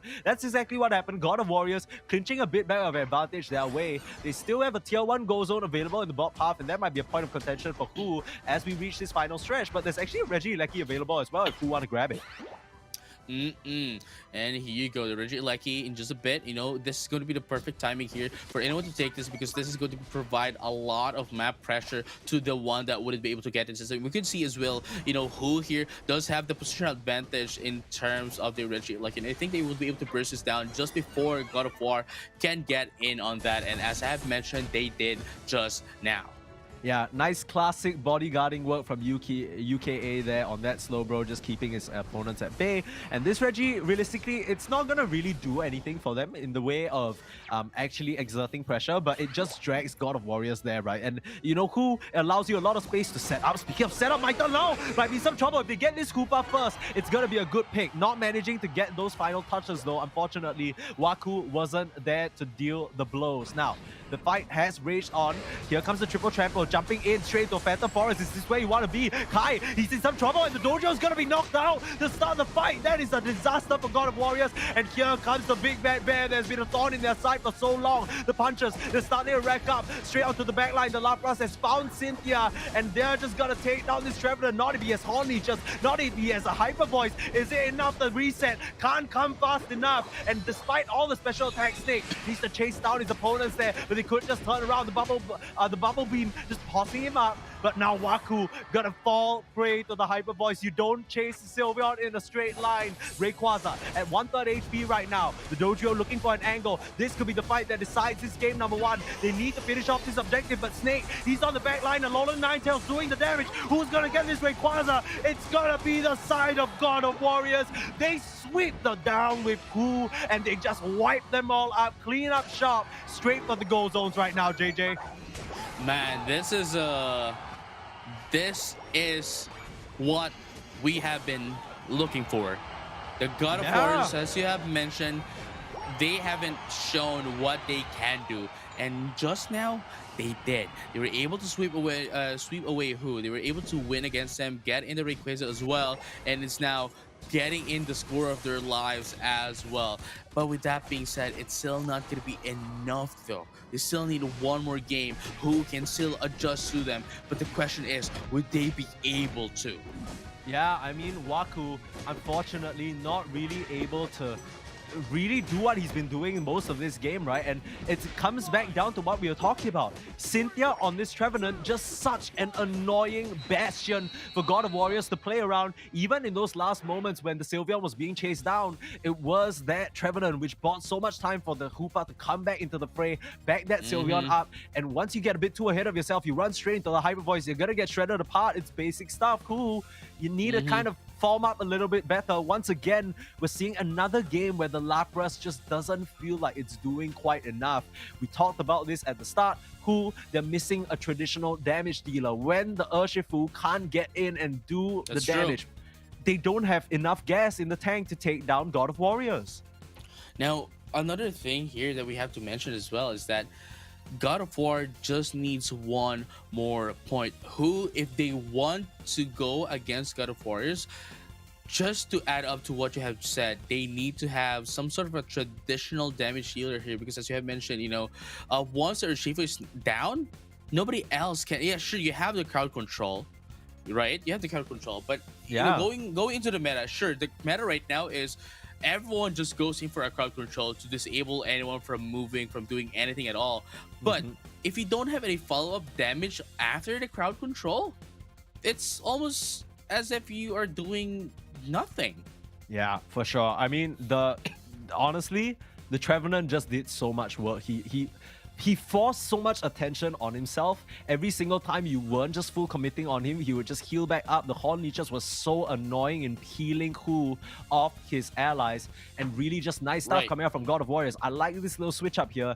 Now, I'll be honest with you, the Blastoise ban still does sort of make me scratch my head a little bit, but if this is what is cooking for them, if this is what it takes for them to feel confident playing this lineup, I'm all for it, JJ. No, yeah, and let's just have take a look back at what happened earlier. As you can see here, just in the early game, who was getting a little bit ahead of God of Warriors. So, however, the moment that they were able to get it on the mid game, right? The mid game, as you can see here, God of Warriors, especially with Kai here, very beautifully as well. And this is something that we have been with us. We were kind of surprised of as well, because not only were they mimicking Talon, what Talon did to them, to and it actually worked out for themselves as well. But the Dodrio as well was something that we were not expecting, kind of, going to this game, because jump attack plus drill pack, drill pack, jump kick. The jump kick, drill pack isn't isn't really like the combination, but Kai made it work. And going down into the final team fight as well, God of War was just beautiful in disabling and actually getting them down as well. Team Wipe is going to be the name of the game here after the extended team fight, after who wasn't able to capitalize after taking down two of God of Warriors. Unfortunately for them, they kind of got scared a bit, understandably so, because they have very low health, but that alone was their mistake of letting God of Warriors buy enough time for everyone to get back into the Rayquaza and sweep them under the rug. Yeah, not to mention as well, in that crucial fight that ended it all, it was Cynthia once again locking everybody up with those hammers, keeping them in place, allowing, crucially, the Shadow Ball from the Hoopa to come through, reduce everyone's special defense, and boom, baby, that's where the Hyper Voice just rips you all up. You could tell they were starting to get a little panicked on the side of Hu as soon as they started to get low HP, and that's where it all fell apart. Now, that's going to allow them to take game number one off of Hu. God of Warriors, they got to be feeling good about this one. And this is what we were hoping for, right? When we saw this player card previously as well, Snake, we're seeing again, Sylveon, this is his bread and butter, and we're seeing why. Yeah, I mean, it's definitely putting out so much damage right now for the side of God of Warriors. The Drio, sure, Snake had a very good interesting game, I'd very say. Interesting Dodrio, but with the Sylveon, it was a totally different Snake that we're seeing. Yeah, and I mean, when you saw how Kai played it just now, we were talking about this, move selection choice so much. The jump kick drill pack, it takes so much skill to still maneuver around using your passive without that, auto bar fill with the agility. And I mean, he just made it go such a long way. So I really like this sort of switch up in terms of the assignment of Pokemon here. But we do see now the other info card, Waku. This was the man who was very clearly on a mission. Look at his average damage dealt, absolutely deranged. 65k is his average, by the way. And I'm sure last game he was doing a lot more. The Urshifu's rapid strike, though, I mean, I would like to see him on it again, but they need additional damage dealers on his side to help him out. No, yeah, again, this is the only by your terms, right? The only traditional damage dealer into the side of who, but again, they are literally Urshifu is literally the only damage dealing Pokemon as well into the side of who, where everyone else is just hopping in on the crowd control, which, let's be honest, is still not enough if you don't have any follow-up damage up your composition. So if anything, that is something that they can adjust into going against the game number 2, because honestly I think the composition is fine. It's just that they don't have enough firepower to go up and finish off the job going against God of Warriors. I think specifically, I think this is what we were talking about a lot in the draft as well. It's just the Trevenant and the Sylveon problem. These are two Pokemon that if you let the fight keep going, they're just gonna heal up by virtue of their kit. These are moves that will, when doing damage, heal them up and keep them healthy as well. And if you don't have Pokemon that can continuously deal damage, it's not that A9 isn't a traditional damage dealer, but A9 is a Pokemon that relies on one fell swoop in terms of the burst, sending out the Avalanche and the Blizzard out at the same time, catching you off guard and picking you off. But if you can't finish them off 100 to 0, suddenly that 20 is going to become a 30, a 40, a 50, and suddenly you're going to be one who's zeroed out instead, which is exactly what we saw. Now, they have one last chance to sort of put the gas on here and show us something hot. We've seen them turn up and perform. Can they do it against God of Warriors here? Well, that is going to be the question of the game here, which again is going to be half answered once we get to see the traffic. So let's find out who's going to be banned here for the first one. It's going to be okay. Good. This is interesting. Love this. Who taking out that Sylveon? You gotta. After Snake plays it like that, you most definitely have to. Yeah, that is going to be the most interesting pick here. Lapras and Lapras is not gonna be banned. We have the Chandler is gonna be open as well. We do have several more others. Cramorant is open as well, so if that is also an option. True. If they so choose so, but who right now is taking all the big guns for themselves right now? Look at this. They have the Lapras and the Slowbro.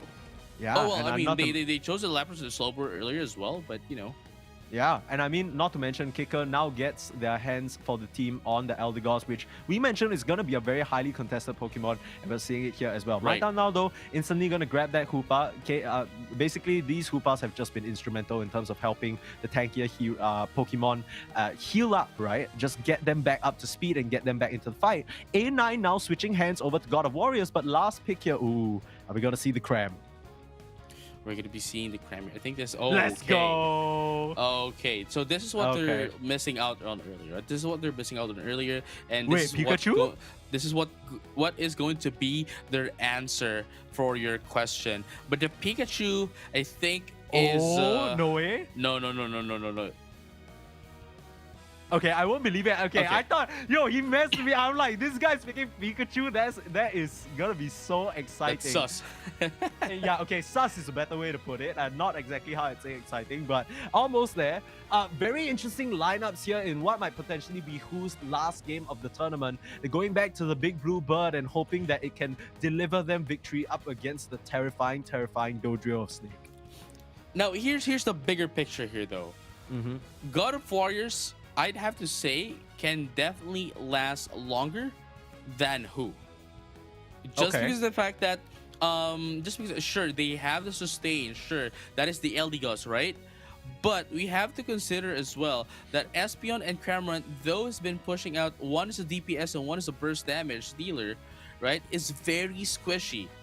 But with that being said, you know, we have God of War as well. We have the Blastoise, which can deal so much DPS with the Rapid Spin and Water Spout. Granted, Slowbro can just slow beam it, but that's just like that's a Unite move and can only be done like what, twice or thrice in a match. But we have to consider as well that they do have their own set of crowd control. That is Cynthia with the Trevenant. They have Hoopo with Sustain with X attack apparently. Dodrio from the back lanes essentially not even doing any damage, but at the same time, you know, we have the Avalanche Blizzard. That is the Lone Ninetales. I think what we're gonna be seeing here, Permasneeze, is a game number 1 of what they did against Talon, going now against who? JJ, I want to be honest with you. I really appreciate the depth of analysis. Everyone watching, you guys know this guy knows his stuff. He just broke down that draft perfectly, but no disrespect.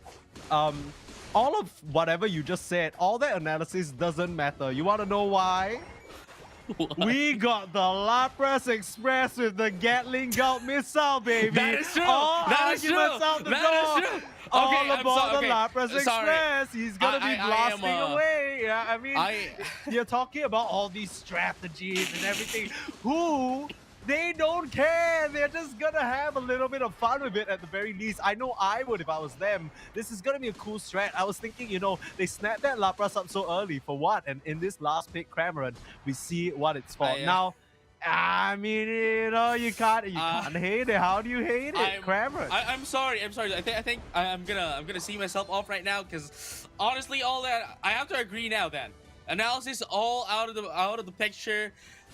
The only thing that we need to take care of right now, that we need to look forward to, is Gatling Gulp Missile Lapras Express Tactic. This is literally Gatling Gulp Missile waiting room right now. I'm just like, get this man EXP as soon as possible. Gatling Gulp Express! True. That's it. Yeah, get it to me as soon as possible. I mean, that definitely seems to be the plan, right? Who actually started off this Cramoran in the central area. So wanting to get him up to that crucial level early on. And I mean, Cramoran is a Pokemon that really benefits from these early levels, especially so, just because he hits his power spikes a bit earlier, right? He gets his moves, both of them, in fact, at level 6 and can start tearing his opponents a new one.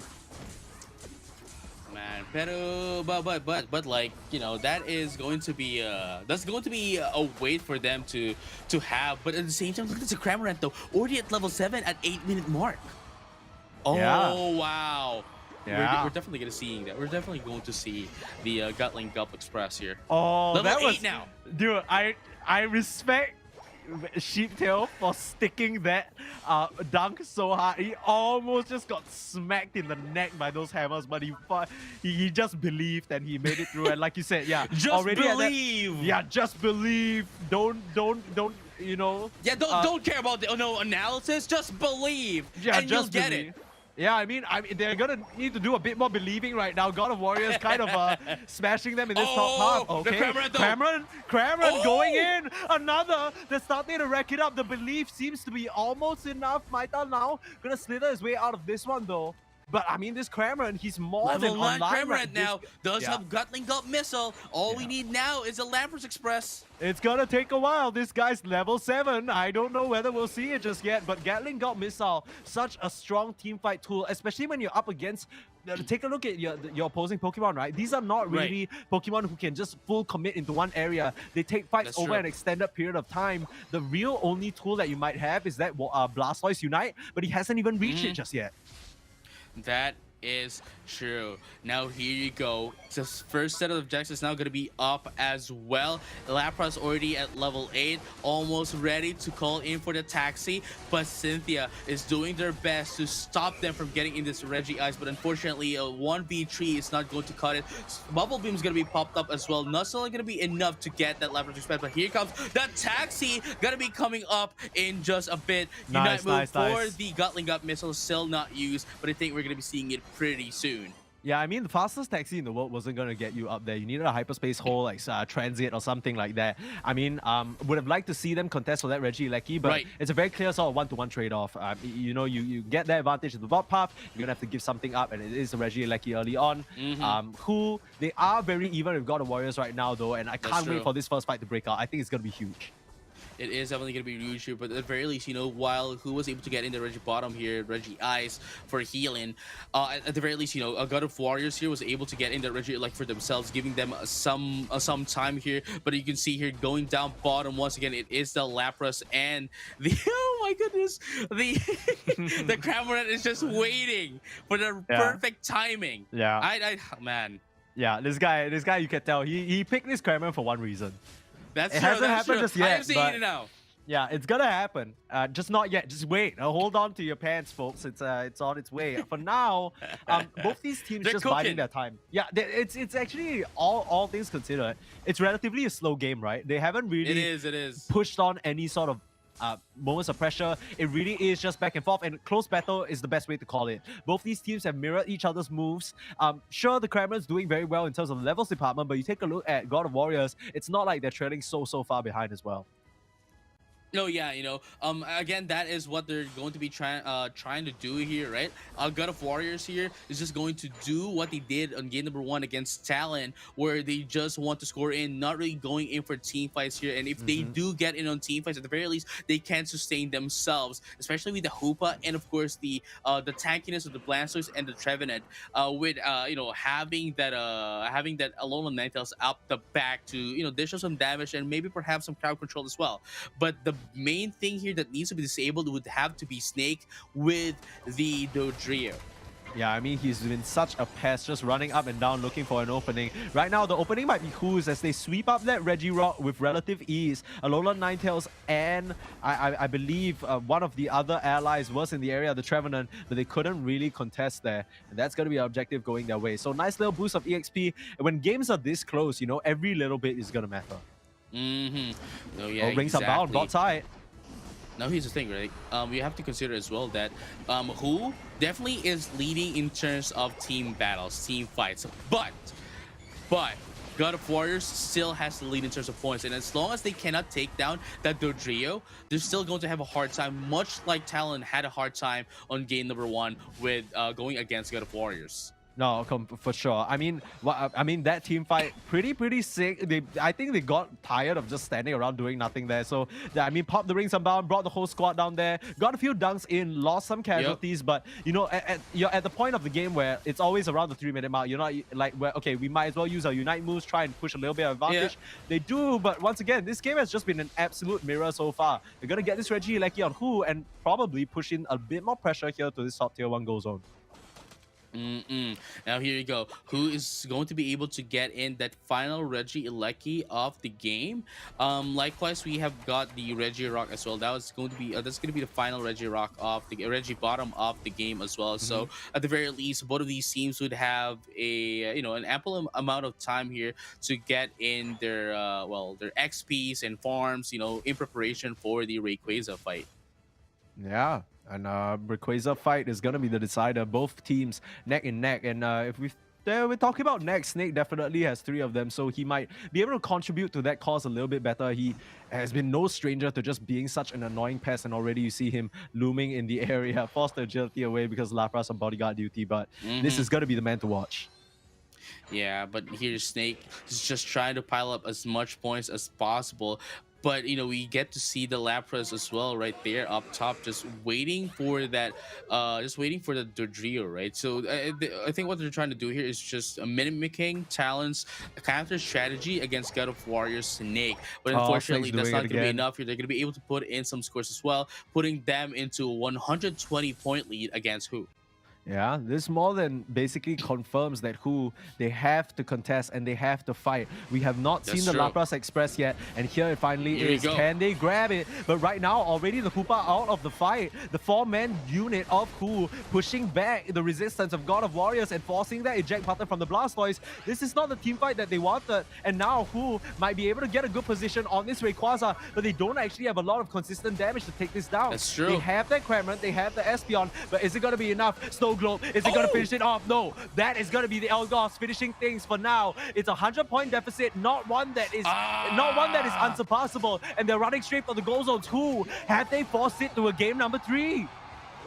Yes, they will, and I mean, a minute is still long enough for the other team to actually get back, but not if everyone in their side of the team is out. Yeah, they're Unfortunately, retreating. so for God of Warriors, 4 of them are out, and they're not going to be able to catch up against who this time. Yeah, I mean, 400-point deficit right now. You're going to have to make a miracle play in the next 30 seconds. But take a look at UKA just being so annoying, surfing as and where he can just to, really keep them at bay. The Ring Some Right. Down being popped out here in what feels like a bit of a frustration move. They're going to lose another 100 down. Sure, they get the Kremlin, but was it worth it? Now, take a look at that. Eldegoss needs to play bodyguard against Snake. But Snake, he's just circling around the area. He doesn't know where the jump pads can fly. And here they come, Slow Bro. Gonna put a stop to that, but even if you didn't, I don't know whether you have enough in the tanks. One last Psychic Solaire as the dust settles. Who? They're gonna take this game number 2. Ooh. We got ourselves another full series. JJ, what are your thoughts? What are my thoughts? What are Game your number thoughts? 3. That's it. Again. Dude, remember like 10 minutes ago when you were doing all that analysis and we were just like Lapras Express and it literally never happened, but it didn't even matter. It didn't even happen. They baited us, man. No, yeah, but at the same time, again, this composition coming in from God of Warriors, I'd say is not that much, as I mentioned, right? Not that much going against Who, especially that Who was just waiting for them going against Talon, right? And unfortunately, so since they were on the broadcast as well, I'm pretty sure Who was watching their game and saw how Talon was able to gatekeep God of Warriors in this kind of composition, in this kind of game style, right? And not unsurprisingly, Who was able to do the same thing against God of Warriors, especially in this game style, with Snake on the Dodrio wasn't able to really put down a lot of points. I mean, he did find small openings here and there. But It did, but not as much as the first time they did it.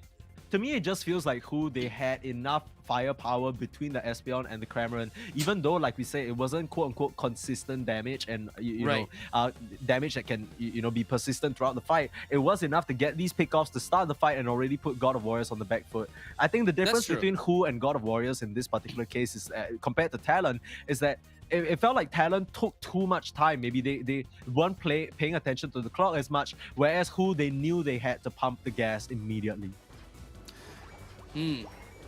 That is, I guess, that is the second school of thought in this game.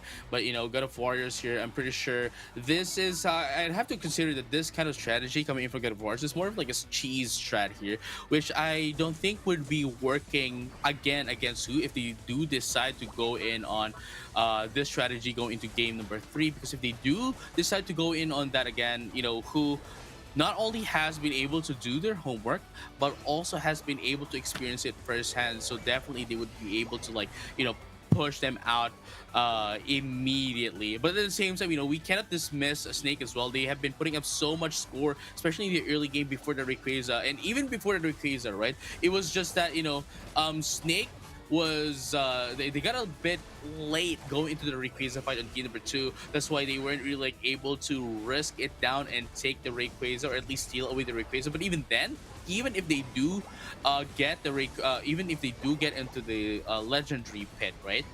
They are still outnumbered by Who by so much that Dodrio, when they tried to get in, they just got smart in immediately as soon as they went in. Look at this, going into the minimap, the moment that it went in, see, look at that, immediately got deleted.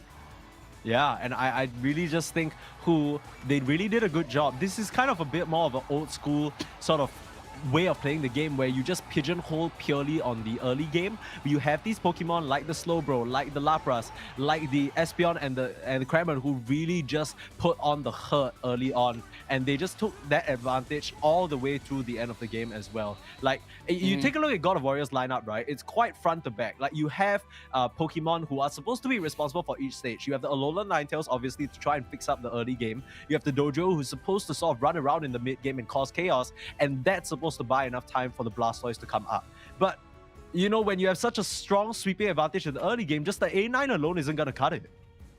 No, yeah, again, this is what we're talking about. Like it wasn't enough, right? It wasn't enough for God of War. So definitely, let's see how they're gonna be like adjusting going into game number 3. Because if they cannot, if they're again, if they, as I mentioned earlier, if they're gonna be sticking with the same kind of game style, they're just gonna get red. Yeah, and I think, you know, it's interesting that we're looking at this info card where we're seeing Cynthia play Lapras. But I think Right. my initial excitement about this Pokemon being included has now dampened quite a bit. Lapras, yes, is a very strong Pokemon, can bring a lot of AoE damage as well as disable with that Bubble Beam. But apart from that, it just hasn't really felt the most impactful. I think there were moments where it looked good, but it hasn't really struck me as like, oh, you know, you need to snap this up immediately. I wonder whether they're still gonna stick with this, because when we saw Cynthia, you know, switching it up a bit, it looked pretty okay as well. Like Lapras, I don't think that's the be-all end-all for this player, but we'll have to see.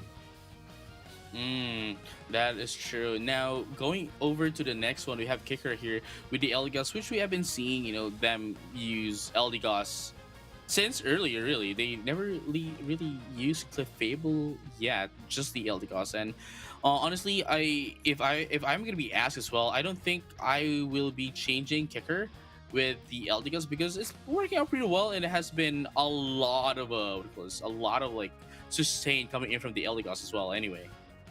Yeah, I think this Eldegoss, throughout the games that we've watched this entire day, has been such a huge factor. It's very quiet, but just take a look at the average recovery that Kicker is able to put out. 76k is insane. It's more than some Pokemon do in terms of damage. More than some, you know, sometimes 2 Pokemon can do in damage throughout the entire game. So it's not something, I think we mentioned this earlier as well, JJ. It's not something where we go, oh my god, what a pollen puff, oh my god, what a cotton puff crash. But it's one of those things. It's right? doing work. It's doing work. Yeah, it's one of those things that it just do its job silently. Yeah. It's very quiet, very respectful, very just nobody bring any attention, just a quiet hero for the people. It's like that meme, right? It's that meme where that guy on a party just on the side, they don't know I've just healed 2 Pokemon worth of damage. It's just like that. It's such a hit, like, right? Though. No, where you look so dumb as well, because we're talking about, oh, they don't have any sustained damage, and he's like, oh, yeah. sustained damage doesn't mean a thing. It's like, oh, they don't know I'm here. I'm just healing. It's unfortunate you didn't get to just adjust positions before. But this is gonna be our last game for either one of these teams. This is the lower bracket finals, determining whether God of Warriors can go to a rematch for the against Talon, who really quite, I mean, it was a close one. It was a 2-1, but Talon really just outclassed them. Or whether who can punch through these two and try and vie for the title here. Slowbro and Glaceon banned. So a bit of a switch up again. We've seen Slowbro be a persistent force for both of these teams. That opens up a lot, and specifically opens up Kai's dojo as well. Slowbro is out. And you sound like, you don't sound convinced. No, I it's just an interesting pick here. I mean, I definitely see the reason why, because especially that Slowbro is, one of its quality is its bound status, where it essentially, you know, supersedes every hindrances, right, in the game. That's why even though if you're unstoppable or you're whatever that is, if you get bounded, you get bounded. That's it. There's nothing you can do. True.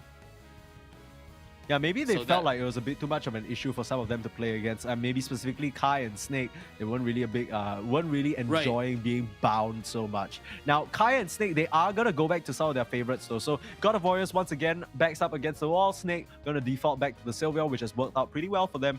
I'm surprised we're not seeing the Hoopa. Right? That is true. That is true. But at the same time, I think I finally understood why they banned the Slowbro, because they wanted to use the Blastoise, which doesn't have any third item. Okay, never mind. There's the exposure. No. Yeah, there it is. Okay, so Espeon and Cramorant here, they're running it back slightly, but they make a little switch right now. Maita now has his hands on the Eldegoss, so they're going to go for Kickers Wiggly instead. So not Wiggly, sorry, that's another pink Pokemon, the Clefairy. Yeah, It's Hmm. well. Okay. No, so see, okay, here's what I we want to have. say something smart about this. I'm Okay, thinking okay, yeah, about go ahead. Like, okay, the Clefable, I personally am not the biggest fan of this Pokemon because I feel like the Unite move just has too much randomness to it. But I guess What do you it sort move? of, Wonder Wish. yeah, I guess it does sort of work coherently with this lineup just because they all want to stick together in kind of a ball. Mm-hmm. But when you stick together in a ball, I mean, then one fireworks, one Fireworks, Hydro one Typhoon. Yeah, Hydro Typhoon, rapid spin, could easily take him out. But at the same time, we also have Drio with Drill Peck as well. So I mean, at the same time, we have to consider as well that there is still the Trevenant, right? There's still the Trevenant as well, just to line them up, maybe do their own thing first. Bubble Beam as well, immediately after the Woodhammer, right? Bubble Beam on one straight line, bubble beaming everyone, making sure that the Espeon could, especially that the Psyshock can penetrate through everyone anyway on a lined up opponents, right? Can dish out damage, and likewise there is also the Cramorant that can again dish out damage. But at the same time, we have the Clefable, which its primary objective here is not to use this Unite move. Really, sure it can, but more so using that gravity and the Moonlight for sustain. Yeah, I wonder what kind of build this Clefairy is going to go because we've already, the Clefable, because we've seen a bit of Follow Me, we've seen some Gravity. It really is a player preference situation. Now, the thing I'm most interested to see is whether this Cramorant can get off to a hot start again. It basically ran away with the early game just now in that game number 1, but I don't know. I don't think God of Warriors is just gonna let that happen all willy-nilly again. Right, but here you go. Both of them, Kicker with the Clefable and Oka here with that of the Trevenant going in for the XP share, just to help down their, the Pokemon that they're gonna be doing with their paths. But the question is that gonna be enough though? Currently, Cramorant at level 5, going to be able to dish out most of the damage to the entirety of the entirety of the roster right now in the game.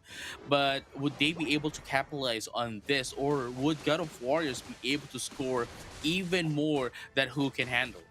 So one thing I want to point out is because we were talking about the lineup potential, keeping people in place and then the Psyshock coming through. I believe this Espeon actually went for the stored power, so that recently saw a bit of a nerf, the Psyshock. So maybe that's why, we're seeing that bit of a shift. But Psyshock, stored power, I've played with it quite a bit. It actually feels really great. The little dash that you get is some mobility on the Espeon that I don't think a lot of Espeon players are used to having. And it's a nice little tool to get yourself out of some danger.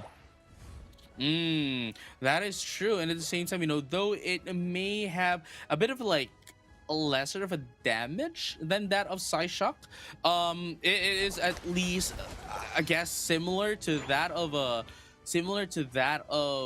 Icicle Spear, where the moment you don't have that to aim it. You don't have to aim it anymore, as long as it hits one, right? It just goes there directly wherever they are. Yeah. And I mean, they're just gonna go absolutely buck wild, right? This is like the machine gun lineup, the spray and pray lineup. Like you got the Gatling gun from the Cramorant as well as the stored power. You just press those moves and you hope for the best. And then you're like, if they're not gone, guess we lost. That's kind of what we're doing right now.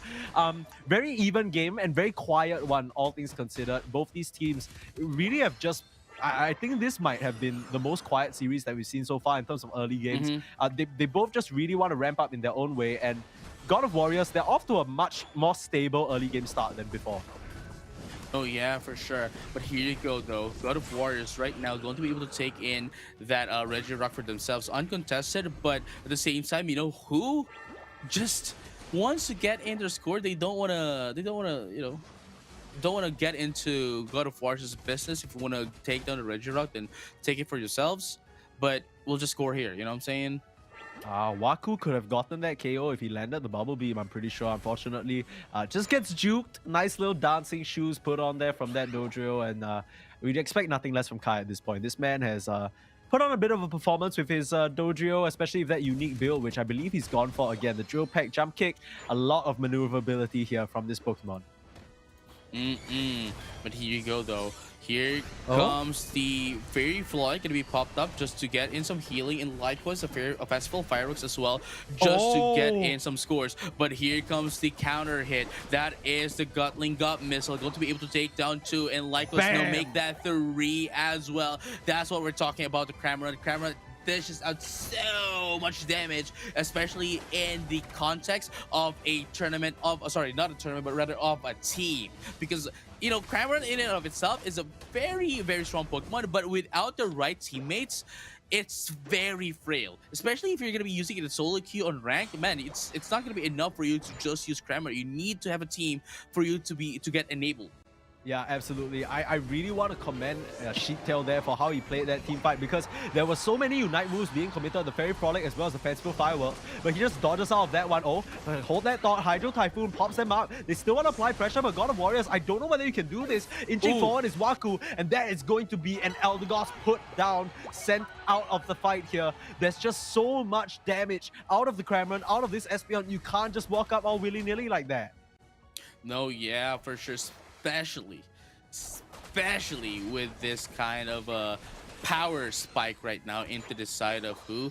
Man, Registeel has now appeared in that of the bottom path, but level 12 Cramorant, this is very scary, especially at this point, at this time of the game, at 4 minute 30 seconds mark, already at level 12, possibly getting into level 14 before the Rayquaza. You don't want to mess with this. Yeah, a bit of a more of a quiet game from Kai. He's gonna have to try and find his entry here. They're already starting the team fight though. Looks like they're trying to chase the Sylveon away. And there's the Gatling Got Missile, but being pushed out of the fight here. Nice little move. The Gatling Got Missile trying to hold its ground, but he's gonna get taken out. No, the dive is in time. He's juking around. The kicks. Kai tries to find him and manages to take out the Cramorant. That is a big pick-off for the side of God of Warriors, but they're losing members for it. Now Kai in some trouble. The future sight not gonna do enough damage. And right now Registeel looking very low. The rest of the members of Ku are going to clean this up surely, and that surf is not going to be enough to take that steal. Nice set of fight, nice set of maneuvers coming out from Ku. They lose the Cramorant, but they win this fight big time.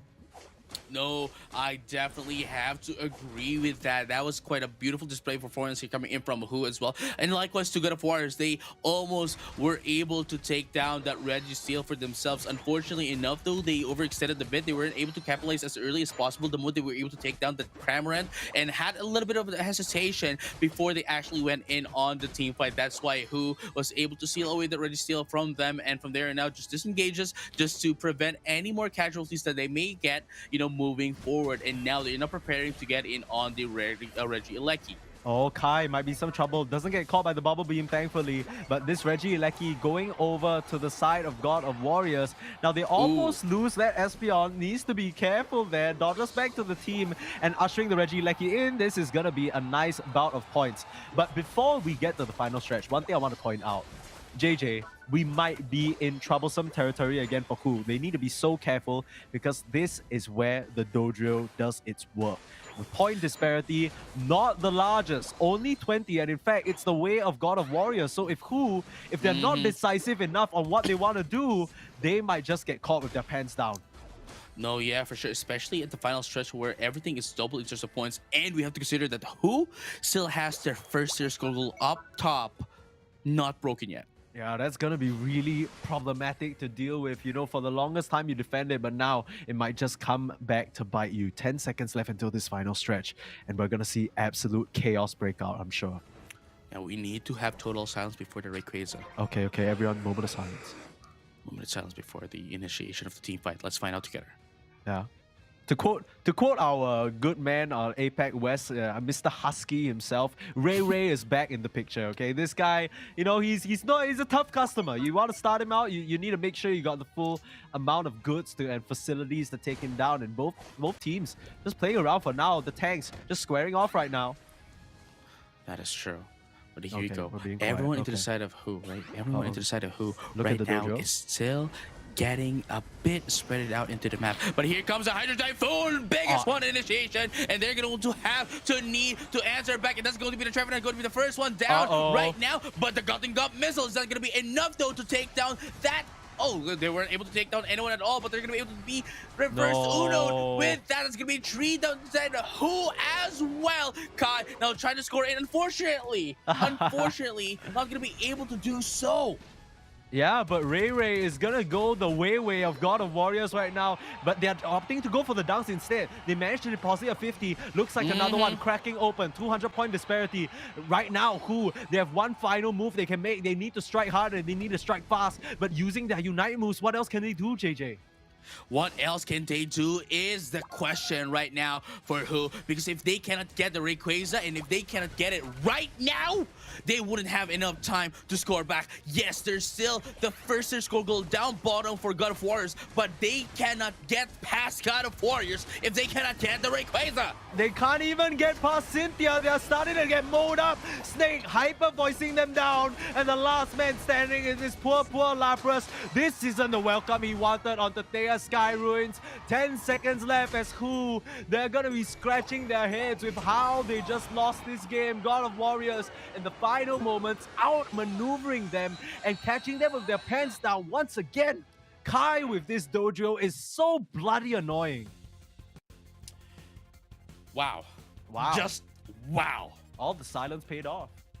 Oh, it definitely did. You know, like Yeah. who was definitely on the in terms of like the composition and the damage output wise, who was definitely on the advantageous side. But that last moment, God of Warriors knew what they needed to do to get back against who. They need they knew their what do you call this, their composition. They knew their objectives. They knew their targets, right? They knew their targets. They knew who to take out. Yeah, And that paid off for God of Warriors. honestly speaking, I think even until the final stretch is relatively even. It's just that the way that fight broke out was very unfortunate. Waku poking the Lapras head a bit too far forward, started to get caught out, and because of that, a lot of commitment from to try and save him. But by then, God of Warriors had already split the fight right up, and in those situations, when you can't all cower under your Cramron, when you can't make full use of the Gatling Gulp, that is when you're in trouble. I think in the end, doubled back to try and save their backliners who were suffering from Kai, but by that point, they left their Cramron all high and dry, and that's not how you play with the Bluebird. That man needs his friends, and it's unfortunate that this is how who goes out, but a big congrats to God of Warriors. They're gonna get the rematch that they're hungry for up against Talon in the grand finals. I think, you know, one of the biggest thing here for God of Warriors to have been able to like win that team fight is when the what do you call this? When the Blastoise went in on, for initiation, gets the Hydro Typhoon, the biggest initiation of that team fight.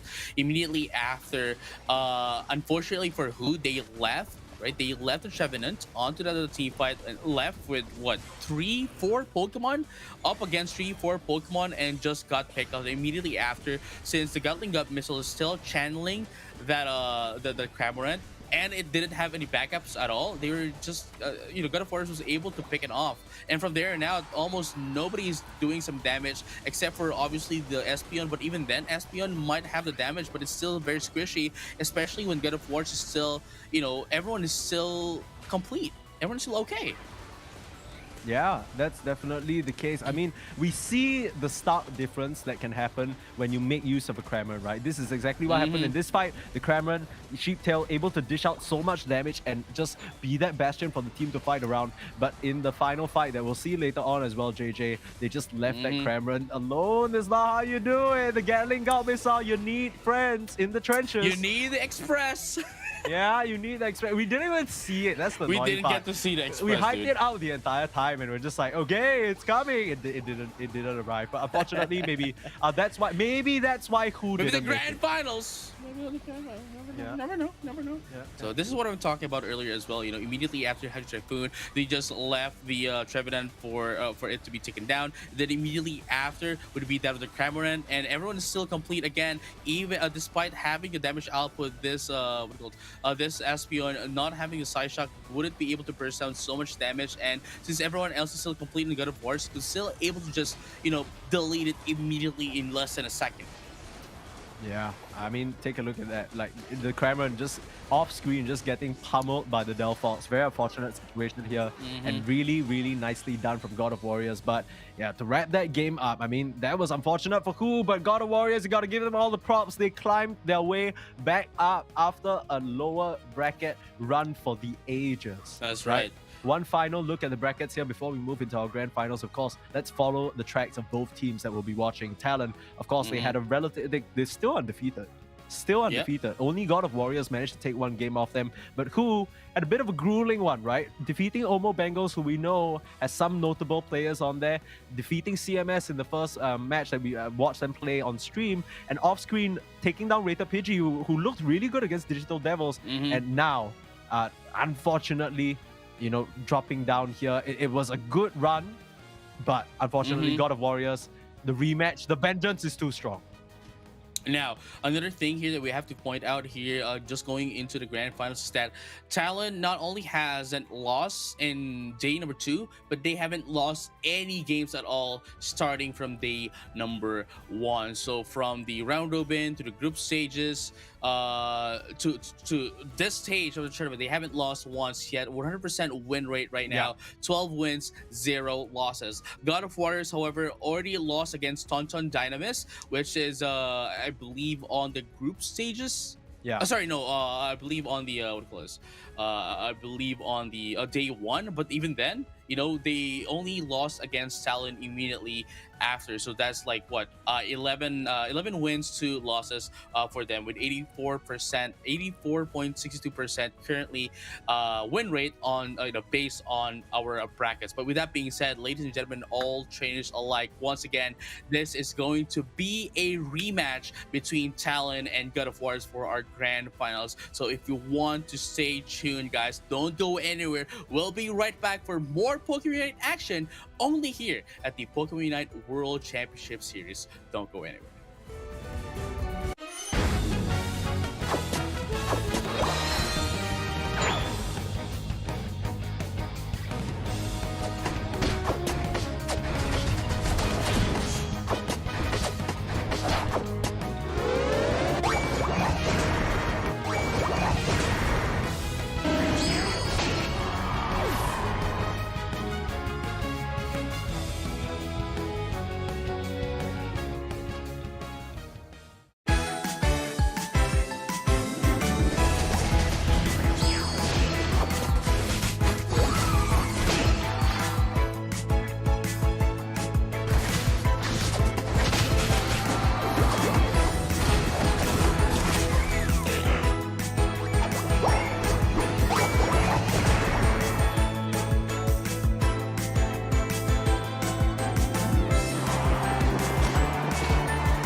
move comes flying his way. And they're still getting the Be able to take it out, or is that going to be stolen away from them? Because this is going to be our first, sorry, not our day, but these guys are hungry, and now they're turning their sights towards the Rayquaza. There needs to be a contest coming in though. Here comes the Blastoise. A lot of damage, but not enough.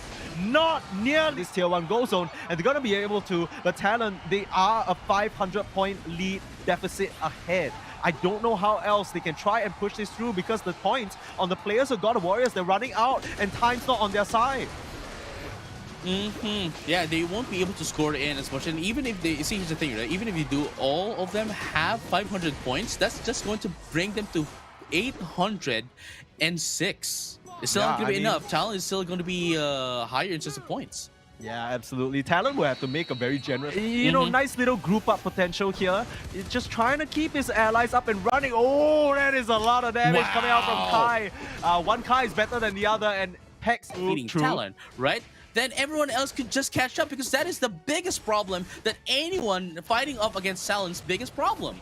Yeah, well, I mean, we might have gotten a bit too ahead of ourselves here, as the Kai unfortunately goes down. A bit of a caster's curse there, as this Snorlax is going to be the next one to take a tumble as well. So Talon, Here you go. The Reggie Eyes here is now trying to push through into the side of Talon, but Talon's gonna be able to push God of Warriors away any damage. But with that being said, you know, that's gonna be the positional advantage as well for Talon into the Reggie Eyes. yeah, bro. Not yet, though. Okay, yeah, not yet. The Hyper Voice coming through. It's Discuss, you know, Moonboy and I earlier, that it is very situational for you to choose.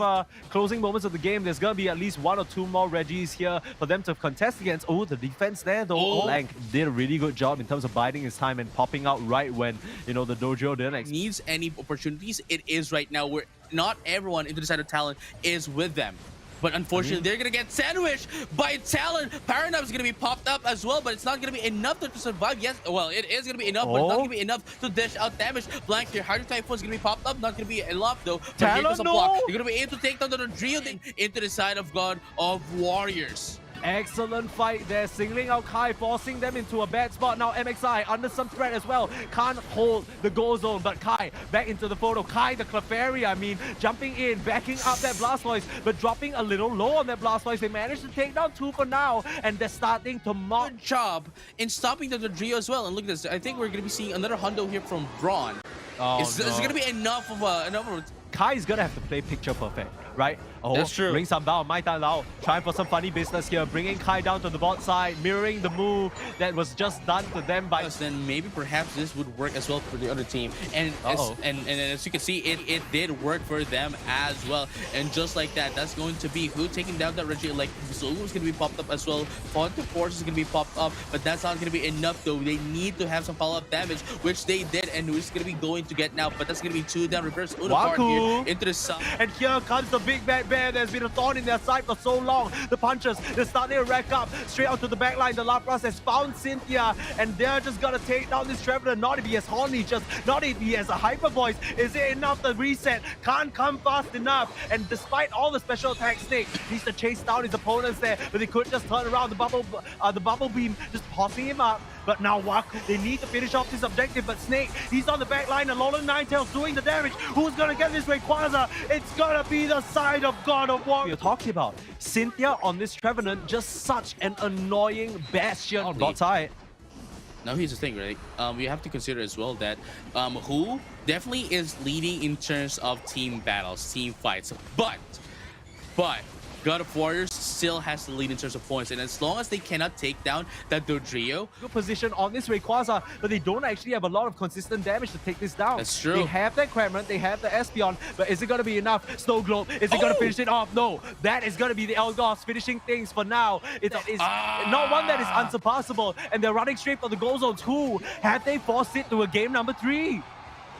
Yes, they will, and you know, I mean, a minute is still long enough for the other team to actually get back. Know where the jump pads can fly, and here they come. Slowbro gonna put a stop to that, but even if you didn't, I don't know whether you have enough in the tanks. One last Psychic Solaire as very low. The rest of the members of Ku are gonna clean this up surely, and that serve is not gonna be enough. Oh, Kai might be some trouble, doesn't get caught by the bubble beam thankfully, but this Regieleki going over Espeon needs to be careful there. Dodgers back to the team and ushering the Regieleki in. It's still getting a bit spread out into the map. But here comes a Hydro Typhoon, biggest one initiation, and they're going to have to need to answer back, and that's going to be the Trevenant, going to be the first one down right now. But the Gutting Gut missile is not going to be enough though to take down that. Oh, they weren't able to take down anyone at all, but they're going to be able to be... They wouldn't have enough time to score back. Yes, there's still the first score goal down bottom for God of Warriors, but they cannot get past God of Warriors if they cannot get the Rayquaza. They can't even get past Cynthia. They're starting to get mowed up. Snake hyper voicing them down. And the last man standing is this poor Lapras. This is in the final moments, outmaneuvering them and catching them with their pants once first before even popping that Rings Unbound to win that fight. Excellent discipline coming up from Talon. Warriors, man, their name being the God of Warriors, but we don't see them doing a more than 100 points lead against Talon. Yeah, I mean, Talon, we talked about the Dojo, need to find an angle. That's the one, the Hydro Typhoon, not able to get off in time. Taking down the Blastoise before he can come through. But is it enough for Talon? They're falling a little low and they need to back off. They need to be careful. The fireworks to cover their tracks. And the huge burst in 100. They need to get this Rayquaza. Half HP. Cynthia's going in though with the Water Pulse. Can she do anything here? She might be the champion, but can she win this battle? 5 members of Talon surrounding the Rayquaza and they grab it for themselves. On the power to deplete the shields, but the question is, would Talon have enough time to score in? Bro, no. They have the maneuvers here with the side of the Hoopa, but they weren't able to maximize it on game number 1. This is not happening. This guy is Rings Unbounding the second a spell move comes flying his way, and they're still getting the able to take it out, or is that going to be stolen away from them? Because this is going to be our first, sorry, not our day, but these guys are hungry, and now they're turning their sights towards the Rayquaza. There needs to be a contest coming in though. Here comes the Blastoise. A lot of damage, but not enough. Not near this tier 1 goal zone, and they're gonna be able to. But Talon, they are a 500. A warm welcome back to the grand finals of this month's UCS for East APAC. My name is Permasneeze and I'm joined by Moonboy, and we're right back at it, right at the desk. Moonboy, it's been a while. We've had a long day. Haven't had the pleasure of casting with you just yet, but what a match we have right ahead of us. Yeah, both series were just really neck to neck for both teams as well. And, you know, coming back, you know, we have a rematch from the winners bracket finals as well. So it's gonna be, you know, everyone is out for blood at this point in time. $7,500 on the line. What else is there to say? I want that dough, man. Yeah, you want that dough? So do our 2 teams we have here. It's got, of course, none other than Talon up against God of Warriors. Now, you're right in saying that we've already seen a bit of it's going to be a bit of a rematch. But I think this is something I was discussing with JJ right just now as well. God of Warriors, in that first series against Talon, they felt so shackled. It didn't really feel like they were bringing the heat, but especially in the last few games, they definitely turned it up and cranked it up a notch. So I want to see this revamped version of God of Warriors up against their opponents as we take a look at the lineups right here. Right, let's just take a look at the players that will be playing in the grand finals right here. Representing Talon, we got Blank, Brone, Kai, Mixie, and Drems as well. But on the other hand, from God of War, driving all the way from the loser bracket finals, we got 7-7 Chin, Snake, Cynthia, Mai Tang Lao, and Kai. So, you know, I believe there's 2 Kais right here in the grand finals, both in respective roles. Yeah. But I believe both are really crucial players, especially in this grand finals like that. Oh, this is an interesting information card because 91% pick rate on Slowbro is not surprising, but it definitely is a higher emphasis being placed on that Pokemon. I think we were discussing it just now as well. Slowbro does have the unique mechanic of the bound with that slow beam, and that's just something you can't do anything about. Once you're there, too bad, homie, it's over for you. And that's something that Talon have used, I think, very, very well in the past, especially on MXI, because you can tell Talon with how long they've been playing together and how long they've been practicing, and probably how many high-level games and tournaments they've been a part of. There is a different level of teamwork that they really bring out in these team fights.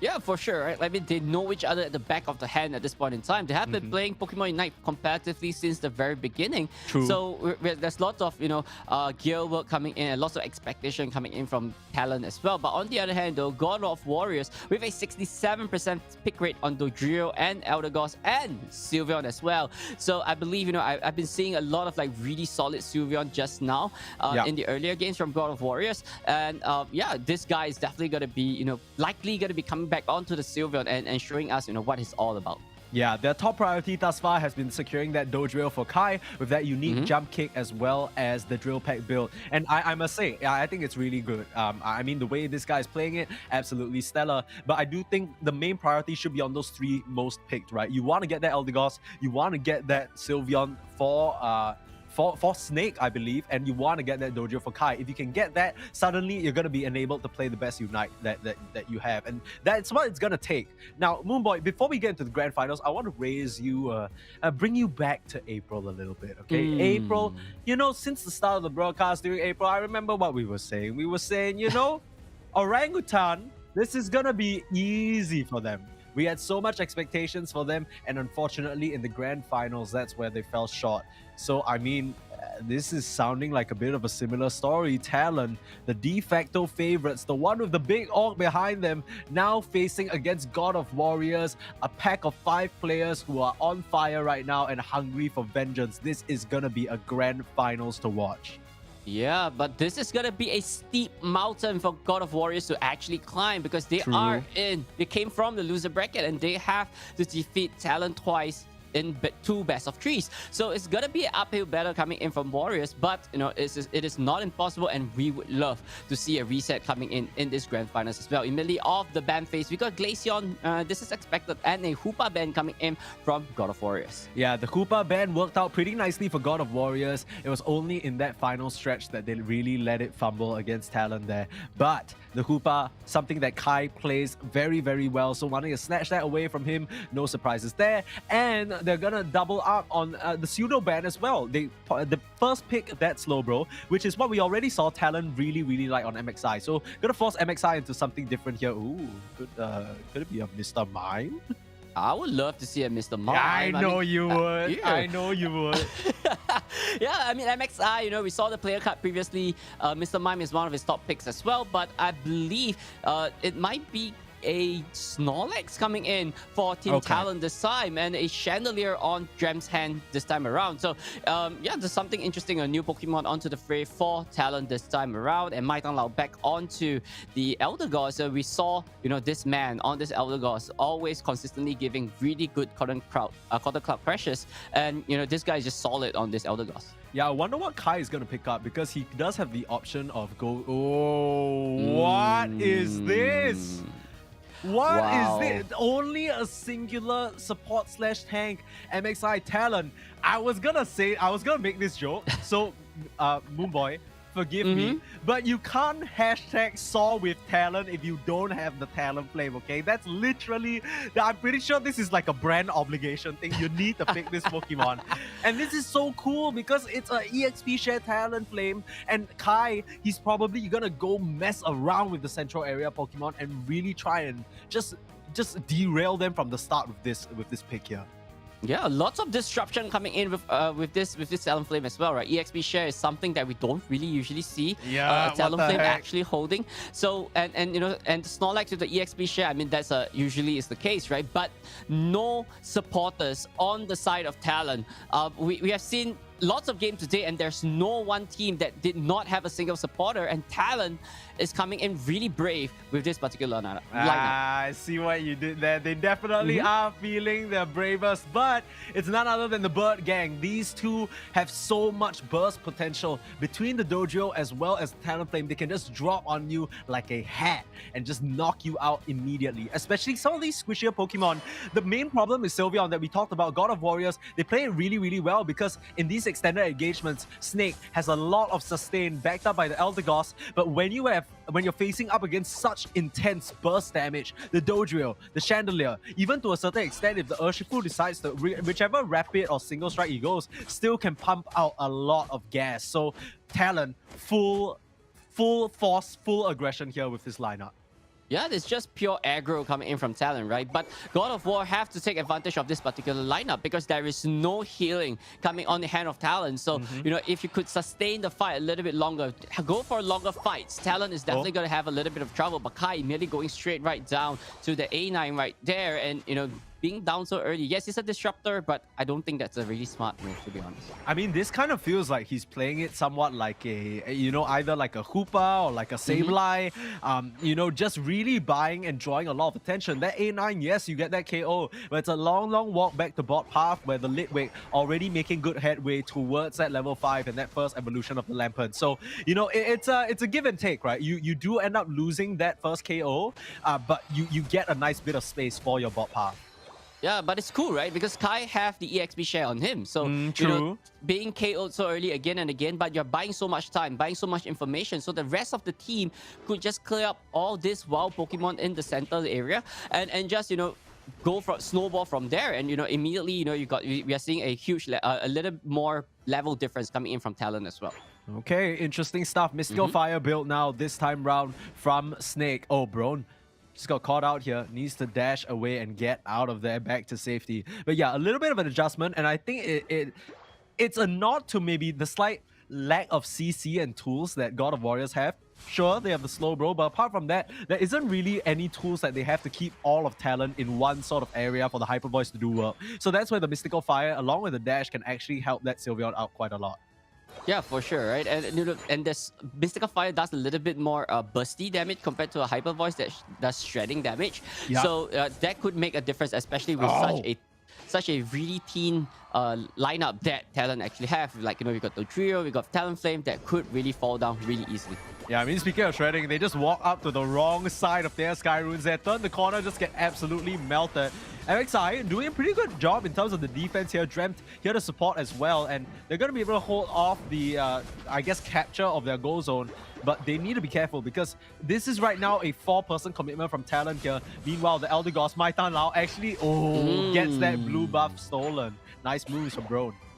Yeah, that's a really nice move from Bron as well, immediately targeting onto their red buff. So it seems like we know what Talon is doing, right? They're just taking all the wild Pokemon away, taking all the buffs away, and at the same time disrupt God of Warrior as much as possible. This is something that we haven't seen in the Winners Bracket Finals previously. So this is a totally new style of Talon in this matchup. Yeah, I'm loving this a lot. It's definitely sending God of Warriors for a bit of a loop here. They're not exactly sure where they should be on the map right now. And forcing the Fairy Frolic out from Snake. He's going to get out of that one relatively scot-free. Meanwhile, backside, triple trample all the way through again. Just buying time, buying space, and getting that Regirock for free, what it feels like. Just a couple of Unite moves used, and they're not done just yet. Talon heating up right now. Now they want to force the issue on this Tier 1 goal zone.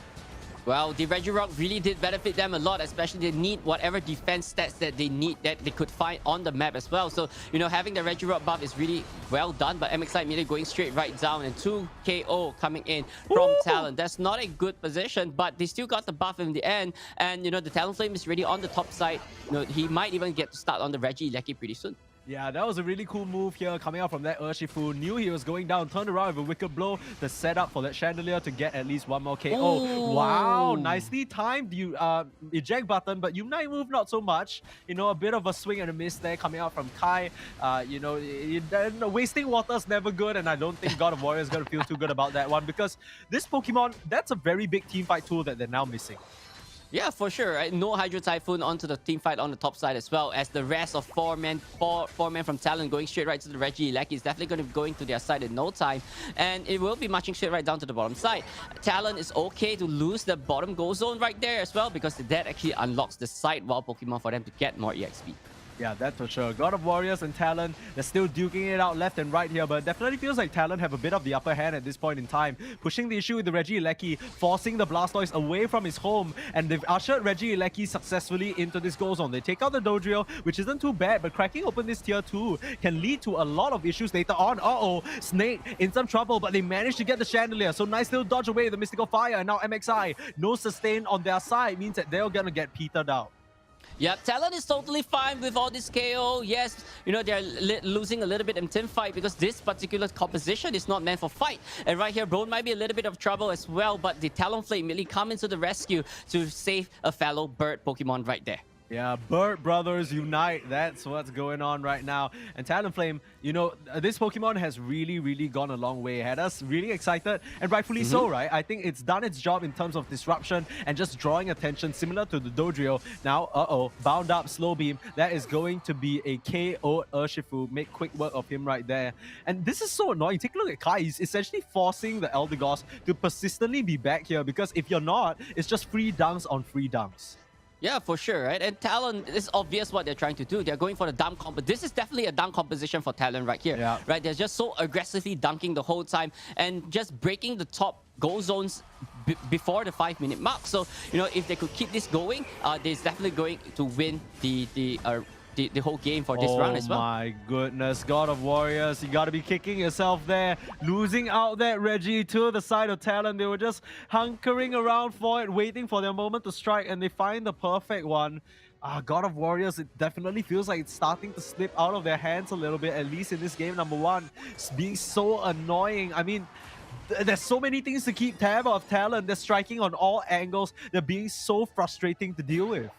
Yeah, they're all over the place all at once. Everything, everywhere, all at once, right? That's basically what Talon is doing. Real. They're up in the top side. They're down in the bottom side. Oh, there's the objective. They're all together here, together again. And it's just so difficult to actually keep track of them without a Dodrio in the hands of God of Warriors. So they really have to start looking around, watching out where talents are, because it's definitely going to be a lot to deal with, especially moving into the final stretch.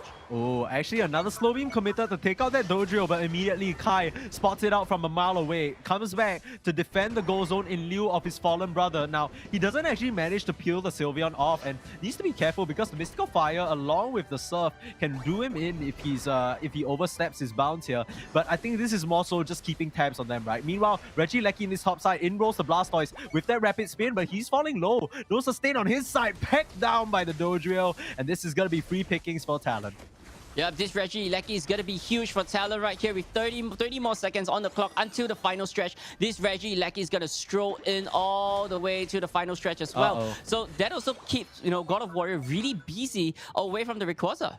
Yeah, they don't really have the best way to deal with it. The most reliable means of doing so would be this Sylveon, and you can already see this important Pokemon being dragged up to the top side means that the positioning in the Rayquaza pit is going to be lackluster. Yep, and not forgetting the Dodrio is on the bottom my side God. as So well. annoying. Yeah, This guy- 47 on, and there's the tier 1 is not even broken yet. This Dodrio definitely gonna have this one and keep the Blastoise away from the fight as well. I mean, already getting a little bit out, dunking, breaking that tier 1. So advantage in Talon's hands right now. 2-minute counter has started timing down.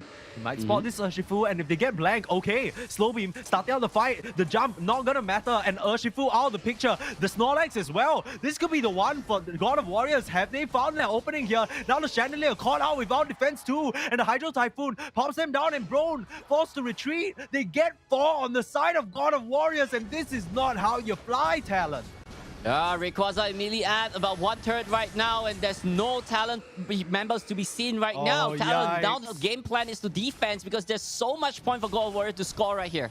Yeah, but they need to break through these shields, and Brone alone can't do it. Take a look at that Eldegoss, not even giving a single hoot. Boss Goss here, just with the head on, doing business, nothing personal, kid. Another dunk in, and the point disparity now the way of Talon. God of Warriors, they can just keep it going here, racking it up one after the other, and it all just started because Blank got caught out, Moonboy. Yeah, this composition is not meant for team fight, and God Warrior was stuck together so closely like a ball back then, and just, you know, go for the telekinesis or even the slow beam onto Blank and just take him out, and there's not much, there's no finisher or there's no objective stealer on the side of Talon. Yeah, and this is exactly one of the concerns we had about their draft. They don't really have any supportive measures or ways to break their allies out of these bouts of trouble. The second the Slowbro pops that Unite move, you're basically toast. Now, they're trying for a last-ditch hurrah here, dunking in, gets a 40, but no more HP, no more backup. Only 3 members, but the whole Legion of God of Warriors here to say hello, and they might take down Snake, but it's gonna be a bitter fate to end game number 1 Talon. That is not how they wanted it to go.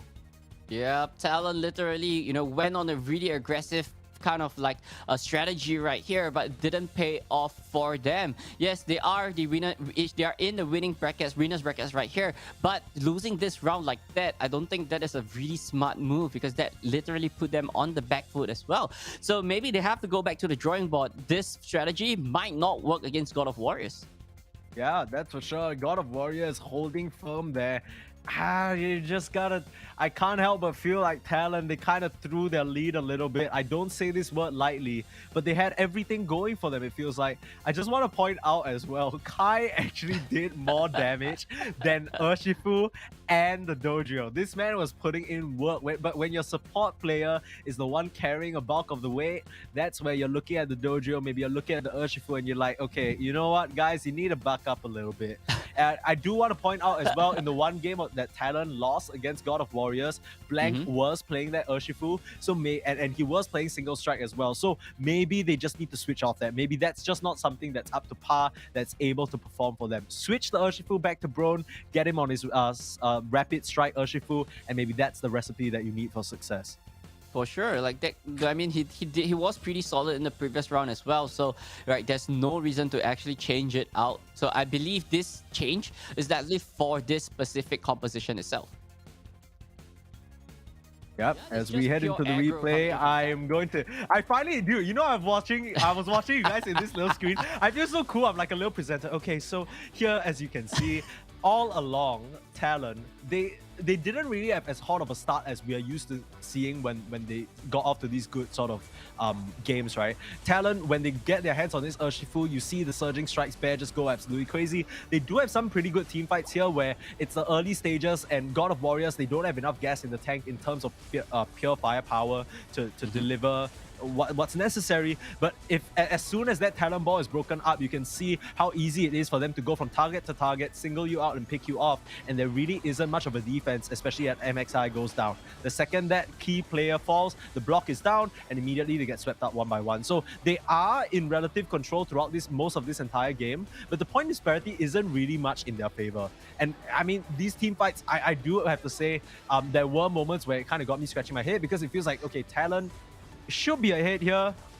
It doesn't really feel like that though, and in the final stretch, I think they really just threw the game. I mean, we'll see it. We'll see it. I'll be honest, we'll see it very shortly. But Brone, you know, you already sort of got a decent idea about where these players are, right? But you're kind of positioned in between two of them. You needed an escape plan, right? You can't just bank on the fact the slow bro is just gonna be like wave to you and just be like, hey, bye bye. You know what? It's fine. I won't slow beam you. That's literally what he's picked for. Yeah, for sure, right? I mean, Brone being the single strike Urshifu, you know that he's definitely going to be the key... Blank, sorry, on the Urshifu is definitely going to be the key target for that slow beam. And, you know, catching him there and then is literally the end of Talon, right? And that's where God of War actually could turn this thing around and just, you know, take everyone out, take the Rayquaza, and that's just GG. Yeah, it was just bad positioning, honestly speaking. Like, I think the crazy thing for what I've noticed this entire day thus far about all these games is that there are so many fights. In the past, you know, we talk about it like Zapdos flip, oh no, it turns the whole game. But now it's a lot more about your pre-fight positioning, right? These angles that some of these teams are finding to take these engagements are really catching their opponents by surprise, and you need to pay a bit more respect to where you're positioned. Yes, you can have that forward advantage and, you know, sit around the pit earlier, but if you're catching yourself in a position where, you know, suddenly it's a lot more uncomfortable for you than it is helpful, for example, with Blank there, then suddenly the whole game is just tossed away by your own mispositioning, right? Quick look at this info card again. MXI, like we said, he is the bulk of Talon's slow bro picks. 83% pick rate. He literally is their slow bro player. So having his own weapon used against him must not feel very good, and I wouldn't really expect them to give that over so easy anymore. Yeah, but I mean, because of how this whole draft format is actually works, so there's no way that, you know, the opponent is definitely going to be not allowing him to get that slow bro. Let's just take a look at Mai Tang Lao right here as well. 68% on the Elder Gods and 32% on the Hoopa as well. So these two players literally play nothing but these two Pokemon the whole tournament. So, you know, that's what consistency is all about at this point of tournament. Yeah, I just think that, you know, Talon, I'll say it here and I'll say it again. We talked about it at the start of this grand finals, Moonboy. You know, they're the favorites. They should be winning here, guys. They don't need to try funky stuff. You've already did your necessary sponsorship obligations. You know, you pick the talent flame. We get it. You know, you're flying high, but don't let it dip right now. Don't fly too close to the sun. You know what I mean? You can still take this. It's a large chunk of money that I'm sure would feel very comfortable in your pocket. So you don't want to lose it here at this stage. Now, there is the fact that this is a grand finals, right? So if God of Warriors do win, they still need to beat Talon again, but it would be painful if you lost that way. It would be so painful. Yeah, for sure. And Oh, immediately Moonboy. off the ban phase, we see Urshifu and the trio. Glaceon? That means Glaceon is right open, and MXI got a decision to make. Right? Is he gonna go back to that Slowbro first pick or the Glaceon first pick? It's the Glaceon. It's the Glaceon. Moonboy, you of all people, I'm surprised your question, like even asking that question. You were the one preaching to me about how disgusting this Glaceon is, okay? Yeah, but Glaceon is really good though. However, right, throughout this whole tournament, we have not seen a single Glaceon victory. So True. is this a sign, right? Is Glaceon actually the jinx of this whole composition? Dude, you know what would be so messed up? If Talon finally get Glaceon, right? And then they lose, and then that leads them to... That would be literally the worst. MXI gonna be back on that Snorlax, so feeling pretty decent about how he performed earlier on. Wants a repeat, wants a do-over of that. But on the flip side, Maita now, none of them are touching this Eldegoss, interestingly. They opt for the Hoopa instead. So prioritizing that reset potential as well as the maneuverability around the map that the Rings Unbound offers. Yeah, you know, right? Especially with stacked together with the Sylveon, and you know that your opponent have really low, is really low in mobility. There's one Blastoise and a Snorlax. There's nothing much that could boost their speed and whatnot. And no Dodrio in the action as well. So Hoopa is literally the speed when it comes to mobility in this game as well. Stacked together with this Talonflame, God of Warriors has control of the movement of the whole map by itself as well. So, overall, I like the composition coming in from God of Warrior, but Talon, this is what, this is just a solid pickup. Like, I believe this is kind of like a death ball kind of like composition from Talon. Okay, I mean, speaking of the death ball on one side, you have the macho man himself, Machamp, being picked up by Kai. Kai, so far, we've only seen him on this dojo, and one of the Pokemon just escapes my memory at this point in time. But mostly, he's been the one piloting that dojo, and now he's been switched off. He's on this Pokemon that we haven't actually seen today at all. Actually, we did see in a few Machamps. Yeah, I think we am I did just saw a high? few Machamps. Am I just high? Yeah, maybe. Yeah, but okay, not this from God of Warrior. Smile. Smile. Yeah, for sure. Not from God of Warrior. Yes, you're correct. Yeah, but Machamp, really strong Pokemon, but only scaling in the late game. You have to get Machamp to level 9 as soon as possible. If not, if this Pokemon is being controlled by Talon, it is going to be it's going to be useless for the first half of the game if Talon could control this Machamp. Yeah, maybe they're hoping that, like, with the slow bro out of the picture and in their own hands, the Machamp with the barrage blow and the immunity to hindrances can just punch through, basically just knock that Glaceon out in one fell swoop, right? We've seen the amount of physical burst damage that Machamps can do, especially once they're scaled up, and he has the tools to help him, right? He has that frontliner, to pseudo frontliner in the meanwhile while he ramps up, and he has the Sylveon, the A9, who are gonna keep him just insured, right? Give him a lot of space to work with on Theosky runes, ideally, for him to just get that EXP and run away from there. We'll see how it works out though. God of Warriors one game away from a grand finals reset. Ladies and gentlemen, the two best teams of APAC East for this month are fighting for the lion's share of the prize pool. Now, they both already qualified, but this is about just getting the better of your opponents, and this, I mean, games like these, absolutely invaluable. Yeah, for sure. This finals is not just about the money, right? This finals is all about, who I want to be a champion. I want to be a winner for the region. And these two teams are just so close to that crowning themselves champions for this matchup as well. So, both players, God of War, really want this reset because they need this win for themselves. And Talon, though, they didn't really perform in the April qualifiers, and this is the best opening for them to show us what they got. Yeah, absolutely. It would definitely be a bit of a shameful situation if you didn't walk away, especially with such hopes against you. But honestly, I can't blame them. God of Warriors, they're proving themselves to be very formidable opponents here. It's, as I said, I really didn't feel like they got to show what they could do in that earlier series, and now we're seeing the real God of Warriors. We're seeing them bring all their strategies to the table and play limitless. Now, what can they find from this blank? Falling low, and the submission, Kai gonna punch his head straight into the ground here to start things off. God of Warriors looking good.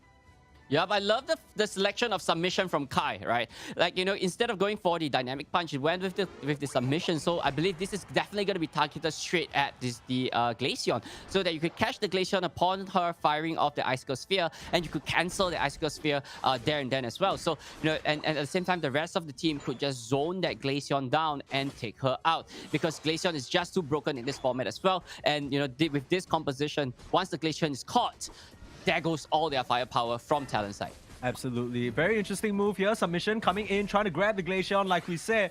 Backing up, though, because of the Snorlax, means that they can't progress any further. Just an absolute ragtag brawl in the central area, trying to secure as much of these Altaria as possible. And the reset, convenient one. Oh, the heavy slam just slightly off the mark. And they're able to just get their HP bars maxed out back to full. MXI was just so close from denying them from the hyperspace portal, but just not really well timed. Snake here might be a little bit of a trouble as well as the Glaceon falls down. Like, this is what we're talking about, right? If the Glaceon have no escape plan, it's as good as GG for him. Yeah, that's true. You could say the same around the Sylveon there, cornered into a bit of a rough spot. And Talon and God of Warriors, this game in particular, it's all about precision. You need to just kind of get the best target. You need to be on top of your target priority, right? Your target selection. Speaking of target selection, they've seen 77 Chin and they don't want to see him anymore, just disappears. Cross chop in, submission is there, but Kai, I don't know whether this is a fight you want to take. Blank, forced to back off, and Talon, they're okay with a couple of dunks. They will just relent for now. It doesn't seem like it's still poking away onto God of Warriors, and just some bashing hits back and forth as Talon able to just kind of edge out this advantage with sheer numbers alone. Yeah, Talon really want to take this fight to God of Warrior right there. So MXI distracting Kai away from the fight, while the rest of Talon just zoning straight right down to the Reggie Ilecki as well. Talon got the Ilecki for themselves, and it will be marching straight right down to the Tier 1 goal zone. Yep, and I mean, right now, Talon, they're actually committing a lot of members still to this top side. It's going to end up fruitful for them as they break open this Tier 1, like you said. But already God of Warrior starting on this Registeel, and I don't know if Talon can get here in time. There might be a possibility of them getting there in time as well, but the rest, you know, with the rotation from Hoopa, with the help of Hoopa as well, and the Kai at the Tier 1 goal zone just taking them out, but the Reggie immediately going straight right to God of Warrior as well. So this buff is what God of Warrior actually needs to actually keep on par with Talon. I mean, we talked about how Glaceon is quite broken right now, but as of now, I don't think Brona has really been able to find a time to make it shine just yet, right? It's really just about more so the team play than anything, which is why earlier on when we saw the Glaceon as well, it wasn't like an auto win. There still was a lot of counterplay available. This game, God of Warriors, they do have some tools. They have the Machamp available, as well as the Slow Beam that can come up from Cynthia. Now, Snake in some trouble, forced the Fairy Frolic, nice bit of healing, but the fireworks right where he lands. Now, Cynthia in some trouble as well. They're trying to force the issue, but the punches, Kai lifts the entire team and says, I got this, buddy. Smacks them back down, and the Blastoise is put out of commission. What a play from this Machamp. Great barrage blow out of nowhere as well, just taking them out of that fight, right? So there's no KO right there as well, but you know, that literally disengaged Talon from that fight as well, and that's what God of Warriors need. They don't exactly need the KOs, they just need to disengage this fight. They're splitting the issue up here. Talon, they're 5 members strong here in this bot path, but Maitan now opening the gates, rings are bound, straight into a Hydro Typhoon, catches a few, but the Snow Globe, 77 Chain, actually dodging out of his own Unite move, and now in some trouble because of this Blastoise and the damage that he can do. The ice coming through and not going to be able to finish off this Machamp for now, so they do lose some Pokemon in this bot side, but God of Warriors, they don't relent in terms of their positioning. They're still here, they're still holding the Tier 1 Go Zone. I can't imagine they're too upset about that. Yeah, I mean, those fight down in the bottom side, you know, God of Warrior really don't want to lose their Tier 1 to Talon at this point in time. Talon is a little bit ahead of points, but you know, they just want to keep it up a little bit more. And down in the bottom side, so Talon is just keeping God of Warrior away from their Reggie Ilecki, as I believe Talon, you know, got the easy Reggie Ilecki for himself. Yeah, and easy Reggie Ilecki indeed, just scooping that up and they just walk up there, make quick work. The amount of damage that Glaceon does honestly caught me a bit by surprise there. I'm just like, oh, yeah, Reggie Ilecki easy. Oh, Oh, it's gone. It's gone. Just like Yeah. that. That's going to leave the Alolan Ninetales in a bit of a pickle because someone has to deal with it. Now, Cynthia, a bit far ahead of the team right now. And the Icicle, oh my gosh, so much Icicle. damage! And the Delphox, the punches come through. Kai trying to be the hero for his team again, but he can't do it all by himself. And the Glaceon was talking about how Brown hasn't made it sparkle just yet, but that is the one, that is the fight. That was what I'm talking about, Permasneeze. The numbers don't add up for Glaceon. Like, all she have to do is just be there and just Icicle Sphere every single one of them. Stacked together with the Icicle Charge, she basically have 10 ice spheres, ice cubes, just throwing at them every single round, and that's not fair. That sounds like it's painful. I'm just in my mind, I'm just imagining you taking a tray of ice and just chucking it in my head. I'm like, ow, you know, that's not very nice. And I don't think God of Warriors feeling too good. Probably a bit of a concussive sort of situation for them too. I don't think they were really expecting that. And they need to be a bit more careful. The slow bro, it's such a crucial set piece for God of Warriors in terms of winning these fights. But you need to be careful. You can't get caught out in these forward positions. You can get ripped apart. You're not as tanky as you think you are because of the Glaceon's there. Yeah, but I actually like one of the moves that Talon actually did, right? The Clefable actually went in between the Glaceon and the Slowbro so that to absorb that slow beam form of that Glaceon so that the Glaceon could do its shenanigans. So, you know, that's a good support play coming in from Talon from the previous fight as well. So if they could keep this up and just deny the slow beam onto the Glaceon, Talon, it looks really strong looking in this matchup. Yeah, I mean, you talk about Talon looking strong, but we already saw that God of Warriors, they definitely have the tools and they have what it takes in terms of a composition to face down this Glaceon. They just need to find the opening.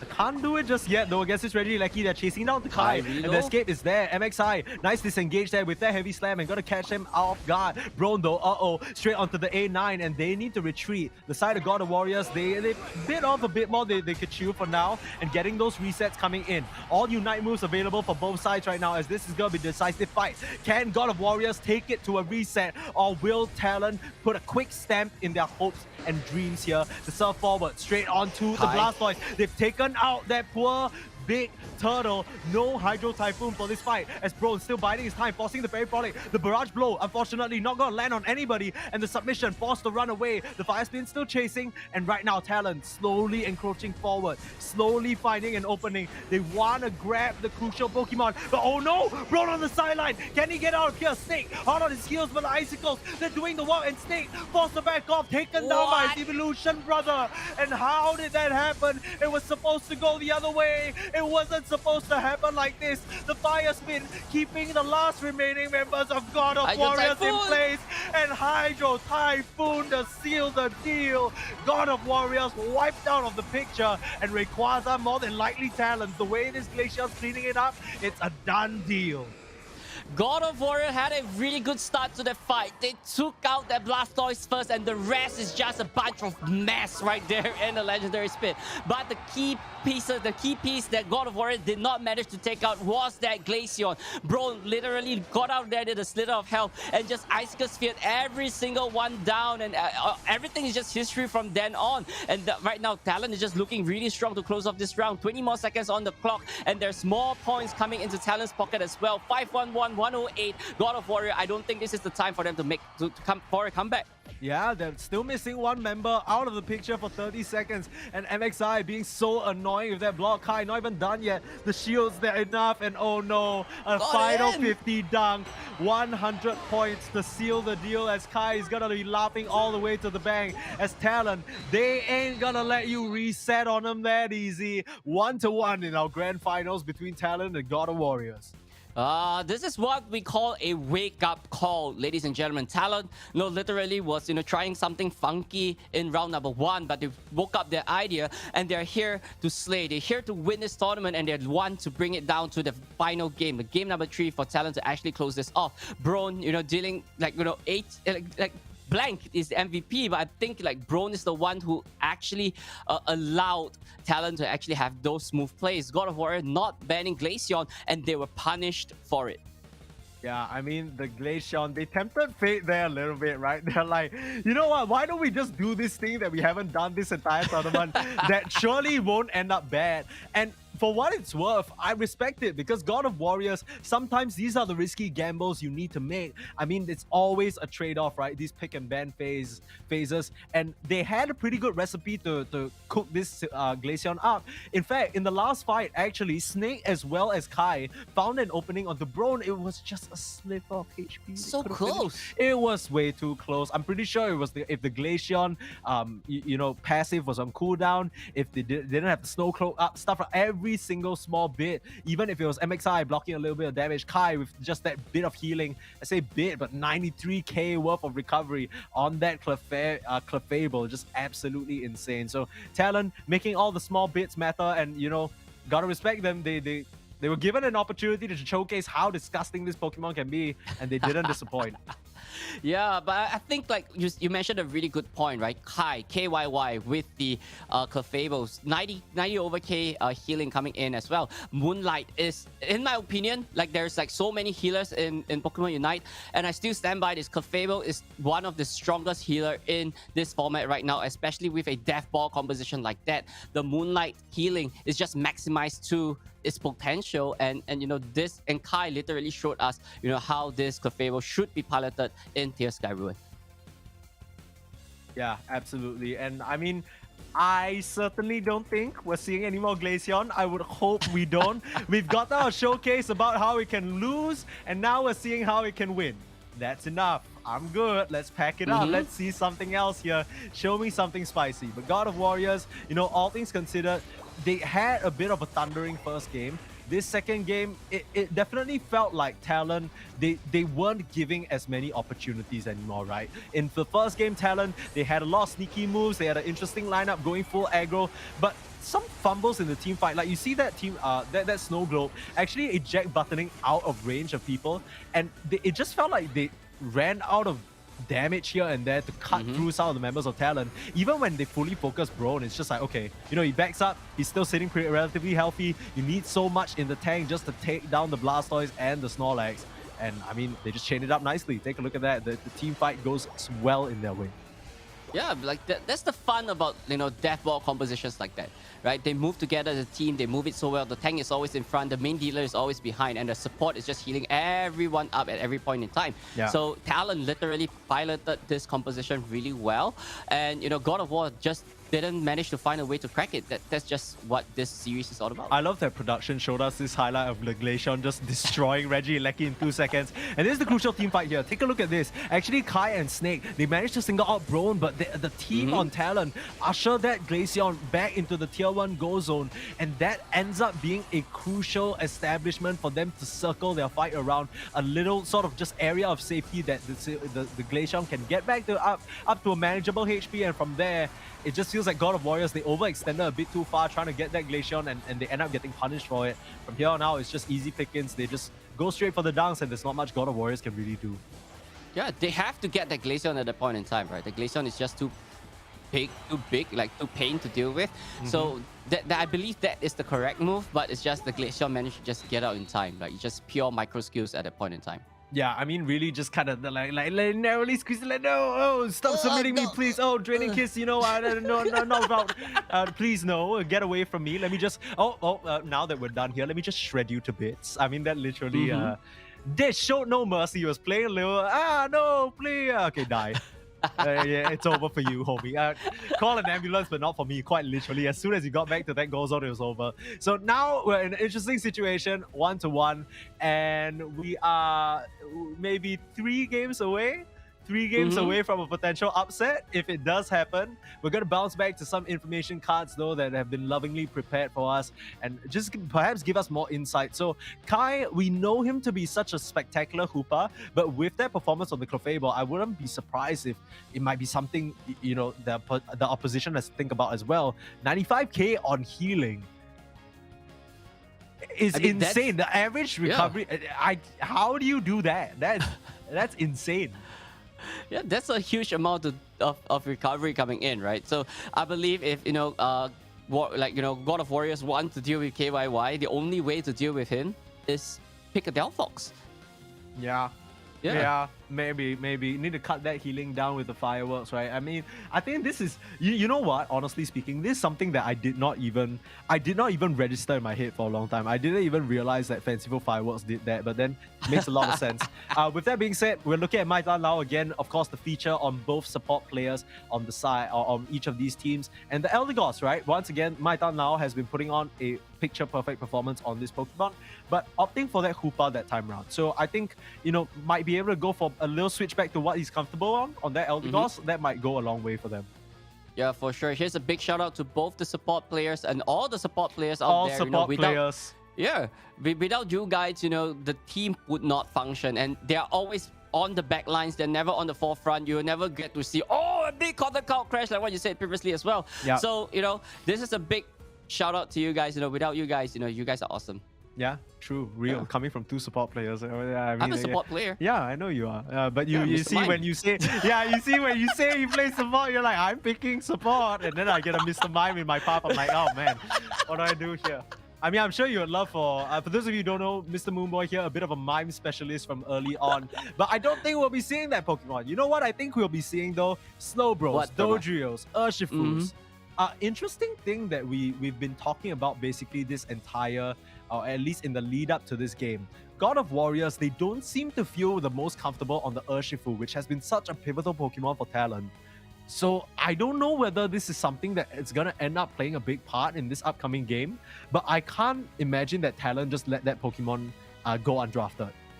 Yeah, I mean, that is true, right? But at the same time, if God of Warrior wants to deny the Urshifu from Talon, they have to do it. Yeah. Yeah, so, No, but it's immediately gonna be the Cynthia off Slowbro. the...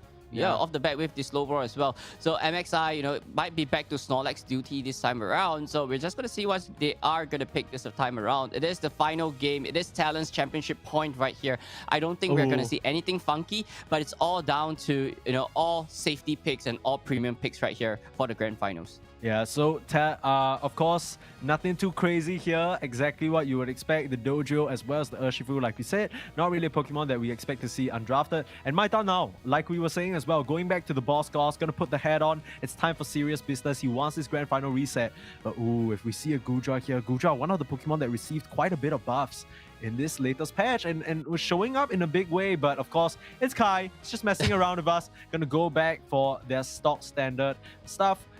Put on a masterclass on Nectar Fable and looking to do it again. MXI back on Snorlax duty, like you said. Yeah, I mean, MXI is just solid on the Snorlax thus far. Like, there's no complaints on the Snorlax. Not much of a, overextension. He's always there for his team. And with the Snorlax and Clefable, we are likely to see a kind of like the same. We're likely to go back to the Death Ball composition once again from Talon. But, with Brown on the Dodrio this time. So, there's lots of movement and lots of coverage around. So no Hoopa, it's okay, but movement will come in the form of Dodrio this time around. I am a little bit worried though, because God of Warriors, once again, I don't know whether they've drafted enough to deal with this annoying Dodrio. We've seen time and time again, if you don't have good chase down or lockdown for this Pokemon, he just gets away with so many uninhibited dunks that not many other Pokemon could pull off. So Talon, they have that tool up their sleeve. They're gonna finish things off with a Chandelier. So the latest Pokemon in Pokemon Unite has definitely had his moments throughout the series today, but do you have a lineup that you're favoring, Moonboy? Well, I like what Talon is having, right? Like, they literally have everything that they need in this matchup. They got mobility in the form of Dodrio, they got sneaky dunks, they got quick dunks with Dodrio as well. They got good healing coverages with Clefable. And, if, Blank go with the Wicked Blow or even the Single Strike, they have objective control as well. So, and stacked together with the Chandelier, those Imprisonment, those well-timed disabled, would really deal with Blastoise and Slowbro with those Slow Beams and Hydro Typhoon as well. Yeah, for sure. I mean, the side of God of Warriors, they're playing a very traditional... What we saw back then, the Sylveon and Blastoise, every time you see them together, it's all about ripping these objectives. Now, I'm just a bit worried because we've seen this happen before to Blastoises where they can't get to that crucial level 9 and contribute in the team fight. Yes, you have the Sylveon and the Slowbro to sort of buffer out that early game stage, but against the Urshifu, if he goes for the Surging Strikes again, that is going to be one tough customer to deal with. But we are into what could be our final game of the day, Moonboy. Talon versus God of Warriors. This is your APAC East WCS May Grand Finals. And if God of Warriors are able to take out the opponents here, it's gonna be a Grand Finals reset. Yep, it's definitely gonna be reset going up against championship point right here. As I would like to quote JJ-kun right here. Is champions time. Yeah, I mean, regardless of which team it is, there will be one champion, and time will definitely be passing if that's what you're going for. But yeah, I mean, shouldn't be anything too crazy here. Interesting thing to note is that Blank is going to be back on Urshifu duty. So historically, in Talon's games that we've seen today, Blank has been playing specifically single strike, and Brone is the one playing the surging. So not sure if that means we're going to see exact single strike here, but now some pressure on the Snake. Able to dodge away with that Mystical Fire though. So already adapting the build to allow for that additional tool with the dash from Mystical Fire.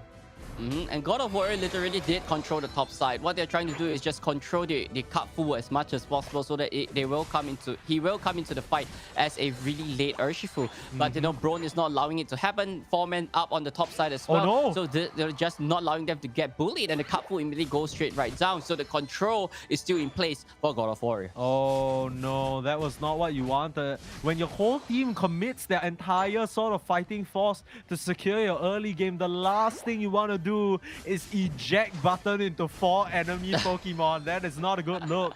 MXI trying to help out his brother Brone in terms of securing some of these last hits on the wild Pokemon here. Able to do so. Yep, the bottom side is looking fairly okay for Talon, but the top side is weaker sling at this point in time. So if they could just change this around and just let the cut full level up, let the Clefable get into the level 5 as soon as possible. If not, you know, this might snowball into the middle game as well. So God of War have to control them as much as possible so that they can have this lead that they need. I'm a little bit worried for Talon, I won't lie, because if you see where their Pokemon are on the map, they're just scrambling around in the central. Now, they do get a nice KO on the Snake, and now the supports might be worse for wear, but Brone doing a bulk of the work for the team here, creating a lot of space specifically for this Urshifu, now evolved to that level 6 to really just recover slowly. Yep, and Brone level 8 onto the Dojiro as well, just moving around the map, taking wild Pokemon, assisting everyone, taking KOs as well. He's doing everything for the team at this point in time, and they have to keep this going. War Turtle is only at level 7, and you have to get to those level 9 ASAP before, you know, we get to see more Blastoise shenanigans coming in from God of War. But for now, you know, it's not going to be too impactful until that Blastoise comes online. Yeah, Kai desperately trying to get some dunks in to get that EXP out. But even then, I don't know whether he's going to be able to make it to this bot engagement in time. And you know for a fact, Talon will be contesting for this. Yeah, for sure. Talon right here really got good positioning onto that Regirock as they're already starting on it as well, just denying God of Warrior away from it as well. So a big Solar Beam might be possible to actually steal this Regirock away, but I don't think Talon will be allowing it to happen. Yeah, here's the problem. The Mew needs to actually be in the game for that to happen. And God of Warriors losing that crucial Pokemon, the only one who could really afford a steal, but you already see the sort of shift in priority, right? God of Warriors, they send Snake to the top side, but that might have been a mistake. Already a lot of pressure mounting from Talon and pushing them back. MXI holds them at bay. They get the Regieleki, but their tier 2 Go Zone, it's under siege right now, and I don't think the God of Warriors lingering members can actually get anything from this. The Solar Beam and the Surf chaining them up, but oh, Kai, the Clefairy, able to block out some of that damage. So Talon get away relatively scot-free. They do lose that Regieleki though, which has Brone on bodyguard duty right now, and they should be able to clean up this one quickly. Yeah, this Regieleki is definitely going to be going straight right down. I mean, they are okay to lose the tier 1 because they got it back by scoring more into the bottom path as well. Talon is currently leading on points. Level Department 1 is fairly even, but the only weakest link for God of Warriors now is that Mew. It's not exactly doing too much impact. It's not exactly doing too much damage as well. So, you know, they have to start to get this Mew going. If not, it's gonna be a dead link in their composition. Absolutely, and I think I've talked about this already. I don't really like the Mew on 77 Chin. Like, I know it's one of his signatures, but I just feel like he hasn't really made a convincing case for him thus far. Of course, he could change my mind in this game, and I'm definitely hoping for that to be the case. He has a lot of work cut out for him though, because a lot of the damage that his team needs to pump out will be on his shoulders. Now, still trying to contest in this top side. The Wicked Blow Single Urshifu not gonna save him from this situation, and Kai jumping in to try and help an ally, not gonna work out, and might end up paying the price as well. They're jumping forward, triple trample, but the Hydro Typhoon knocks both out, and no cigar there, bro, forced to turn tail and run and get out of there. But oh, that's not if Cynthia has something to say about it. Nope, taking them for a walk around the park. Talon, I mean, they lose some members here. Brone is still standing, but it definitely doesn't feel as comfortable as it did the past few games for Talon. Yeah, for sure. It's just so annoying, right? Like this three-headed bird just going around, you know, just distracting you. And just, you have no choice but actually go out of position to actually deal with him. And he actually did put that Sylveon away from the fight so that they can have this Reggie Ice, but immediately going straight right to Talon once again. So, you know, having two Reggies under their belt is looking really good for Talon, but this Urshifu is not exactly doing its job. Yeah, and that was a bit of an awkward engagement there. They had the slow beam out onto the Urshifu, but the Mew wasn't there to follow up. So really, it was only just an Eldegoss slowly hitting away. Kai in some trouble now. Brone cleans that one up as the Sylveon trying to look for an angle on the sideline. The Mystical Fire, little bulbs just blasting away as MXI. Nice little jump in there on the heavy slam, but no follow-up. Means that that's going to be the end of that engagement. Yep, and Talon immediately focusing their attention up to the top side as well. Just trying to break the top side a little bit more so that the Regieleki have more space to actually move forward. But I don't think they have enough points to actually crack that tier 1. So immediately directing their attention straight right to the Regieleki as well. And I don't think this is a good fight for God of Warrior to actually engage. They're really down on numbers. Yeah, both teams, you can tell that this is a grand finals from how, you know, not happy-go-lucky they're playing. They're all playing with a lot of caution. You know, they're a lot more willing to give up things and trade certain objectives and positions on the map. And I mean, this patience will only pay off for God of Warriors if they continue this, because they need to hold on to their wits, right? You've seen them time and time again. The time where they falter is in the final stretch, when they just make one misstep, one overextension, and that's how they lose. Up against an experienced team like Talon, you can't do that. You need to be patient, and you need to find the right time to strike. Yep, and you need to be really disciplined as well. When is it to go in? When is it to come out of battle? Because, you know, retreating from battle is one of the toughest skills to actually have in Pokemon Unite. Yeah, for sure. Just knowing when to disengage, because it's very easy to get caught up in the madness. I'll be the first to admit. Sometimes I get a little brazy with it, go a little too hard, and then I realize I've thrown the game. Trust me when I say, you know, just now, oh man, you're out of position. It's a personal experience. I know what that's like because I've made that mistake. I'm just playing the citywide, you know, sometimes I'm right in between the tier 2 and tier 1 go zones, you know. It happens. But right now, something else is happening, and this Reggie Ice, that's what's happening, going the way of Talon. So a nice little buff as we head into this final stretch here, and it doesn't seem like God of Warriors were able to really trade that or give that up for any sort of return, right? They're just cowering around. They don't really want to break out of this little bush area that they got near their side of the legendary pit. Yeah, for sure. There's a fight that they don't really want to take, right? 13, 11, 11, 11, 11 from the side of God of Warrior. Yeah, and there's so much 11. But on Talon's side, they're at 13, 11, and 12. So, you know, Talon is just looking really great into this fight as well. But there we have, you know, MXI going in for the initiation, and God of War have to keep this follow-up. Made an assumption that there were more in the brush there, but a nice little split aside there, parting it like the Red Sea MXI with that big bum of his. I don't know whether on the top side. Yeah, Sylveon going for a dunk. If they can just keep Talon at bay, if they can buffer this initiation, here they come though, Talon. They need to go through, but oh no! This poor Dodrio gets the triple trample through and finishes off 2 in one fell swoop. What is the answer from God of Warriors? It doesn't seem to exist. Just one sliver of HP was what the Dodrio was left with, but he made it work. And just like that, this Sylveon left the team alone in that situation. Snake forced to slither back home. The Fairy Frolic just to get out of this situation. But Talon, what a team fight from them, and what a clutch move from Brone on this Dodrio. Talon knows that there's 4 men down right there at the choke, right? The Solar Beam literally did a lot of damage to Talon, but the big Unite move coming in from the Dodrio just literally slaughtered everyone in that choke point as well. No. And right here, Talon is not allowing God of Warrior to rest.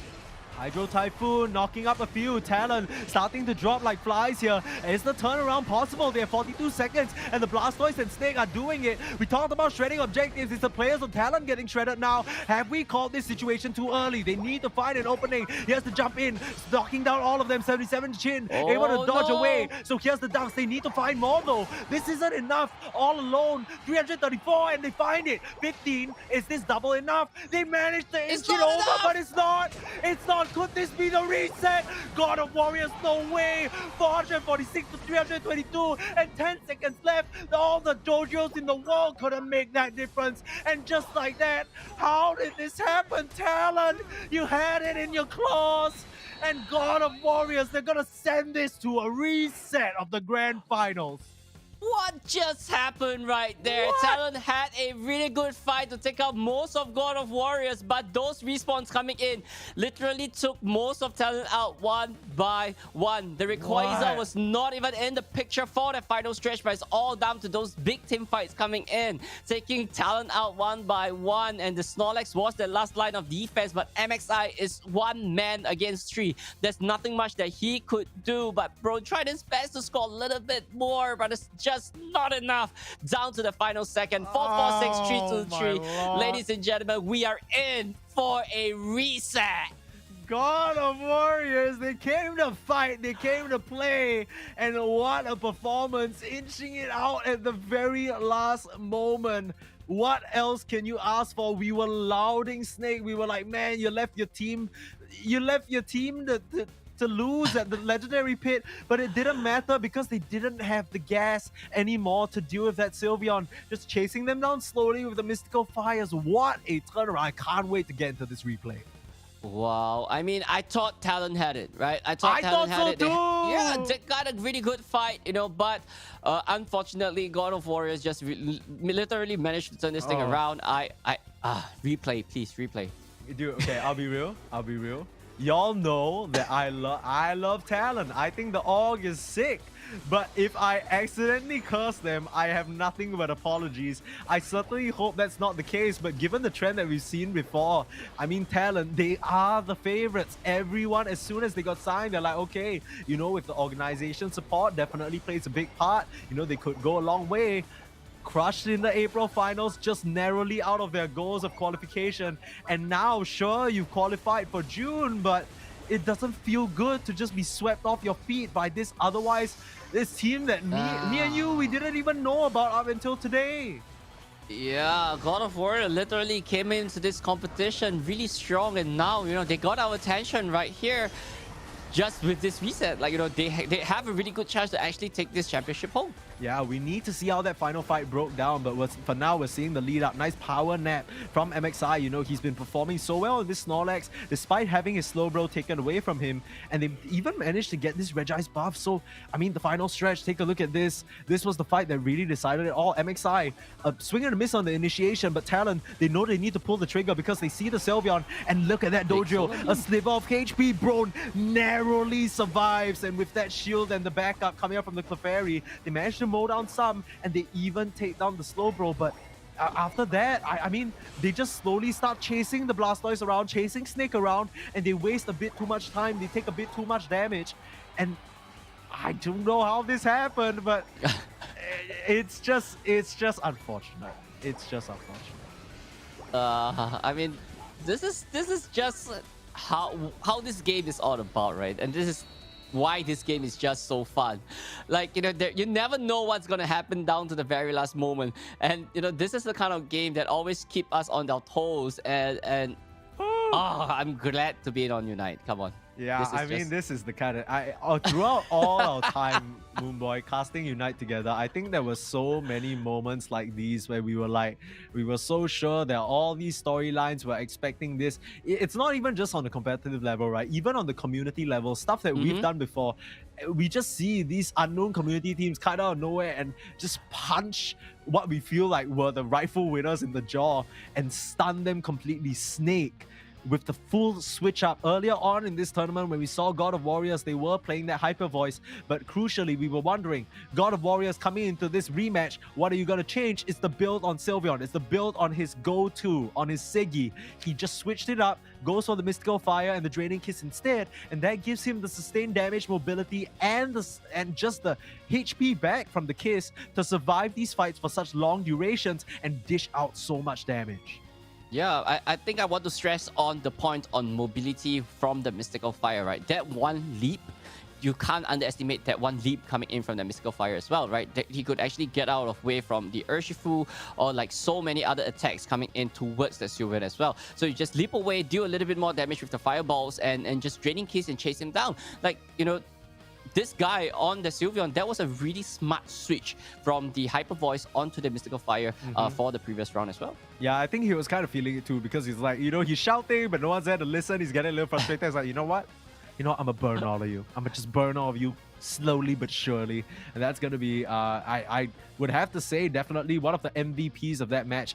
And next onto Brone, I mean, he had a very stellar performance on the Dojo as well, making the difference in that last moment with the beautiful triple trample. But it just wasn't enough. Dojo at its core, very, very squishy Pokemon, right? Can do a lot of damage, can find a nice sort of opening to just drill the beaks in.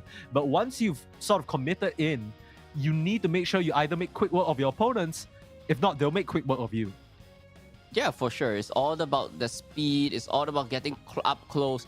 If you are losing the battle, it's all about running away with those two big feats of Dodrio as well. So, you know, Dodrio, a really solid Pokemon, 43% pick rate from Brone. This guy literally gave us a masterclass on how to pilot this three-headed bird. But 21% on that Glaceon, I believe, you know, is mostly because, like, you know, it's not picked because it's bad. I just want to say so far, not to point any fingers, you know me, I'm not someone who likes to, you know, attribute a loss to any single situation. Because when it comes to the highest level of competitive Pokemon Unite, obviously there's a lot more factors. All I'm saying is that in the games that Talon lost, Blank is playing single strike Urshifu. So do with that information what you will, Talon. We'll see how it goes, because I don't think this is working out. It just doesn't seem like it's working out right now. Yeah, the Urshifu is not exactly working out for them. And whenever the Urshifu is in, it's not exactly too impactful. Ladies and gentlemen, let's just take a look at the brackets right here. It has been a long day of Pokemon Unite here at APAC East. And we're down to our grand final reset right here with Talon going up against God of Warriors. God of Warriors lost to Talons in the upper finals, won Who in the lower bracket finals, and went to the grand finals and earned themselves this reset spot, right? This is the moment that they are waiting for. And 2 more wins guarantee them being a champion and $7,500 in their pocket as well. Talon, though, they let one chance slip away from their hand, and this is their final chance to redeem themselves. Yeah, this is exactly what this bracket, or rather this format is for, right? You can't just get Talon out of here so easily. They fought tooth and nail, and really dominantly so to the winner's bracket, cruised throughout most of their games and went relatively undefeated. God of War just dealt them their first loss and could do it again. They could do it again to Talon. Poor my heart, honestly. I would feel so bad for Talon if they don't manage to make it here. I don't think. How would you even explain that? Like you know, like you. It's so uncomfortable at this point. Like I think. I don't even know what to say, because I just felt like, I think coming in fact, in our prep, we literally looked at the brackets, we're like, Talon's got this. You know, these guys, we know these guys, they're good at Pokemon Unite, they destroyed the old Reach Pokemon, you know, they were dominant as heck, right? And now I'm just kind of scratching my head. I'm like, God of Warriors, you know, you guys got something that I don't think the Talon expected. I don't think they were really expecting to go up against such fierce opposition that would push them to the limits. And now they, just as they have in their first matchup against God of Warriors, they need to adapt. Yeah, they really have to adapt right here. I mean, they had so many encounters against God of War. At this point in time, like, this is what, the 5th game or even 6th game that must be against God of War as well. I think it's 6. So there's so much information that both teams learn about each other at this point in time. So this is the best time for them to go back to the drawing board and actually discuss, like, hey, what is our problem in that first set of best of 3 for Talon, right? If it's the Urshifu, maybe switch it up, right? And what kind of way of strategy can we deal with God of Warriors moving forward in this reset? Because, you know, I believe that fall or like that loss from Talon is likely to go all the way back to game number 1 of their grand finals, where they tried that funky strategy and it didn't work. Yeah, I mean, I don't expect Glaceon to show its face here, but really, there are so many other juicy bands you could throw out. There's the Slowbro, there's the Dodrio, there's even the Urshifu, there's the Hoopa that, you know, of course, Kai is renowned for. And it's just gonna be so hard to pick just one. We'll have to see which one they decide on. I don't expect to see the Glaceon Glaceon is open. Oh my goodness. First pick. Bro, surely he snaps this up. How can you give Glaceon to Talon again? Oh my goodness. Someone call the cops. What is going on, dude? God of Warrior lost to a Glaceon in the grand finals once, so hopefully they got a game plan to work towards Glaceon, right? Immediately Cynthia snapping onto that Lapras as well, Kai onto the Dodrio. So that being said, yeah, no Dodrio on the side of Talon. Yeah, back to comfort here. Kai with a unique build, or maybe not so unique, but just different from the other dojos that we're seeing. And Cynthia, this is this player's most played Pokemon. So much of a Siggy here. Talon gonna pick up that Urshifu again, and please don't put it on Blank. But here's the scary here's the scary thing, right? Blank picks up the Urshifu in place of Brone when Brone already has a Pokemon, and Brone's on that Glaceon. So either Glaceon gets dealt its loss here in the hands of Talon because of the Urshifu curse, or Blank breaks his Urshifu curse. We'll have to see.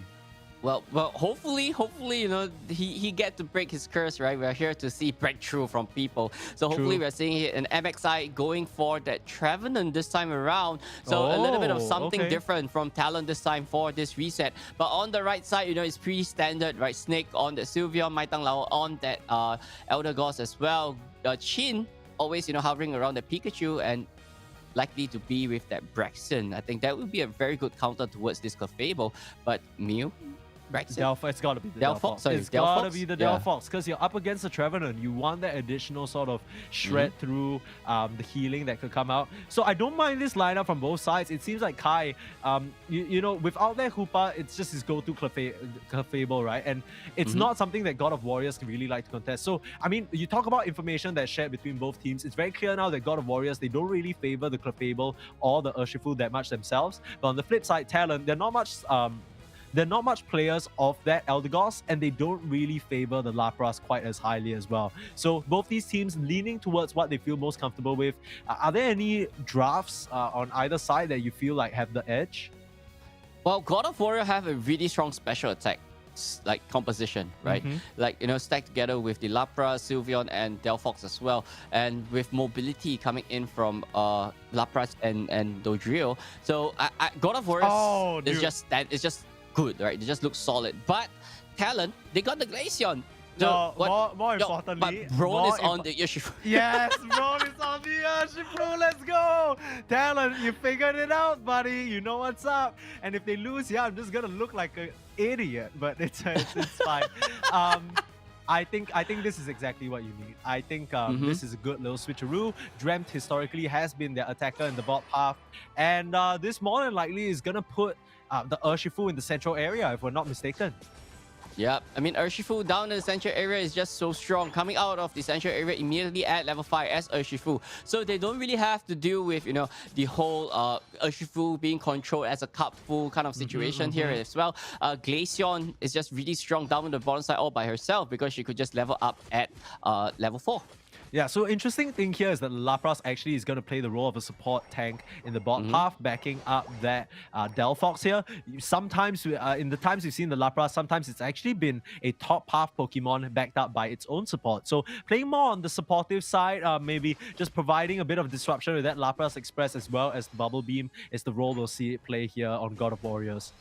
Yeah, and especially in the early game as well, right? Lapras have the Whirlpool ability, and that actually allow him to, you know, do much like damage and, you know, a little bit of chasing the Talon Pokemon away as much as possible as well, because that Whirlpool can be pretty painful if you stay inside for a little bit too long. Yeah, for sure. I mean, you don't want to be anywhere near that. But speaking of anywhere near that, a switchback the other way. So we were just commending this Sylveon Snake for being creative with the move selection. It's actually doubled back for the Hyper Voice this game. Why do you think that's the case, Moonboy?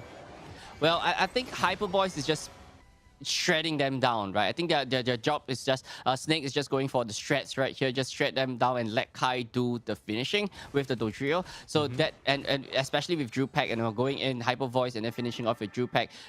If you're stacked together as a group and Talon looks like they're playing a Death Ball composition, you know, Hyper Voice just looks really strong, especially going up against Death Ball. That's true. And I mean, the scary thing is you run out of damage against the against the Trevenant, which is not going to be the case. Oh, Snake manages to get to the Citrus Berry just in time. So Brown with the surging strikes now, and this is the hero. Sorry, this is the Pokemon, and the I mean, I say hero, but really he was the shining hero for He is talent, the hero. right? In the moments where he played this Pokemon with this build, he was just dashing ahead, creating space, and he's looking to do the same again. Chains up for that KO on the Sylveon and tries to chase down Kai as well. And they're inching for more. This is exactly how Talon played when they were most successful. Yeah, and Talon, immediately on the top side, just leaving 9 points for that tier 1. And I believe they will be rotating straight right down to the bottom side just to be ready for that bottom Reggie. And, but God of Warriors, they're just all over the place right now. But the Dodrio doing a little bit of, funky and just taking away the blue buff away from Talon. Yeah, I mean, Brown, hot on his heels though, needs to get out of here. The drill pack forward, but straight into the clutches of 4 enemy Pokemon. Not where you want to be, and definitely not a good look. Talon, they're starting their aggression again. This is textbook Talon play coming out from them here. We saw them succeed with these in the many series that they had before this, and it's looking to be on the same trajectory, Moonboy. Yeah, we're seeing lots of action in the middle of a screen. Let me just take your attention to the side of the screen. Glaceon is already at level 9, ladies and gentlemen. So Dram with that Glaceon is just packing with so much damage right now, immediately shredding that Dodrio apart, and they're chasing Cynthia down right here. I don't think Cynthia will be walking away out of this alive. And yep, there goes. Bye-bye. No, it's his life. Right, Cynthia, waddling away. Okay, bye, nice bye. bubble bit. Oh no, the shield. Okay, just fine. Lapras, cool Pokemon. They might actually punish MXI for it. They are trying to turn around Cynthia. Still has the bubble beam available. The glacial stage actually committed. I'm not really sure what else you can find from that. Maybe a bit of overzealousness coming out from Drem, but still they managed to hold their position and back off. Now Reggie, Lecky under threat. Talon want to clean it up, and no real contest coming out from God of Warriors. They tried for it with the Hyper Voice, but Snake now might be in some trouble. Has to dash away. Yeah, and the Lapras and Delphox was actually busy with the Glaceon down at the bottom side as well. And there we have Icicle Spears flying left and right once again, and Talon just cracked open the tier 1 and for against God of Warriors. So now is the best time to retreat, start farming again, or maybe start a little bit of disruption on God of Warriors zone, because you got the level advantage. You have to start bullying them. Yeah, I mean, this is exact. I keep saying this. This is textbook Talon. They've done this before, and they've done this again. And this is how they slowly but methodically choke out the resources on the map. You have this Dodrio, sure, but take a look at the amount of yellow dots. There aren't even a lot of EXP points for him to mop up. All these mob Pokemon are just being systematically cleared up by the Talon lineup right now. Yeah, I love the word systematically that you use, right? It is systematically. They know, at what point, what time, where should you be to clear what Pokemon. Yeah. And exactly that's what Talon literally did. And everything is just done down to the calculation right here with, they still having the levels advantage despite having lesser wild Pokemon on their side of the field. Yeah, and this is where Talon, not Talon, sorry, but God of Warriors actually look the weakest when they're not very sure where to move on the map. Speaking of not very sure where to move, right, the Sylveon should very much get out of here. Has the X speed away after Brown threatens the chase down. Dodge out now, KYY as well as Brown. They need to get out because the response is coming through. I say that, but they're still trying to chase forward. MXI actually getting caught out. They managed to get the Reggie steal, but all this is happening. And Brown and Blank, they don't actually lose anyone in this engagement. So just a lot of attention being forced from God of Warriors, but they don't get anything from it. Yeah, but Talon, the damage is done. They distracted God of Warrior away from the Reggie, but they're still going in for the push, hammer! taking out 2 KOs out there as well. Cynthia really low right here as Brown just going in for the push, but Cynthia unable to go down. And Talon, this is the best time for you to retreat here and just, reset once again. More yellow dots is spawning on your side of the field. Just take them out. Sick Unite move there coming out from Brown on that Urshifu, chaining them up. Unfortunately, not able to finish off the Lapras, but still forcing back his opposition. They lose MXI, but it's really, honestly, a very small price to pay, given the fact that he is that de facto support tank. And now they're making quick work of this Reggie Lecky. Bye-bye. Have you seen how fast the Reggie Lecky just shreds? I just mentioned it and it disappeared. I'm like, okay, cool. Cool Pokemon, this Glaceon. Yeah, Icicle Spheres just throwing eyes at each other. Like, that's just painful to watch at this point in time. Yeah. The Kai in a little bit trouble. Yeah, more than likely gonna go down here. Straight into... Oh my goodness, that's gotta hurt. Straight into a Horn Leech too. And Cynthia... Oh no, look at this Lapras desperately trying to stop everyone. Can't do it though. Bro might need to get out of here. There's a lot of damage coming his way. And to cover the retreat, there's Talon backing up their brother in arms. And Bro gonna be able to get that reset. But like I was saying, it's gotta feel so painful to as a dojo. You know, usually you're supposed to outmaneuver these trees. How are you gonna get outmaneuvered by a tree, bro? That's just embarrassing. No, but it's just a tree, but beside the tree, there's this guy throwing ice in your face, right? Yeah. So, yeah, that's basically Dude, how you got out the maneuver. Like, this Glaceon is like the most unfun thing ever. You know, you're like, oh, challenge you to a snowball fight, and he brings like rock solid bricks of ice. He's like, gotcha, and you literally are suffering from a concussion. Ching, ching, ching. Yeah. It's so Ching, ching, annoying. Like, it's like... That's the power of Glaceon, man. That's True. the reason why every single round Glaceon is banned. And once Glaceon is open, like you get to see this kind of gameplay, and it's not fair at this point in time with this amount of damage just shredding straight right in your face. I won't lie, kind of deranged of God of Warriors to do this, but also I respect the madness. I think they sort of, they very much know that what got them into this situation. It's not even like it's like okay, any fight we engage now, we need to face against Glaceon. What's our Glaceon solution? I don't see it just yet. KYY. Follow me, dashing away. Nice little sort of retreat from that engagement as we inch closer and closer to the final stretch. Like we said, God of Warriors, they only have one shot, one opportunity, but the punches! Oh! Ron finds the back line and he's not done just yet. Forcing out the Fairy Falling and absolute chaos. Forcing out the Hydro Typhoon. And it's gonna knock all of them up. Cynthia, nowhere else to go. Gonna get provoked by the follow me. And what do you have as the dojo? You need a triple trample through. You're on to Dren, but you're on his glacial stage now. Wrong side and the icicle spears. Do in that dojo. What can you do other than cry? Shed a tear, God of Warriors. You made a big mistake letting Dren get his hands on this one. Ay, ay, ay. Every single one is just fighting on the central area of God of Warriors zone. But you guys forgot that there's one lone Glaceon actually taking down the Rayquaza all by himself. Rayquaza. Yeah, and you know, when the dojo actually meets the Glaceon, the Rayquaza is already at half health. Like, there's just one drop just from that, like, one Glaceon and just literally doing so much for the team. And there we have, ladies and gentlemen, Talon take the Rayquaza going in for the dunk, but they're just sneaking around, making sure that God of Warriors is not there to stop them as that Urshifu and Blastoise go straight right to the center, dunking 200 for themselves. 5-1-4, 1-2-2, 50 more seconds. God of Warriors still have a chance, but it's really difficult for them to crawl out of this one. Yeah, Dreamt going for that final nail in the coffin as well as the defense comes through for Talon. They're still holding back their opposition. There's a bunch of fireworks on their goal zone. Not really where they want to be, but they're just getting cleaned up, just dished out and dusted off of their very own goal zone. There is going to be one final 50 dunk, but it's nowhere near the amount necessary. God of Warriors, they're going to lose out in this game number one, and for the love of God, please ban Glaceon. This is what is like, you know, you experienced that in the grand finals. You don't want Glaceon in the hand of Talon, but in this reset, God of War literally handed Glaceon back to Talon himself as well. So this is not the best way for God of War to actually start this reset, but and it's just painful to watch this particular round. Painful is an understatement, okay, Moonboy. You know what's funny? Like, the entire engagement that was happening with Talon, right? They're like fighting off God of Warriors. Brone's going crazy. He's putting on the most martial art, like most insane martial arts performance of his life. And then there's just a 1v1 face-off between like literally the boss legendary of Gen 3, right? Rayquaza, the sky-high Pokemon. This guy who's like just giant like dragon, and just some guy with some ice cubes. You know, he's just throwing the ice cubes at your skull. You know, suddenly this guy has no HP, it's over. I'd love to see the amount of damage Trem dealt, because I bet you it is insane.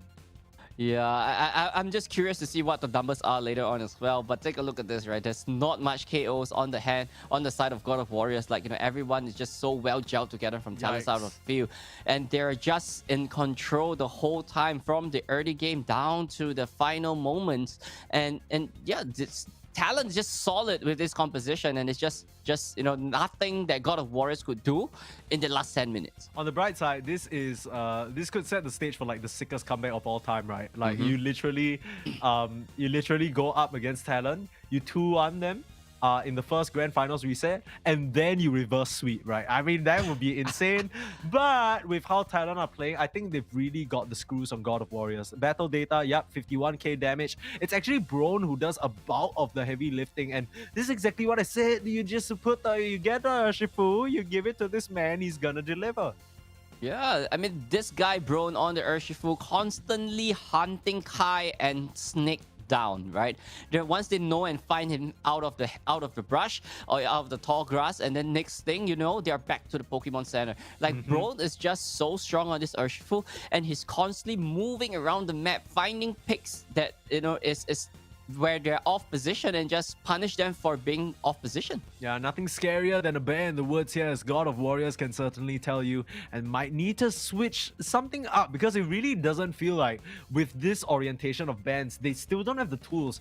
I really think the Lapras isn't doing it, because you think about the Lapras Express, sure, there's a lot more that this Pokemon provides, but they haven't really put that Unite move to good use. It doesn't feel like they put this Pokemon to good use very much as well. Maybe it was picked sort of short up some of the weaknesses in the early stage, but you can take a look at how it went for them. Talon, they very much still maintained a decent early game advantage. Yeah, for sure. Like what you said, we haven't seen a solid Lapras Express, or even so, I have not even seen a Lapras Express this whole game. Yeah, like, it's not even on screen. I'm pretty sure in the moments where it was being used, it's like in the midst of a team fight just for a bit of extra damage. But if your Unite move is just a bit of extra damage, then maybe it's time to consider another pick, right? Maybe it's time to consider a bit more utility. I think really, really well played specifically from MXI. We've seen him on this Trevenant. We haven't seen him much on the Trevenant. We saw him more on the Snorlax as well as the Slowbro, but he really performed with these Horn Leeches, catching them off guard. The setups with the Wood Hammer as well. Take a look at that right there, just closing them down. Setting up like nails on a board here for Brone to just punch them in with his bare fists. Just to be the ultimate macho man. Macho man. True. Real. I mean, yeah, Regieleki up, Regieleki down. Good job, Dreamt. Very cool Pokemon. And yeah, like Brone, he just is not relenting. Every single time someone shows up anywhere, he's just hands all over them, ready to throw them. And I mean, what can you do? Like, this is so sad for Cynthia. I was like, she's like, please, my go zone, no! And yeah, this was the finisher, right? Literally just Unite moving in. And what can you do? Like, what is your response to this Urshifu? And this is the weakness that we've been talking about thus far. Sure, you let the Urshifu through in the previous games, and it was Blank who played it, right? But he was playing Single Strike.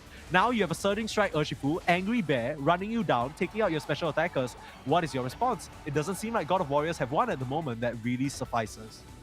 Yeah, there's nothing that they could do. I mean, we saw a Fairy Floric just to get away from their Urshifu, and you actually have to burn a Unite move just to get away from a normal, like a Pokemon. Like, it's not even worth it in terms of value. Yeah, I mean, it really did feel like a lot of times God of Warriors, the weakest they look, the weakest they look is when they hit the panic button. As soon as something happens that they don't really expect, that's where it always feels like, oh man, like what do I do now? Oh, suddenly we're pressing Unite moves. Suddenly we're not exactly doing what we need to do in the team fights, and then it just falls apart. You're at the championship level. You're playing the grand finals. You're looking to pull off one of the sickest upsets, and you need to have a bit more composure. You can't just let everything fly through the window the second something happens that you don't expect. That composure needs to translate in the game and outside of the game as well. When you're drafting your Pokemon, you need to think, okay, how are we gonna take these fights? If this person does A, if this Urshifu, we know what this Urshifu is gonna do. He's gonna Surging Strike to our backline. What are we gonna do about it? These things need to be discussed. And if they're not, Talon, this is gonna be easy for them. Yep, that is fair. So ladies and gentlemen, there we have the featured player right here is Dreamt from Talon with a 33% pick rate on Delphox and 13% pick rate on the Glaceon himself as well. I mean, this guy literally shredded God of Warrior apart in the previous round. Yeah, this guy, absolutely. I don't even want to talk about it. I'm annoyed that he's up here. Let's talk about Snake instead, okay? Very humble Sylveon player, he switched it around. But, okay, the one game that he lost, what was it? He played Hyper Voice. We're just following the patterns here. It's kind of like the Talon Urshifu situation. You gotta go with the statistics, right? Like, okay, if you've won all the games that you've played with Mystical Fire so far, and Hyper Voice hasn't worked out for you, maybe it's a Mystical Fire angle, just a guess, but that's just me. I'm not a professional. I don't know if it's just stop doing it, please. Put up a fight, man, please. Well, I mean, hopefully we get to see a little bit of changes. They know, at this point in time, they definitely know what is working and what is not, right? And, Pokemon Unite is a really fast-paced game. And you can come in with tons of strategy moving forward as well. But within the 10 minutes, a lot of things can happen, a lot of things could change, and you know it gets really emotional really fast as well. We all experience this as a player on the ladder ourselves as well, but we are talking about championship level at this point in time, right? There's so much emotion coming into this. God of Warriors, you know, they fought so hard the whole day or the whole weekend to get themselves this reset that they need. So everything is on the line for this 5-man over here. Yeah, they've made it so far already, right? One more step. That's got to be what they're telling themselves, but this is going to be the hardest step of their Pokemon Unite careers thus far. Banning Outlet Glaceon, they know that God of Warriors have the first pick, so they don't want to give that over. But actually just put it over the Zacian, just mess it around. As we know, that's the only Pokemon that's banned. Just a nod to the other completely busted Pokemon in the game right now. But would be surprised if they don't at least pick, yeah, there it is. Cynthia, back on that Slowbro. You can't let MXI have that one. It's a bit too strong. Yeah, you have to take that Slowbro away for MXI. We know once that Slowbro is in the hand of that man, you know, it's gonna be a disaster for God of Warrior. And right here, Talon is on their championship points once again. God of Warrior could not make any mistake at this point in time anymore, because one slip of the finger and, you know, that's it, right? Talon is definitely winning the $7,500, and they have a really good positioning into the regional finals. That is real, and that is scary business. Blank and Brone, once again, the tag team duo of the Blastoise and the Urshifu secured, and looks like they might grab the Sylveon for themselves. So the Glaceon now out of the picture. There still is the Dojo, which is interesting because I thought God of Warriors would put an emphasis on that. They've had no issue snapping that up for Kai so far, but they seem to be waiting out on this one. Yep, Dram taking the Sylveon away from Snake. So that actually, you know, that could put Snake in a weird position. What is he going to play next? And likely it's going to be that Chandelier. And Kai got his hand onto that Dodrio this time around. So, yeah, so it's down to KYY, right? You know, it's likely going to be a support player right here. It's definitely going to be going in for a support Pokemon. Is it going to be Talonflame? Clefable once again, or even a Talonflame, but Mammoth. Oh, nah. Mamo would be sick, dude. Mamo's like definitely one of my favorite Pokemon, but I think you gotta go with the tried and tested, right? Kai, this is basically his second most favorite pick right after that Hoopa, which is banned out. So no surprises here. He's done great work with it thus far. Overall talent, they look well equipped to take this game number 2 and take the entire grand finals. But Snake, now playing up that Chandelier, not really something that they've messed around with quite a bit. The newest Pokemon on the playing field. Let's see what they can do with it. Yep, and you know, being a new Pokemon, you know, players have to find a little bit more time to actually figure out how this Chandelier could be optimized, or even, you know, should be played around with. So, you know, that Chandelier have a little bit of an advantage, right? But we're talking about a pro player level right here. Players adapt really quickly, especially in that 10-minute time frame. And you know, looking at Talon's team composition right here, they look pretty solid to actually deal with what God of Warriors could actually put onto the table against them. But Slowbro, you know, those special defense drop with the and then stack together with the Mew and Chandelier as well, that could actually pack a punch towards Talon. Yeah, I mean, I've said it at the start, at the very start for when I first came on. 77 Chin, I'm sure this guy is an amazing player, way better than I could ever reach on my own, right? Definitely has the skill and the facilities necessary to get to this stage. But I just have yet to be convinced by his Mew. I would love to be proven wrong at this stage though, but I keep saying this, the Mew, a lot of work to be done. Now, it is a central area Chandelier. We haven't really seen Snake play around with this just yet, so I'm interested to see what he can do. Yep, and there we have it, ladies and gentlemen. This is our championship point for Talon right here, while God of War have to fight 2 more wins to get their win right here in the grand finals reset. And it seems like a little interesting, right? I thought it's going to be a 3-1-1 composition right there, and the Liquid, you know, it looks like a 3-1-1 composition for God of War. Interesting. So they're sending the Slowbro, or rather the Slowpoke, in to mess with this Cutfu, and I don't know whether it's necessarily a intended 3-1-1 or whether they're just like, hey, this guy's a Cutfu, mess with him, dog. It's like, you know what I mean? Like, you know that guy's weak early on, and this is where the Urshifu is really the struggles the most. The second he hits that level 5, which is in due time, he's gonna be the one putting the hurt on you. So really, it's just about extending that time frame where you can still play a little bit more willy-nilly, And there we go. Urshifu, Brone, no surprises there. More than likely gonna be that surging strike.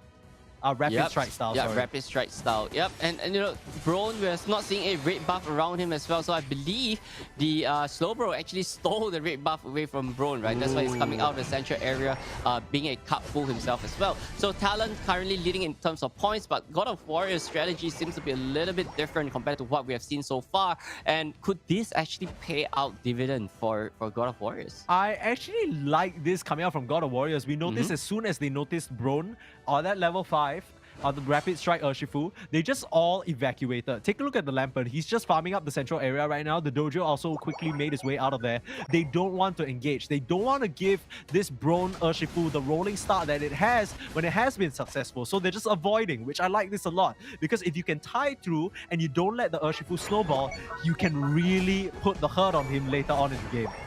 Yeah, for sure. And you know, putting Lantern or the Chandelier in the central area right here, and that means that, you know, God of Warriors really wants that Chandelier to be evolved as soon as possible so that it could cause as much chaos to God of Warrior. But however, on Talon side of the field, the war total is only at level 6, so we are not seeing any Blastoise anytime soon. But once that Blastoise goes online, you know, that is going to be making a difference right there. MXI narrowly escaping with a sliver of HP there on that Trevenant. Would have loved to get that KO, but instead, it's Brone who manages to finish off that poor Eldegoss. They're still holding their opponents at bay here, but 4 members on the side of Talon getting ready to secure this second set of birds. The Altaria and Swablu gonna quickly fall to them, but that's not if they get the Urshifu first. A nice little maneuver in this bot path as Blank dueling up against Kai. Not really a fight you can win, but God of Warriors actually getting the better of their opponents in this bot path fight. Yeah, for sure. And up in the top path as well, on the bottom side, Mew gets 2 KO all by himself, and Blank is being controlled by the Dodrio on the top side. Regirock right here. God of Warrior already got that positioning onto Regirock as Talon goes in trying to get that Regirock for himself. Ooh, nice actual pollen puff to save the day there. Maita now keeping his allies sustained. The Mew is gonna go down, but they managed to walk away with that Reggie, and now forcing the Fairy Frolic as well. Snake needs to back off, can't stand strong against that Hyper Voice. And I mean, Snake is just starting to do so much damage on this Chandelier. It's more than Talon can bear right now. Yeah, and that you know, putting all the eggs into the Chandelier basket actually paid dividends for them, right? And right here, it's already at level 9 as well. It's just doing so much damage, so much disruption towards Talon. And you know, if those disabled could come on time, it could even freeze that Urshifu from doing anything and even catch it in a very bad position. Yeah, for now, they just are trying to push the issue in this bot tier 1 goal zone. They are going to be able to crack it open, but the rest of the Cavalry, Cloud of Warriors, they've arrived to the party. Now, they're all being lined up by this beautiful hammer, and MXI not going to get away with that one, but immediately, there's the Unite move coming out. The Snake needs to back out. The Imprison is there, and they managed to clean up shop here. God of Warriors emerging victorious in that fight.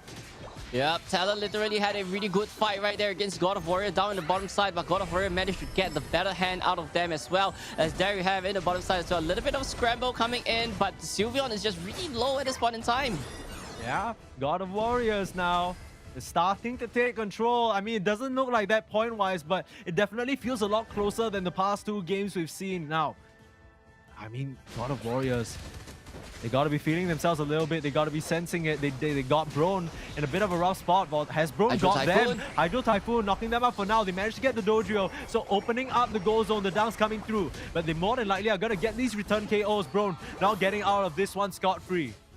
Yeah, it's probably okay for Talon right there. You know, the damage is done. They did score as much point as possible within that time frame that they need. 68 is to 258. They got the score advantage. In terms of level wise, it's pretty even at this point in time, but the Clefable is just a little bit behind compared to what God of Warrior could do. Oh, Blank being so annoying with that spin, but managing to delay them just in time for Drem to come up here and play interference as well. They want to get this dunk in, but they just can't. They're being held down, but now it's the Sylveon's turn to get taken out. The Clefairy as well. Oh, the block. Coming out from the Waggle Wish. They're holding on for dear life to this goal zone. Even eject buttoning in, they actually don't manage to defend it. So the Mew gets the dunk but pays with his life again. The Mew has been KO'd on this top half twice now. That was a really good push that Gold Warrior did. That, like, you know, they literally level up on the Chandelier as well. And right here, Talon, they really have to be really careful of the Chandelier and Dodrio. They have to take them out first. If not, it's gonna be really difficult to deal with later on into the fight. And you know, but Bai Tang Lao is on that Elder Gods. It's not gonna be an easy task to get to them or even take them down that simply. Absolutely. And we talk about the Elder Gods. One Pokemon we didn't talk about that much this game is this Dodrio. A very uncharacteristically quiet game from Kai this time round. Maybe just playing a bit more reserved, doesn't want to overextend too much. But we've used to seeing him really dominate the early to mid game. Hasn't really had the same success here thus far. But it's okay, right? Like, it's okay that Dodrio is not performing because he's funneling into that Chandelier. Chandelier is 13 at this point in time, and it's obvious that what God of War is trying to do. Okay, I mean, I can agree with that. I just, you know, now Snake might be in some trouble. Forced to use that Unite move back the other way, just obscuring their vision just a little bit, and Blank forced to turn tail and run. I mean, I don't mind this. Like you said, it's definitely a funnel to the Chandelier strat, but the Dodrio, I mean, he's just kind of been taking them for a little bit of a walk in the park so far, right? Yeah, for sure. But I mean, it's Kai on the Dodrio, right? Like, so probably like during the final stretch, like he's that's just where waiting Dodrio to pop could off. actually shine. Yeah, that's where he actually could pop off. And you know, 50 more seconds on the clock. This Reggie Lecky, God of Warrior, doesn't seem like they're interested to actually contest this one. So you know, they're all trying to funnel up and get ready for that final fight. 14 on that Chandelier into the final stretch. That is one dangerous lantern to deal with. No, Moonboy, I get what you're saying. That was quite funny because it sounded like you're like his defense attorney or something. You're like, no, Kai doesn't deserve objection. Kai is being perfectly useful, okay? I don't know what this slander is. And I very much agree, right? I rescind my prior statement. Sorry for the slander. I think it's just compared to some of the previous games, you know, he definitely has popped off quite significantly in some of them, and not so much this one. But this game, and it's a mark of a good player as well, right? The give and take. It's not always about you. Every player has different roles to play depending on the draft, and he's doing his one pretty well. Now, as we reach this final stretch, this could decide because Talon, they're one game away from taking back their first victory as an org, their first championship in Pokemon Unite would be a huge milestone for not only these players reach Pokemon. It's been a while since they've seen mainstream success for this organization as well, but that's not if God of Warriors has something to say about it. They're looking for an opening with that serve. It'll all be on Cynthia to find an angle to make this happen. Here we go, as there we have, you know, both teams just staring down at each other as well. Rapid Spin coming off that Blastoise. God of Warrior literally chased Talon away from the legendary spit. God of Warrior looking good in this position as well. 1 minute 20 seconds. This is all down to the timer right here because God of Warrior needs that Rayquaza or they need a team kill. They need to go. MXI might have just given it to them. Just getting KO'd. Kai forced to back away. Brone with the chase down, not able to seal the deal. And they're just guarding the perimeter. And the bind is there. Brone in some trouble. Launchifu's down. Is this the opening that they need? They still need to be wary of the time over for now. The team fight going the way of God of Warriors. Have they found the opening? Forcing Dreamt away and straight onto the Rayquaza. Ray is going the way of God of Warriors right now. But do they have an opening talent? Back in the fray. No more Unite moves. They have that Waggle Wish, but Rayquaza now at half HP. 77 Chin needs to get out. Poor little Mew, but the Jewel Pack is there, keeping them away. The Rayquaza goes to God of Warriors. What a sweep in from Cynthia and holding them in place. Huge plays from this slow bro to turn it around, and they're heading straight for the dunks, Mooney.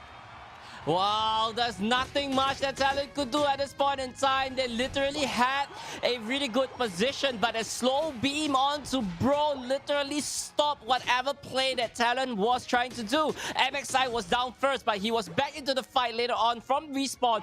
But it's just not enough for them to close this off as we go, as the timer count down right here as God of War equalizes this once again, and we're down to our final game for tonight, ladies and gentlemen. What an insane... Are you kidding me, Moonboy? How does this keep happening? We were talking so much about the final stretch. We were saying, you know, this Dodrio, he's gonna try something sneaky. He flipped the script completely. He stuck with his team, and I don't think they expected him to be there because Dreamt, you could tell he was feeling a little conflicted.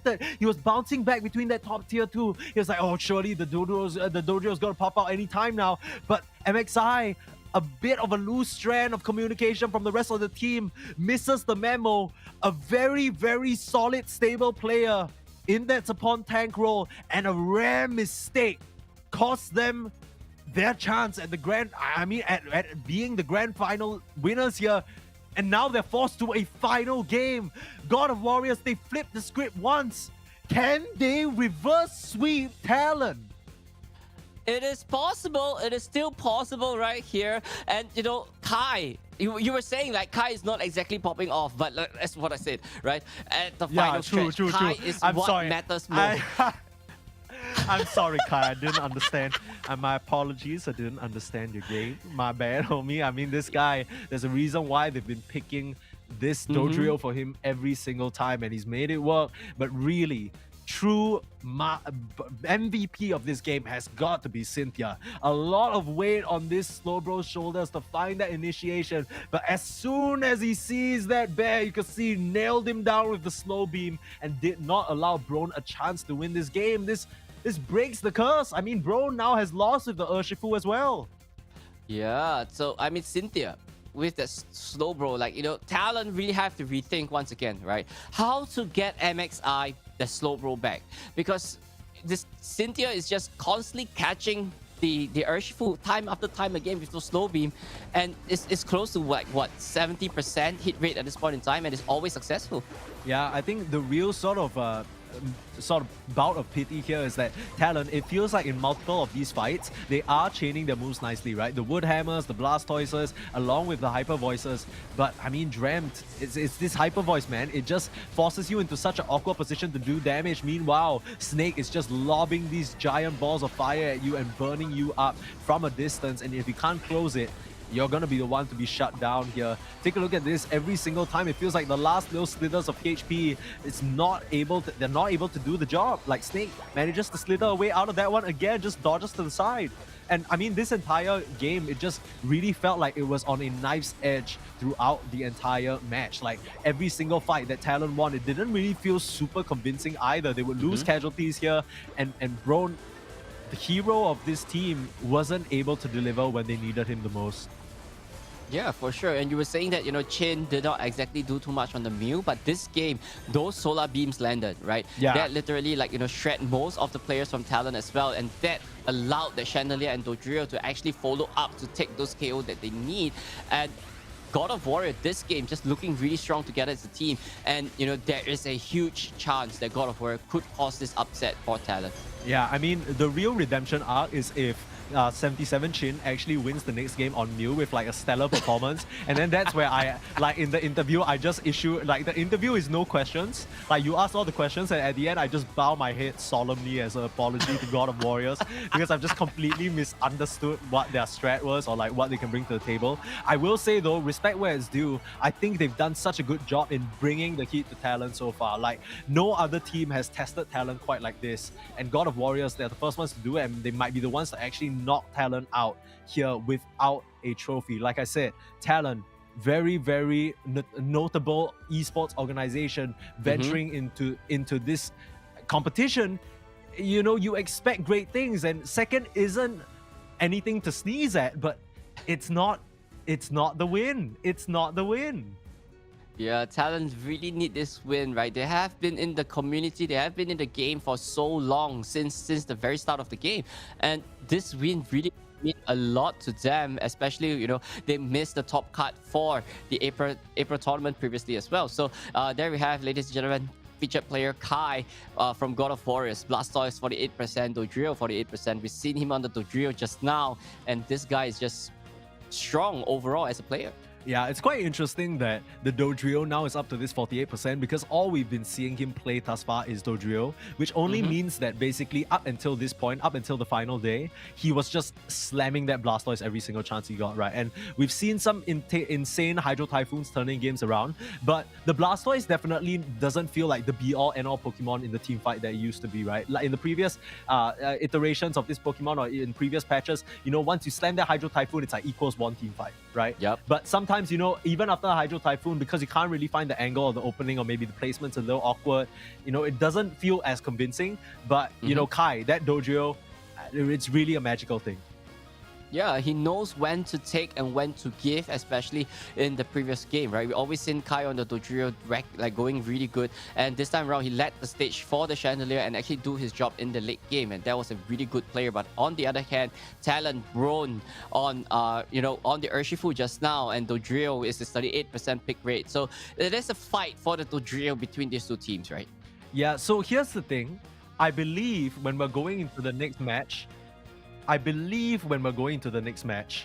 last game it was God of Warriors who had the first pick, if I'm not wrong, which means that I need to double check how this works. But whoever has first pick now has this very, very important mind game, right? Because both these teams, they've already experimented with the Glaceon being in the pool versus the Glaceon being banned out. But whoever, if you don't ban the Glaceon, you're essentially 100% giving it over to your opponents, because they're gonna snap it up for sure. Yeah, for sure. And Talon being first pick, God of Warriors have to ban that Glaceon right here, right? If not, it's definitely going to be going over to the hands of Talon. And I believe Talon, they have, I don't know, ban the Slowbro, just not allow the Slowbro to happen, because Slowbro has been a big problem in this whole matchup so far. And yes, Hoopa and Slowbro, Glaceon is open once again. Yikes. I mean, God of Warriors, I don't know. This isn't the plan, man.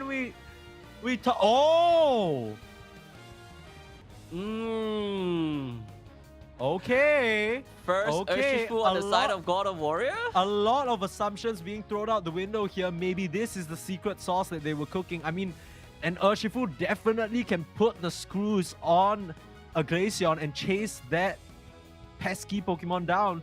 You picked up the Blastoise, but you give up the Clefairy as well as the Dodrio for it. Some very, very useful tools in Brown's hands, as well as Kai. But on the flip side, Kai, we just saw his info card, right? This Blastoise is his comfort. Sure, you don't get the Dodrio, but with that pick situation, you had the choice. It was either the Dodrio or the Blastoise, and he's going back to what his reliable is. My turn now as well. Greninja! What? No way! Oh my god, and the Greninja pick coming in from God of Warrior. We have not seen this Pokemon the whole day though. I don't even know. Dude, are people even picking this Pokemon? Be for real right now. Are people, who is picking this guy? Apparently Cynthia and Chin on the Sylveon. Oh. What is going on? This is a match to watch, guys. Moonboy, what is going on? Actually, hang on. Let me just get the stats up real quick, because this is actually deranged. I need to search this up, because this might be, and I'm not kidding here, this might be our first Greninja period. Not just on stream. Like literally the first Greninja of APAC East. And the last, thank goodness. But what is Snake cooking? This is gonna... Dude, the last time I watched Greninja, it was back in OCE, man. They went absolutely crazy in this Pokemon, the sub resets. On the flip side, though, let's not get too carried away, okay? MXI back on the Snorlax. We've seen him perform well. We've seen it not work out so much. They have that sustain tool in terms of KYY now, and Blank gonna be on that talent. So once again, slightly playing up to their name a bit, where there won't be a better way to win, and there won't be a better way to go out. Yep, they're still going on to the Death Ball composition instead of a Delphox. This time is that talent. But on the other hand, ladies and gentlemen, Mai Tang Lao is not What on is going on the Elder Goss. And Sylveon is not in the hand of Snake. So Snake is going back to the Greninja. I'm not sure if this is a comfort pick or is this an all-out, all-or-nothing kind of situation for... What is going on? Warriors. But I'm just lost at this point in time. I mean, I'm just giddy. I don't know whether you can tell in my voice, but like this game, we got Bird Gang going on for talent, living up to the name. There's no other way to soar or sink here in this grand finals. This is the reset. God of Warriors one game away from a thrilling reverse sweep for the ages, and talent denied in April. Coming back for vengeance in May. They've been uncontested the entire run here. But against God of Warriors, they've been pushed to the limit, and it's not over just yet. One final game to decide. Now, both these teams have already qualified, but with what both of them are cooking in this finals, this is going to be a match to watch. Yeah, definitely. And this is a $7,500 on the line, ladies and gentlemen. And we're down to this, right? You call yourself champion, you got $7,500 in your pocket as well. There's so much at stake for these two teams, and both of them really want that win for themselves. Talent having that Glaceon this time around. Could this be a deja vu for game one? Yeah, we'll have to wait and find out. But MXI, huge slam in, tag teaming up with Brone, and gets that nice KO on the Gossifleur. No boss Goss for you. But MXI, yeah, I mean, he's just creating so much space on this Snorlax. We've seen him do it before, and he's doing it again. And taking advantage of the weaker early game of this Frogadier, as well as the Kapu. They haven't reached the critical levels just yet, and they're getting cleaned up. Talon making quick work in this top side. Blank on that Fletchinda, just dashing through. Bird Gang backed up by MXI, a lot of early game damage, and the dunks just keep on raining in, Moonboy. Wow, the top side is just so dominant right there, but MXI might be a little bit of a trouble right here as well. Chin just so close to that level 5 that he needs. Could he find that final stretch of EXP? But however, on the bottom side though, it looks fairly even with those both evolutions staring at each other. And once that Glaceon is actually looking for that level 7, and if he hits that level 7, we're in for a ride once again, ladies and gentlemen. Yeah, 77 Chin used to playing those special attackers on the back line. Now, on that single strike Urshifu, one thing about single strike Urshifu, hasn't won. Okay, 77 Chin. You know, I mean, I know me and you, we've had our differences. We'll talk about it after this, but just prove us wrong. Show me something good here. That's not what I was talking about. He goes down. Slashed up Cynthia, nicks the fall. And Talon, they're just wreaking havoc on this top side. They're not allowing God of Warriors any breathing room at all. Yeah, they spotted that the top side is the weakest side that God of Warrior is having, and they're just putting all their eggs into that basket and trying to win that fight dead and on. Jen is already at level 7 as well, Brone at 8, and the Talon is just looking very strong right here in the early game. But down in the bottom side though, Mai Tang Lao just scoring freely but unable to break that bottom goal zone of Talon. This might be the most painful takeaway he's experienced. They definitely are trying to peck for that poor Sylveon, and they managed to grab him. MXI, of course, being the glutton, will be the one to eat him right up, as Brone now facing the fists of that wicked strike Urshifu. Sorry, wicked blow Urshifu. Gonna be able to dash out of there. So Talon, I mean, they're just maneuvering the map in such a good way. Yep, as the Registeel spawns right there, and Brone is already at level 9. Two Unite move available for Talon's disposal as well, and just dashing straight right in. Yeah, in they go. They managed to get the Registeel already. Brone manages to get out of there. The Flame Sweep through, and God of Warriors, they're starting to get swept up in the madness here. The spin comes through, the Blastoise stands strong, and 3 members splattered down by Blank. Straight from the skies into the ground. Talon plants you down. There's no one better to do it than Blank. And what a way. I mean, we were joking about it, but this almost feels like it was all part of the plan, eh? Yep, Talon on that Talon Flame, right? That's literally their name, and they are putting this bird to its limits right here. Double bird composition for the Talon team, and it's just looking so strong, stacked together with the Sylveon as well. That's packed with so much power and so much damage coming in. And God of Warriors, there's no much way for them to actually play around this hard-hitting damages that Talon could deal to them. They're just melting away. You gotta think, what were they thinking with this Greninja? Haven't really figured it out just yet. In comes the Wicked Strike Urshifu, secures the Regieleki. Nice move for them here, but the Flame Sweep pushing them away. It doesn't manage to get a KO though. They trade the Urshifu for the Talon Flame, and they lose the Greninja as well, but they get the objective. So a small little win here, but it's a painful one for God of Warriors.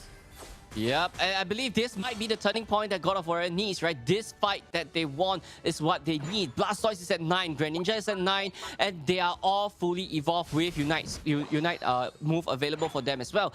God of Warrior is ready to take the fight to Talon at the bottom side if they choose to do so. Yeah, I hope so. I mean, that Water Burst, Giant Water Burst Shuriken already used by the Greninja. That's a huge team fight maneuver. Not available for them if they want to try and put a dent in what Talon have constructed so far. Take a look at Brone, already playing along the sidelines. Kai giving him as much information as he requires, and they can't stop just the dunks from coming through. Easy stuff from Brone, and they take out that tier 2 goal zone. Painful stuff for the later Regieleki, but they're gonna sacrifice Kai for it.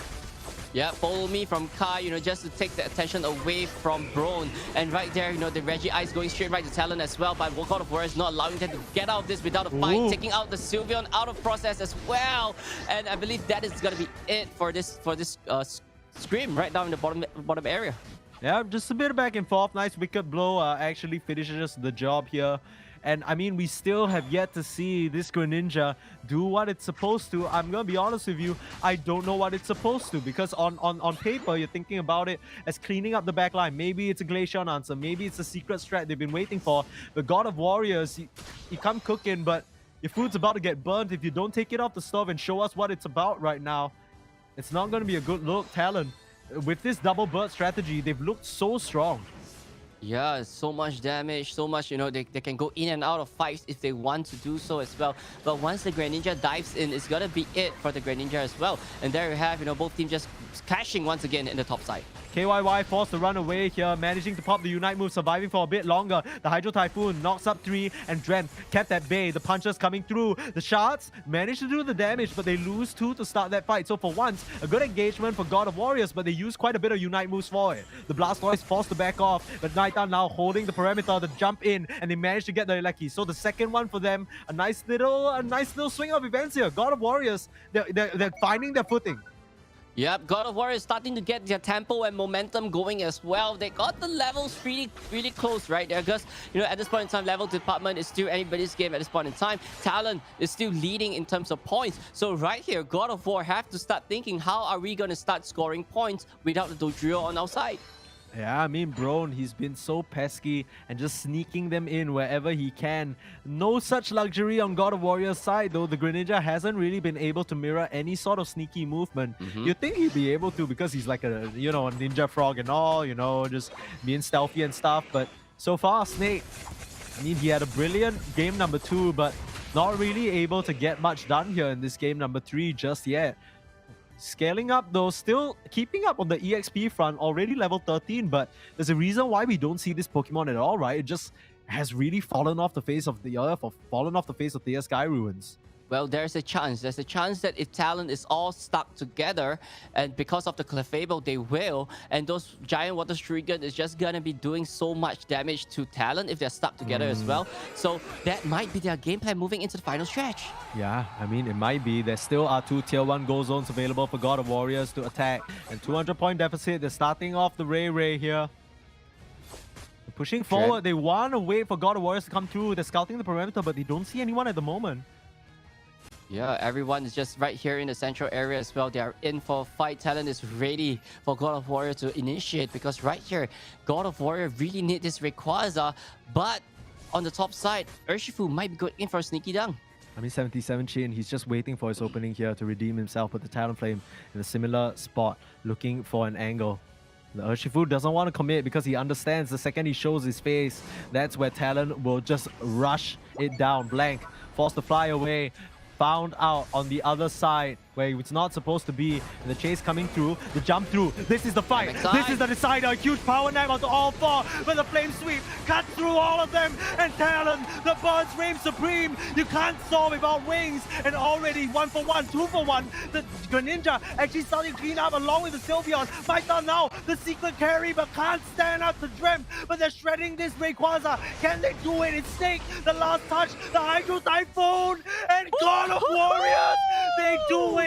They get the Rayquaza, and now up against the Glaceon, the Blastoise stands supreme. No way. They need to get these dunks in though. They're just 2 points over, and the follow me. They need to get this dunk, and the Greninja manages to do it. They're doing it here. Have they stumped Talon? Moonboy, I was talking about it. I didn't think it would actually happen. But with 17 seconds left, they need to get 100 points in, but they don't have a single person on the other side of the map. Are you kidding me? A reset against Talon, the favorites, when they're playing the patented bird lineup for a reverse sweep in the reset. God of Warriors are your May APAC East champions. this group of guys, right, came into this tournament not knowing who they are. They are here to make a mark. They made Talent to suffer their first loss in the whole series, and they've forced Talent into a reset right here in the grand finals and taking the win with Talent having Glaceon in their lineup as well, the most broken Pokemon in their lineup, and God of Warriors actually took the fight to them and even picking Greninja as their pick as well. So these guys, God of Warriors, literally deserve what they earned today, and a great win coming in for God of Warrior, but great display from Talent as well. Dude, absolutely insane stuff. Can you imagine at the start of today if I traveled 2 days back in time, right, Moonboy, and I told you, hey, Moonboy, guess what? Greninja, 100% win rate. Glaceon, 70% win rate. You would just lose your mind. Who could have seen this one coming? I mean, all things considered, I feel like every single member of God of Warriors stepped up and stepped out of their comfort zones, right? We don't know what is the history between Snake and Kai and and their Pokemon, and we might be able to ask them more later on. But Cynthia has been playing that Lapras, the Slowbro, this entire time, suddenly transitioning to that Eldegoss 77 Chin as well. Used to playing those ranged special attackers, now on that Urshifu, and did a great job while he was at it. It had a bit of a rough early stage, but the wicked blows to secure some of these objectives and start turning the game around.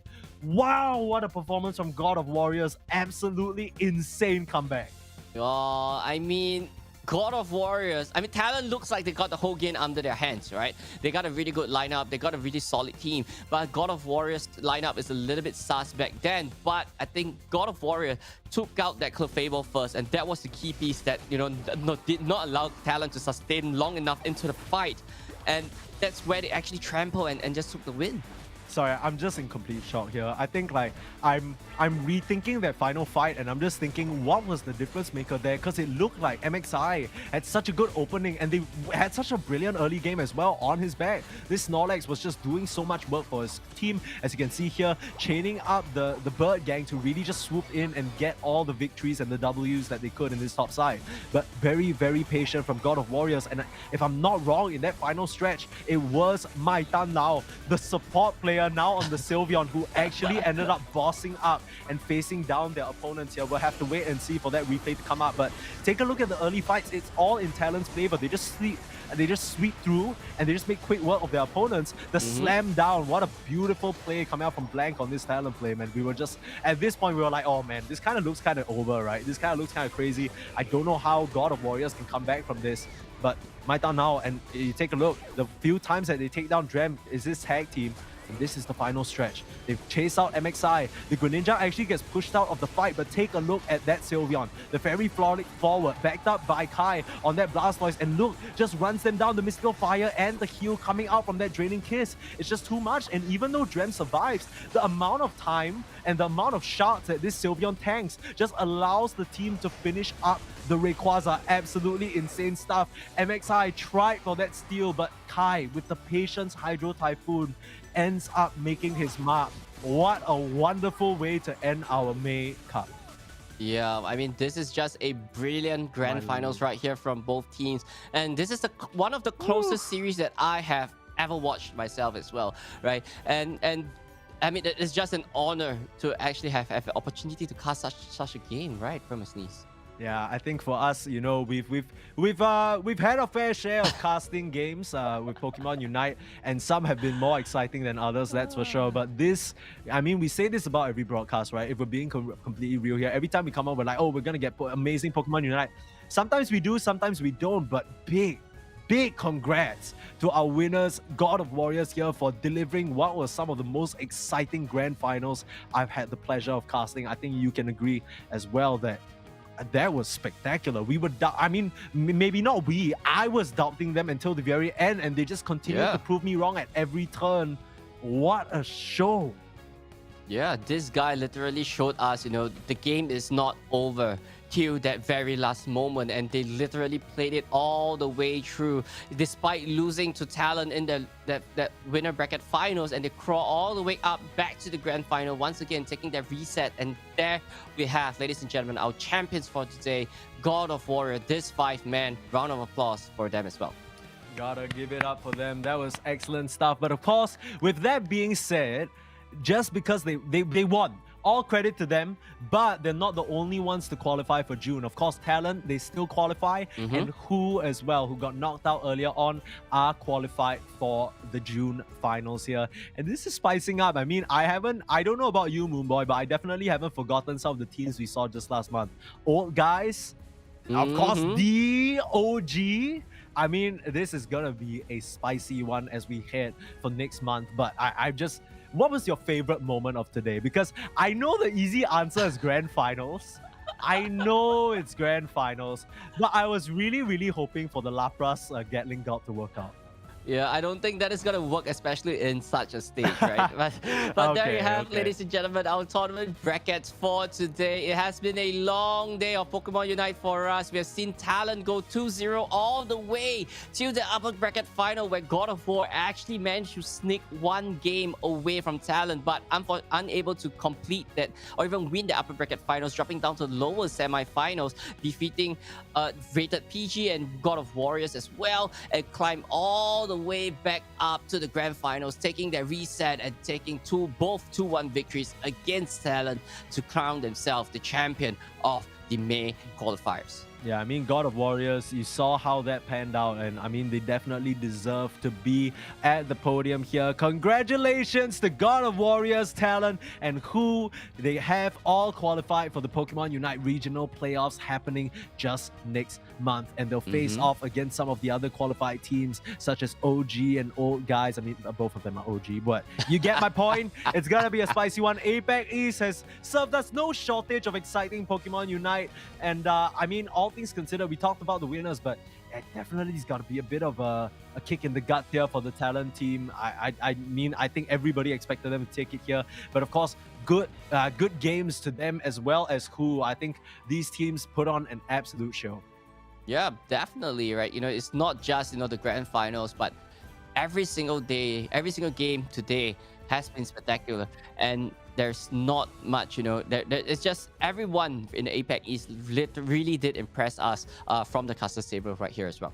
Absolutely. And of course, there's no better way to celebrate this victory with a festival. What kind of festival, you might ask? Umbreon and Leafeon are making their debut. Not sure if you've heard, but of course, these are going to be the two latest additions to Pokemon Unite, joining their little brethren there already in the game, as we've seen multiple times today. Umbreon going to be a defender and Leafeon going to be a speedster. So who knows? Your very next Pub could see you playing 5 EVs on the same team. Yep, and Umbreon will be joining us on May 25th, which is like next week, right? It is really coming really It's soon as well. literally in 4 days. Yeah. It's literally in 4 days. It's literally in 4 days, and Leafeon will be joining us the week after the release of Umbreon as well. So, we have seen evolutions dominate Pokemon Unite time after time again. Each evolution have their own period to shine, and with 2 more coming into the fray as well. So I'm just really curious. I've seen the kit for these 2 Pokemon. They look really strong, and they have a chance to be meta destroyer themselves as well. Absolutely. But if you want to test out some of these new EVs for yourself, guess what? There is a lot of time to get training with them. We have for you. If you got a bit of your competitive muscles itching after watching that beautiful day of Pokemon Unite action, we have a Pokemon Unite Challenge Day. Now, you might recognize this from some of the previous announcements that we made in April. Essentially, this is a bit more of a casual individual entry competitive format. It's for players who might not necessarily be, intense enough to form Team Scrim and all that, but it is a Swiss style event, which means everybody gets to play a decent amount of Pokemon Unite. They've made it so that check-in times are extremely accessible as well, so everyone can join and just have fun. So you can refer to this announcement and the graphic here, and I'm sure if you can't find this graphic and you need that information, you can look it up. Pokemon Unite Challenge Day, June, and I'm sure you'll find all this information exactly where you need it. So feel free to sign up, take part, get a little flavor of what competitive Pokemon Unite feels like, because man, after that grand finals, I'm itching a little. Moonboy, we got a queue after this, right? Yeah, for sure, right? I mean, we have been queuing every night for the last few days. So, yeah. Yeah, but but overall, like, if you guys are interested, if you guys don't really have a team of or a group to play with, the Unite Day is actually a very good platform for you to actually know more players from the community and even find, players of similar interests or similar play styles so that you guys can gel together or even compete in future tournaments, or even one day we'll see you guys at Worlds as well. Yeah, I mean, specifically for us, right, in Singapore, I think the community definitely, in the early days, everybody was all over Pokemon Unite, but locally at least it's thinned out just a little bit. But I mean, for me, I'm more than happy to get involved in challenge days, because that's where I can meet people maybe from other countries. It was a lot easier back then because we'd have these physical events, meet up and everything, but it's so hard to just get connected with people on the same wavelength who maybe have a bit of that competitive drive with you. And yeah, I mean, there's no better way to do it than the Pokemon Challenge Day. So be sure to sign up for that, and you might just see us there. Who knows? We're gonna face off against you. Watch out! I'm gonna bring my he's gonna bring his best Mr. Mime, and you'll regret the day you. Okay, all jokes aside. I mean, Moonboy, I mean, it's been a long day, but it's been an absolutely fulfilling one. It is an absolute pleasure to have you by my side. Do you have any final words for the audience before we send it off? Well, once again, thanks so much for joining us today. I know the chat has been pretty engaging as well, right? So thanks so much for joining us, being part of this broadcast, and I really appreciate all the players, all the casters, all the producers, and that actually allow this stream to be possible, to bring Pokemon Unite from us to you guys at your home.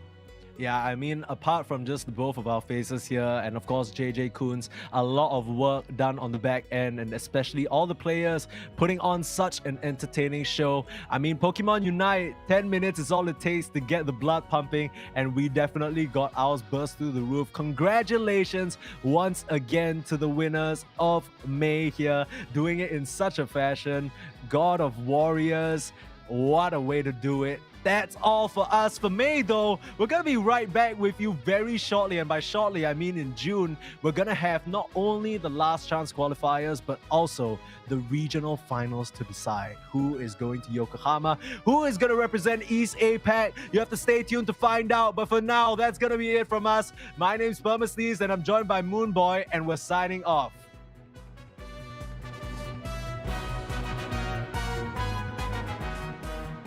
Hoopa trying to survive. No, they're not going to be able to survive. It's going to be 3 down to rated PG as well. Slowbro trying to get away with a health back here, but that's going to be 2 for 2. But never mind. One of the highest gameplay here for Pokemon Unite. What we had, with that being said, we're going to be seeing the team fight here. But Renzo actually got down bottom, trying to get into points. So never mind. Actually going back into the fray, going to another team fight. Gans Whirlwind here. Sorry, Twister by that on the Rayquaza. But here comes the Slowglow as well. Going to be able to take down the Glaceon. Beautiful stuff here. That's going to be 2 to the Telephone. Going to be taken out. That's going to Delphox as well for 1 into the side of rated PG. But here comes the Blissey Oni. We can definitely see a bit of like a recap of what happened in game number 2 with Digital Devils and rated PG, because yes, they do have more of the damage output, but they don't have the points, which it currently has against CMS. Yeah, but with the Greedent, he's always going around the map scoring as well. And Big Phantom Forest taking out very, very flop, moving in as well. It seems like But unfortunately so, going to be pushed back. But CMS, was able to buy so much time for them to deal a lot of damage to that Rayquaza. But the question is, would they be able to take it away from Who in order to get their scores about that Who? And they are able to take down this Rayquaza score. Do they have enough time? 40 more seconds on the clock. Yeah, they have to do it now if they want to get the Rayquaza, because if they can't get it now, only 40 seconds, that's not going to be enough for you to score in through normal processing. But look at that. Alona is going to be able to take down 1, but at the same time, the Dodrio is going to be able to pick off that Chandler. No more damage output into the side of CMS except for that Urshifu, but that's going to be a team wipe for Who, and it seems as if we're going to be looking over sure, if they need to do anything, they need to do it now. But the Phantom Force is going to be popped up as well, but it's not going to be enough. I don't think that's going to be enough. The Urshifu is going to be the key target once again into the side of CMS. They're going to be able to pick it off as well. But Who here just into the middle of the team fight, not using a going to use for the Pyro Ball as well into the side of the Cinderace. Sure, if they need to do anything, they need to do it now. But the Phantom Force is going to be popped up as well, but it's not going to be enough. I don't think that's going to be enough. Urshifu is going to be the key target once again into the side of CMS. They're going to be able to pick it off as well. But who here just into the middle of the team fight, not using a going to use for the Pyro Ball as well into the side of the Cinderace. And the slow bro pops that Unite move, you're basically toast. Now they're trying for a last ditch hurrah here, dunking in, gets a 40, but no more HP, no more backup. Only 3 members, but the whole legion of God of Warriors here to say hello and slowly encroaching forward, slowly finding an opening. They want to grab the crucial Pokemon, but oh no, Brown on the sideline. Can he get out of here? Snake out on his heels, but the icicles, they're doing the work, and Snake forced to back off, taken down by his evolution brother. And how did that happen? It was supposed to go the other way. It wasn't supposed to happen like this. The fire spin keeping the last remaining members of God of Warriors in place, and Hydro Typhoon. Red Sea MXI with that big bum of his. I don't know whether top this... side. Yeah, Sylveon going for a dunk. If they can just keep Talon at bay, if they can buffer this initiation, here they come though, Talon. They need to go through, but oh no! This poor Dojo gets the triple through and finishes off 2 in one fell swoop. What is the answer from God of Warriors? It doesn't seem to exist. Warriors, but they don't get anything from it. Yeah, but Talon, the damage is done. They distracted God of Warrior away from the Reggie, but they're still going in for the push, hammer. taking out 2 KOs out there as well. Cynthia really low right here as Braun just going in for the push, but Cynthia unable to go down. And Talon, this is the best time for you to retreat here and just, reset. Closer to the final stretch. Like we said, God of Warriors, they only have 1 shot, 1 opportunity, but the punches! Braun finds the back line and he's not done just yet. Forcing out the Fairy Falling and absolute chaos. Forcing out the Hydro Typhoon. And it's gonna knock all of them up. Cynthia, nowhere else to go. Warriors right now, but do they have an opening talent? Back in the play. No more Unite moves. They have that Waggle Wish, but Rayquaza now at half HP. 77 Chin needs to get out. Poor little Mew, but the dual pack is there, keeping them away. The Rayquaza goes to God of Warriors. What a sweep in from Cynthia and holding them in place. Huge plays from this slow bro to turn it around, and they're heading straight for the dunks, Mooney.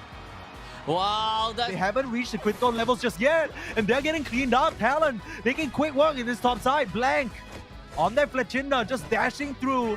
Bird Gang backed up by MXI, a lot of early game damage, and the dunks just keep on raining in, Moonboy.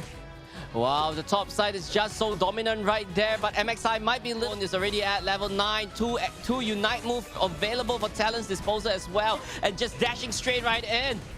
Yeah, in they go. They managed to get the ready steal already. Braun manages to get out of there. The Flame Sweep through. And God of Warriors, they're starting to get swept up in the madness here. The spin comes through. The Blastoise stands strong. And 3 members splattered down by Blank.